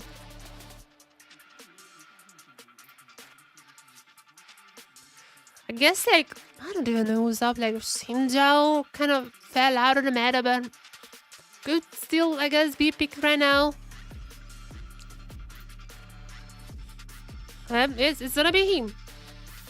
Man, I am on the roll today. The start of it, I'm kind of like acing my Lodel. Then I was doing well in connections, which is unlikely to me. And then I was doing my Wordle.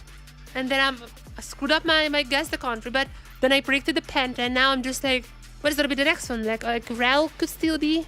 No, Leona, I guess then. Or who's oh, sorry, Alistar was not picked. Alistar, I guess. Oh, Bard! Never mind, we're cooking. We're cooking, baby. We're cooking. Cooking a delicious dish right now. It is gonna be the Bard.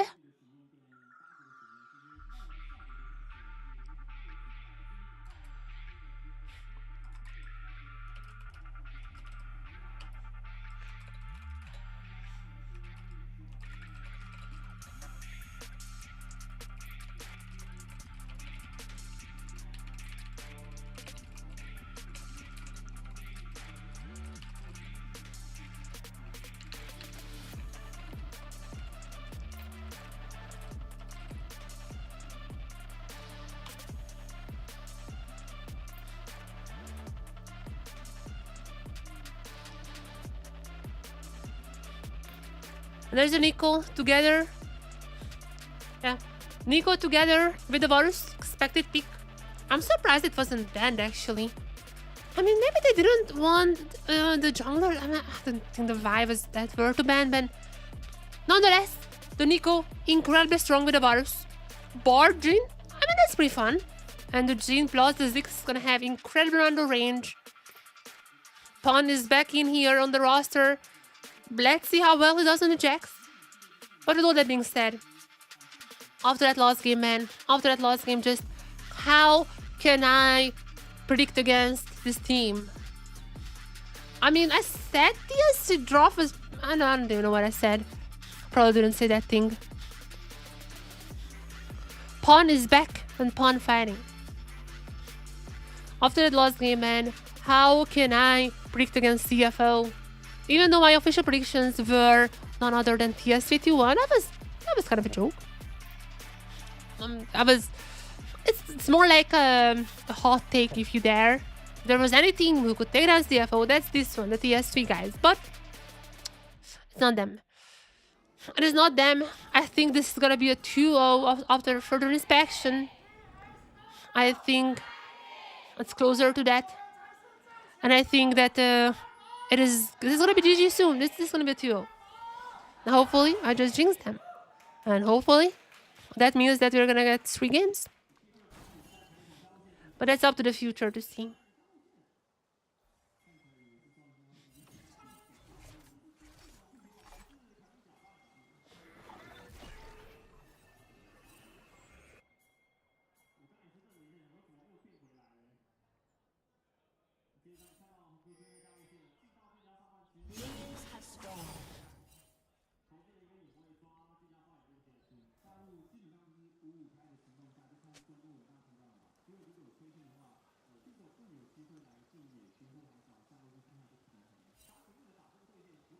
Okay, let's see. What should be looking forward to here? I feel like Dogo and Kaiving should be hard winning this lane. As per usual, almost all the time it happens with the Nico. A Bard can absolutely, you know, annoy them a little. It's not like a slam dunk. And obviously someone like a Caitlyn is winning it even harder, but I think all things considered, they still should be pretty much the favorites here to win this lane. The real issue for CFO is probably going to be starting whenever team fights coming around, and the Ziggs and the Jhin together are going to be start dealing the damage from like 2 screens away. And even Taki can help. Like, this is a team who can literally kill someone without being like 1,000 radius away. Imagine just Bard sets up an ultimate, followed up by a Ziggs ultimate, and followed up by the Jhin stun into the Jhin ultimate. You can literally kill someone from 2 screens away without even getting near them. On paper, this TSW comp is insane. And this is the type of comp you see in like Chinese TikToks.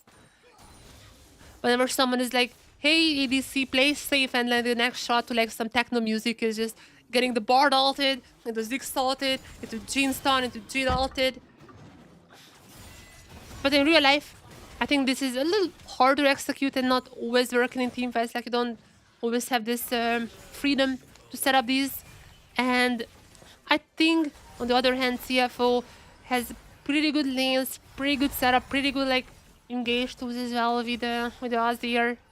Junji has good disengage tools too. So while I can see the Chinese TikTok combo working, maybe once or twice, when it comes to consecutive team fights, I think I have to give it to CFO.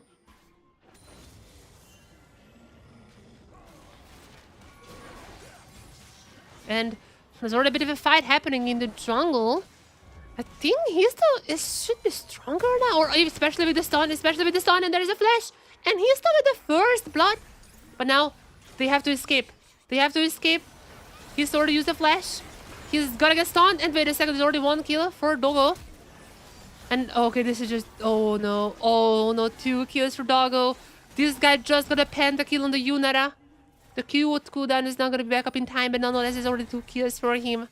The guy who just got a Yunara pentakill starting out this game with 2 easy peasy lemon squeezy kills. Yeah, Chad, I don't think this match is gonna be going to 3 games. It is looking a bit rough here.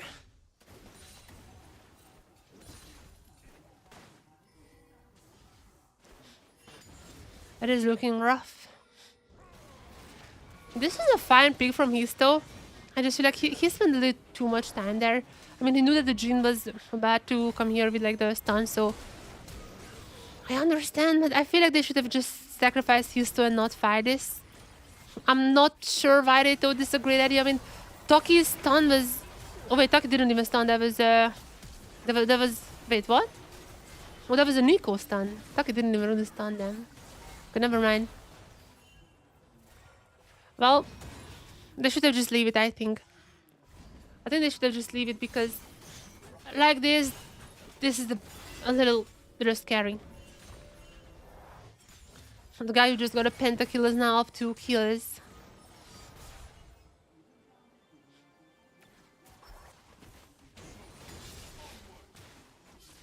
And even though Varus is not really like the Yunara, I mean, not even on hit, this is a lethality Varus, I still wouldn't dub Doggo that he can put out some great plays here in this game.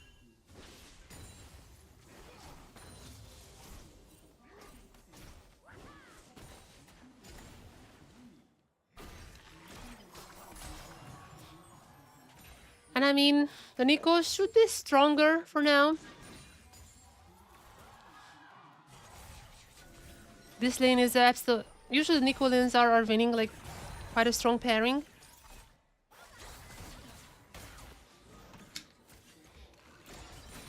But now that Doggo has 2 kills, it's even harder to do anything.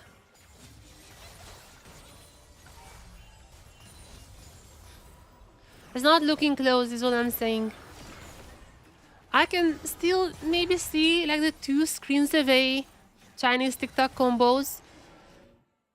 But I'm not sure that's happening. I think level 6 still a bit farther away. And CFO is doing pretty well so far. TSV seems a bit too aggressive at times. Maybe that's what they need. Maybe that's what they need to pull off the trigger on those big plays.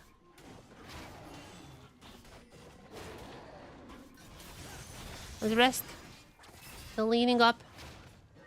The happy up with the blue. Junjia, are you there for the grubs potentially? Dragon is up. I'm not sure either team would wanna go for the dragon. Oh wait a second, Eddie. Oh, that's just a soloable, isn't it? Oh no. Doggo's gonna be surviving. He's laughing. And meanwhile, Kaiming is gonna be solo killing Taki though. Oh no, this is disastrous. This is disastrous for TS. It's also the fate. Oh no. Oh no, after that pentakill now, all of this happening to them. There is no chance Kaiving goes. Okay, Kaiving is not soloing Eddie, you see? Okay, that's one dodged. Oh, he's even gonna get the turret shot. Dodging the Ziggs. And he gets a solo. Okay, Ziggs got a kill though. Ziggs got the kill. I mean... Oh, I don't even know, man. Yeah, Nico having the same damage as everyone else. I don't even know, man. This is looking rough. Like, we're entering the territory. Then, even though the plays are not too bad for TSC, when enemy supporters solo kills you, I have to calculate with the damage fact that's not visible in the graphs, which is the mental damage. Like, the emotional damage, so that's the meme. The emotional damage. I have to calculate with the emotional damage there, and there's a lot happening in here. Nico is leading in terms of emotional damage, I think, this game.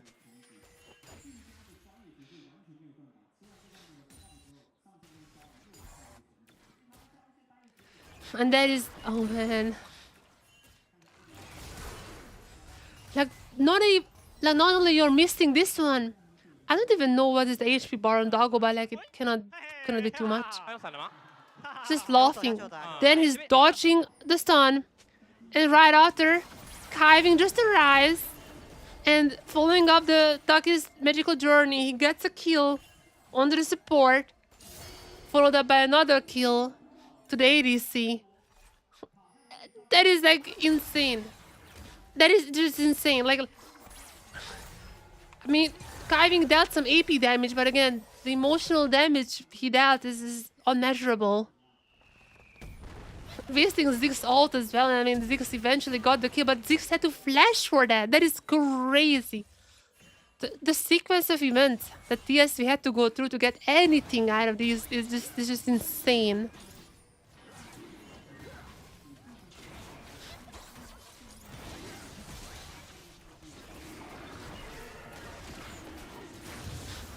Yeah, Kaiming might be... I mean, this is hard though.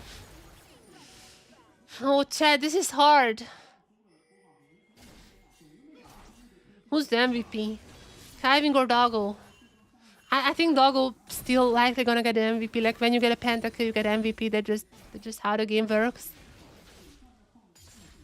But with that being said, Kaiving is kind of my MVP, not gonna lie. Like, that sequence of events, it's just crazy. This guy is styling on them. And as much as I like Taki, I love Taki. Coming for real, this is a bit too good. Oh, to be fair, Doggo was carrying hard last game. Like, he had his moments.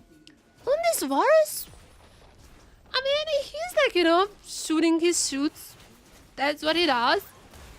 But like, yeah, the Nico is just an absolute cheat code. Like, when you're playing Varus Nico or Caitlyn Nico, it's just incredible. Like, it is a little cheat code. Nico is a little cheat code in that case. You have incredible on the push. You're gonna have Perma Prio in the bot side. Okay, Honkyu. Nice flash. And that's a lot of ults once again used by TSV. I guess they got that Honkyu's flash, but like, that's kinda it. And people think Carving couldn't play anything other than tanks. I was always hopeful in his enchanters. I'm just saying, just watch back any of the previous videos when I was, you know, I was talking about Carving. I was like, this guy has good freaking enchanters. And Pon, he has a 100% win rate in the LCP so far. But I think, I have a feeling he might be losing the 100% today. Still in the game. Yeah, Nico is super busted. Like, together with Varus, but especially Caitlyn. But like, Varus is like the pretty much better champion. So even though the Caitlyn Nico is stronger, usually because Varus is just so much better, that Varus Nico together is quite possibly the best pairing right now in the game. But yeah, Nico is just insane. Like, and this is like not even her best comp. Like, Galio, whenever like there's a mid lane Galio, I kind of like top lane Galio more, but whenever there's a Galio plus a Nico, or like anyone like a Wukong or something, extremely disgusting champion, yeah. And also, like the funny thing about Nico is that her bugs are like features now. Riot was like, she has incredible bugs, like the when you send out your clone and you like recall, so you have a ward there for like quite a long time. And because every single pro used it, Riot was just like, I guess it's a feature now. We can like send out your clone with like the teleport and like emoting and then goes a little longer. It's a feature now. So yeah, she's an insane champion, especially for pros, because they know how to abuse these bugs, which are technically features. So there's that.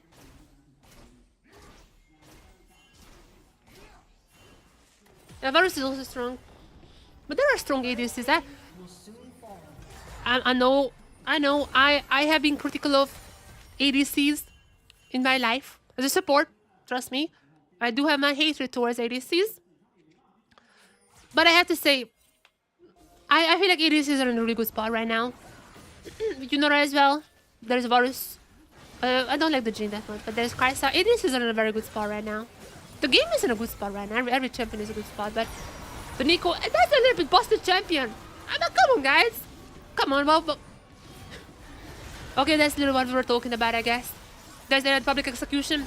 Dogo second penta incoming. That's a triple. Is it a triple? Unofficial triple? No, that's an official triple. Yep, okay. Chat, I start to feel like that not only Varus is busted, but Dogo is not busted too. I have a feeling that that guy is a little bit OP.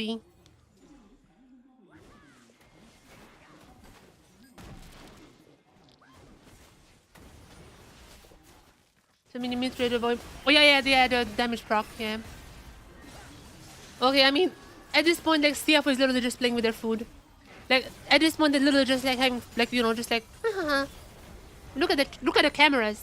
Look at the camera. Okay, Junior is like the most serious person, but even he's just like looking chill.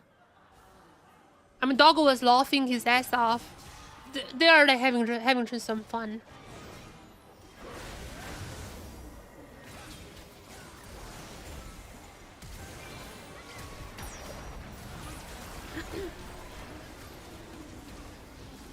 By the way, guys, if you are curious about the Doggo pentakill, which was pretty crazy, especially because I literally predicted everything at like the very start of the game, just check out the Jesport Hub Twitter or Blue Sky, both of them.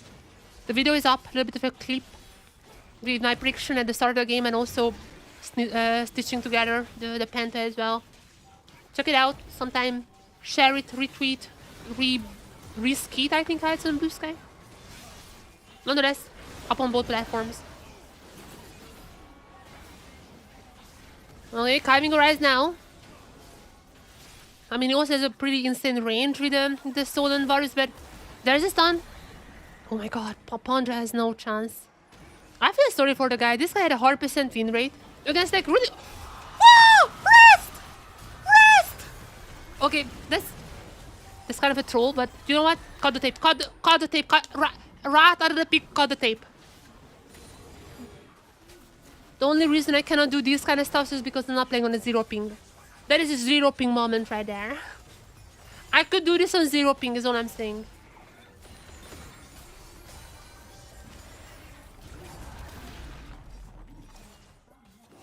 And that's how you know that the CFO is having a bit too much fun right now.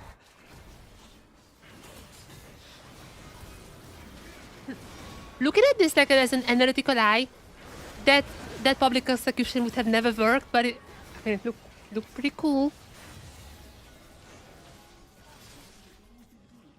I mean, to be fair, let's put on our analytical hat right now and just think to ourselves, in what world that play works out.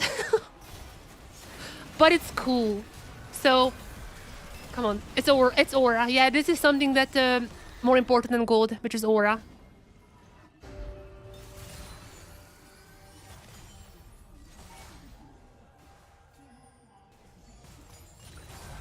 Like, I'm not even joking. Oh my god, hubris on Doggo. That guy's crazy. He built hubris. Yeah, CFO is not taking this game seriously anymore, I feel like. Yep. Yep, that's... Yeah. Chat, we came into this match with a big question as how good CFO is. TSW was so far the only ever team in the LCP who take them down.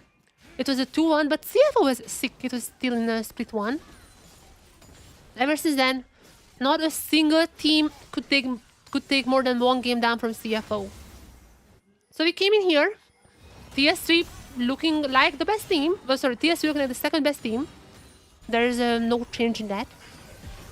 However, we came in here asking the big question as, what is this team capable of against CFO? And the answer is, what is this team capable of is, okay, there's gonna be a double for rest, I can feel it. Oh, never mind. Never mind. But it could be a double for Honkyu. Okay, there's one. Can you get the other? No, but that's gonna be for Junjia. That's gonna be for Junjia right there. Or maybe he still gets away, but nonetheless. No, that's the Junjia. Oh, Kaiving. One more for Kaiving. And they are really just having fun right now. Ducky is springing. I mean, he's not really sprinting it, but honestly, there is not much you can do with Bart here. I mean, they're kind of losing their mantle, which, I mean, makes sense. But the fact is that there is still the Chinese TikTok possibility when you set up, like, you Bart ult Doggo, then you get the Ziggs out into the Jin stun, into the Jin out. You can still do this. But there is no chance for that because they're just running over you. So, I mean, that's what I said. On paper, I can see the TikTok potential, but it's never gonna be working out in a real game. Especially when CFO is playing like psychos. They just run at you.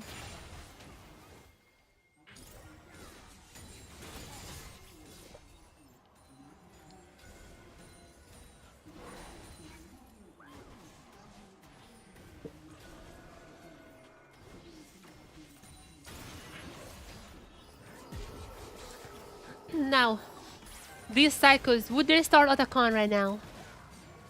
Or are we gonna be getting an LCP Otacon throw in this match? I mean, at this point, can they even throw? Like, genuinely. I mean, there's gonna be Otacon started.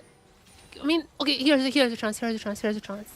Now it is time for the Chinese TikTok play. Unless Doggo just kills Bard over the wall. You know what? Never mind. Then no Otacon throws here.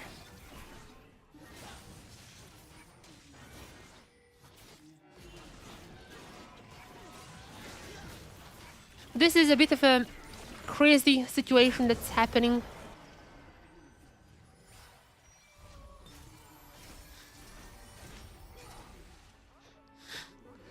Yeah, I mean, again, the CFO are not stopping.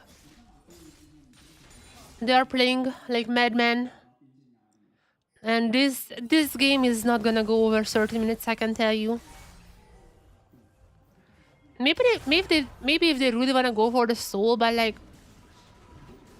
I don't even really think they need that or would wanna go for that rather than just ending the game.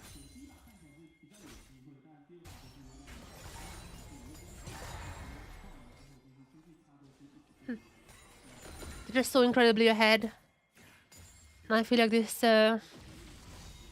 match is not slowly but very fast approaching to the GG territory. Kiving just running around. I mean, he knows he himself is quite strong.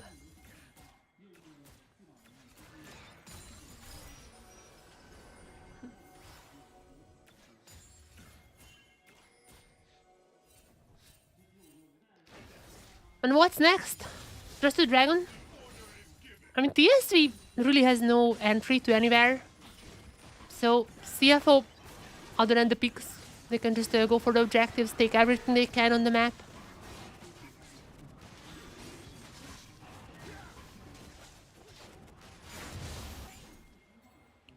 And this is kind of a statement game from them, not gonna lie.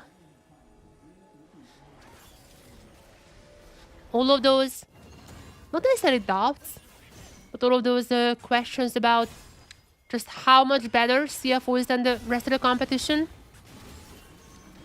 Well, we got an answer to that here. The pawn gonna be taken down in here, so another kill for Kiving. He's now the second. He's now the one with the second most kills in his team. And why would CFO stop? I mean, they can just do whatever they want. I feel like that's gonna be the next turret now on the top side. Waiting for the wave to arrive, but meanwhile, just in the jungle. Just trying to fish out some members here. That turret is not gonna be standing for too long either.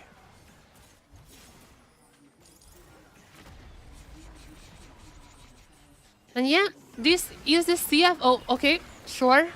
Oh my god, there's no chance. One more Q in the dark. Okay, wait, another kill. Okay, there's a kill. There's a kill. Okay, oh my god, this dog is literally going for the Bombies 3.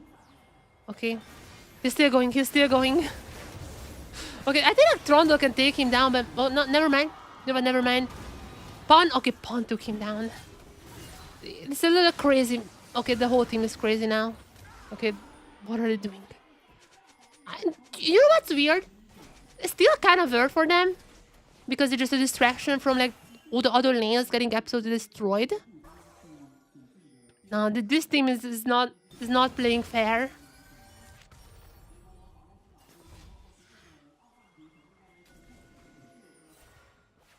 Oh my god, Kiving. There you go. Going 1-1 versus... Okay, no, never mind. There's rest here as well. Not even this... I mean, the whole team is kind of disrespecting it now. They're just playing for fun. They're so incredibly ahead. It's like fine. There is no chance they're losing this game now. And they obviously know it themselves. They're just shock. I mean, Doggo is 100% getting MVP this game, right? Even though Kiving had a pretty insane game 3. I mean, you get a Phantom, you get MVP. That's how it is. And he obviously deserves it. Like, every single member in this team deserves the MVP, but... I mean, Doggo especially had just a phenomenal series, I think.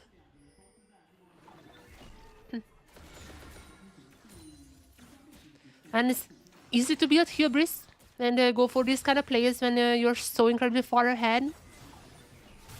But nonetheless, I mean, props to him, is still having some fun. Keeping the game still interesting, even though it is kind of over for a while now. Now, Baron. Do they want to go for the Baron and just then end the game? What is the game plan here, CFO? Maybe they want to get another Penta for Doggo. That would be pretty funny. It's a retarded Varus, so I don't necessarily think this is a Penta angle here, but I mean, who knows? Junjiado goes hard in onto the others. There's the Jin ultimate, more so just defensively, but I mean, does nothing. Even the 4th shot does no damage. And TSW using up everything they can, and they still cannot get anything.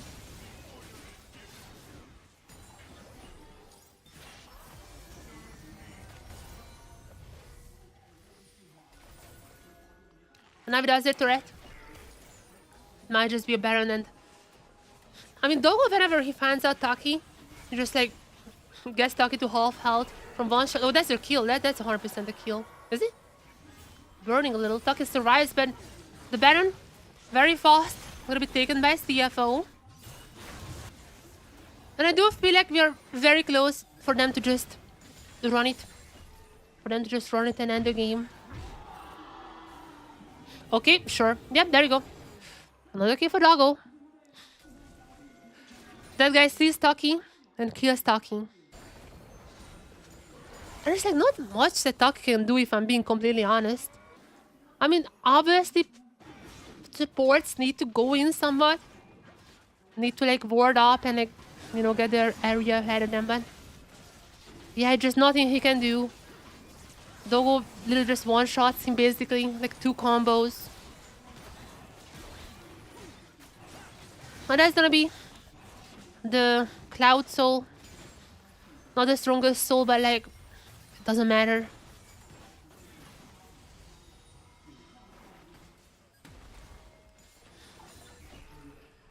Draws the snipe.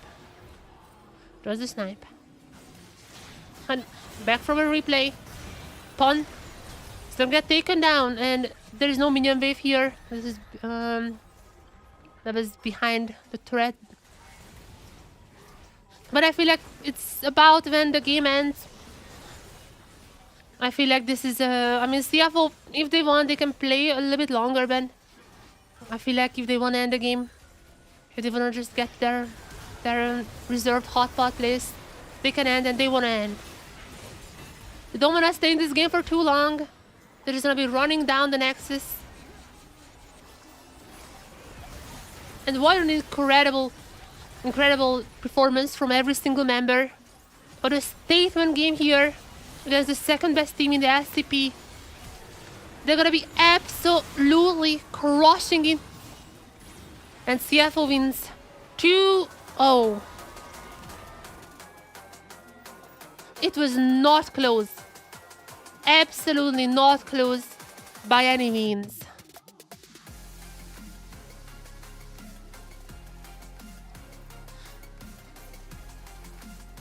They were laughing and just running down TSC. And I never had a veil, but I did have oysters, and I can tell oysters are tasty. But this time around, this whale did not eat a single oyster.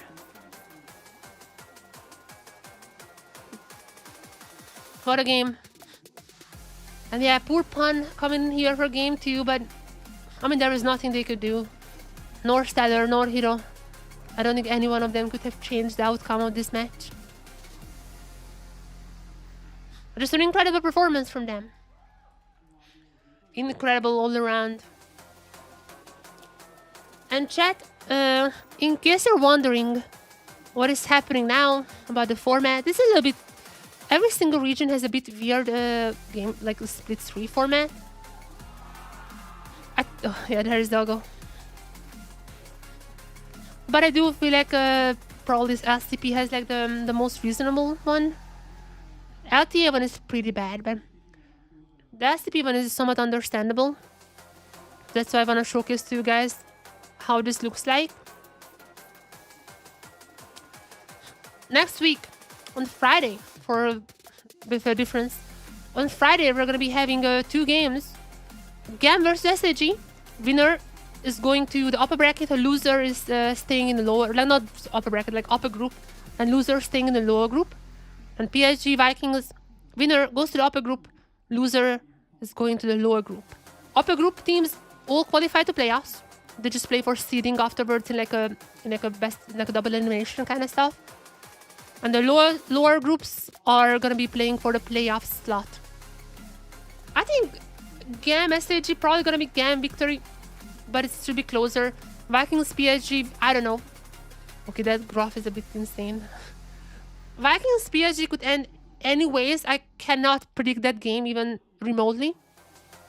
But we should be getting a banger, regardless of the result we are getting there. Nonetheless, incredible series. As I said before, check out the Jesport Hub, Twitter or Blue Sky. On both places, there is the Penta with my prediction. This I think is a pretty funny little clip. Up on both platforms. You can also check out once again Dogo's Pentakill. And I'm just waiting now for the MVP to come in because it has to be Doggo. That's not even a question, but just to confirm, it has to be him. Well, let me check when is LJL next. I think next week I can still stream LJL as well as LCP. The week after, I'm gonna go to Germany for a few days. But it shouldn't affect the streams. Let me check. It shouldn't affect the streams because I can still stream LJL, still stream LCP. But not next week, but the week after, I'm gonna be in Germany for Gamescom. If anyone else is there, by the way, feel free to meet me up. I'm probably gonna be spending most of my time in the Genshin booth. But I'm gonna be at Gamescom. Until then, though, we're still gonna be together 3 days next week. And obviously, they'll go MVP. No questions about that.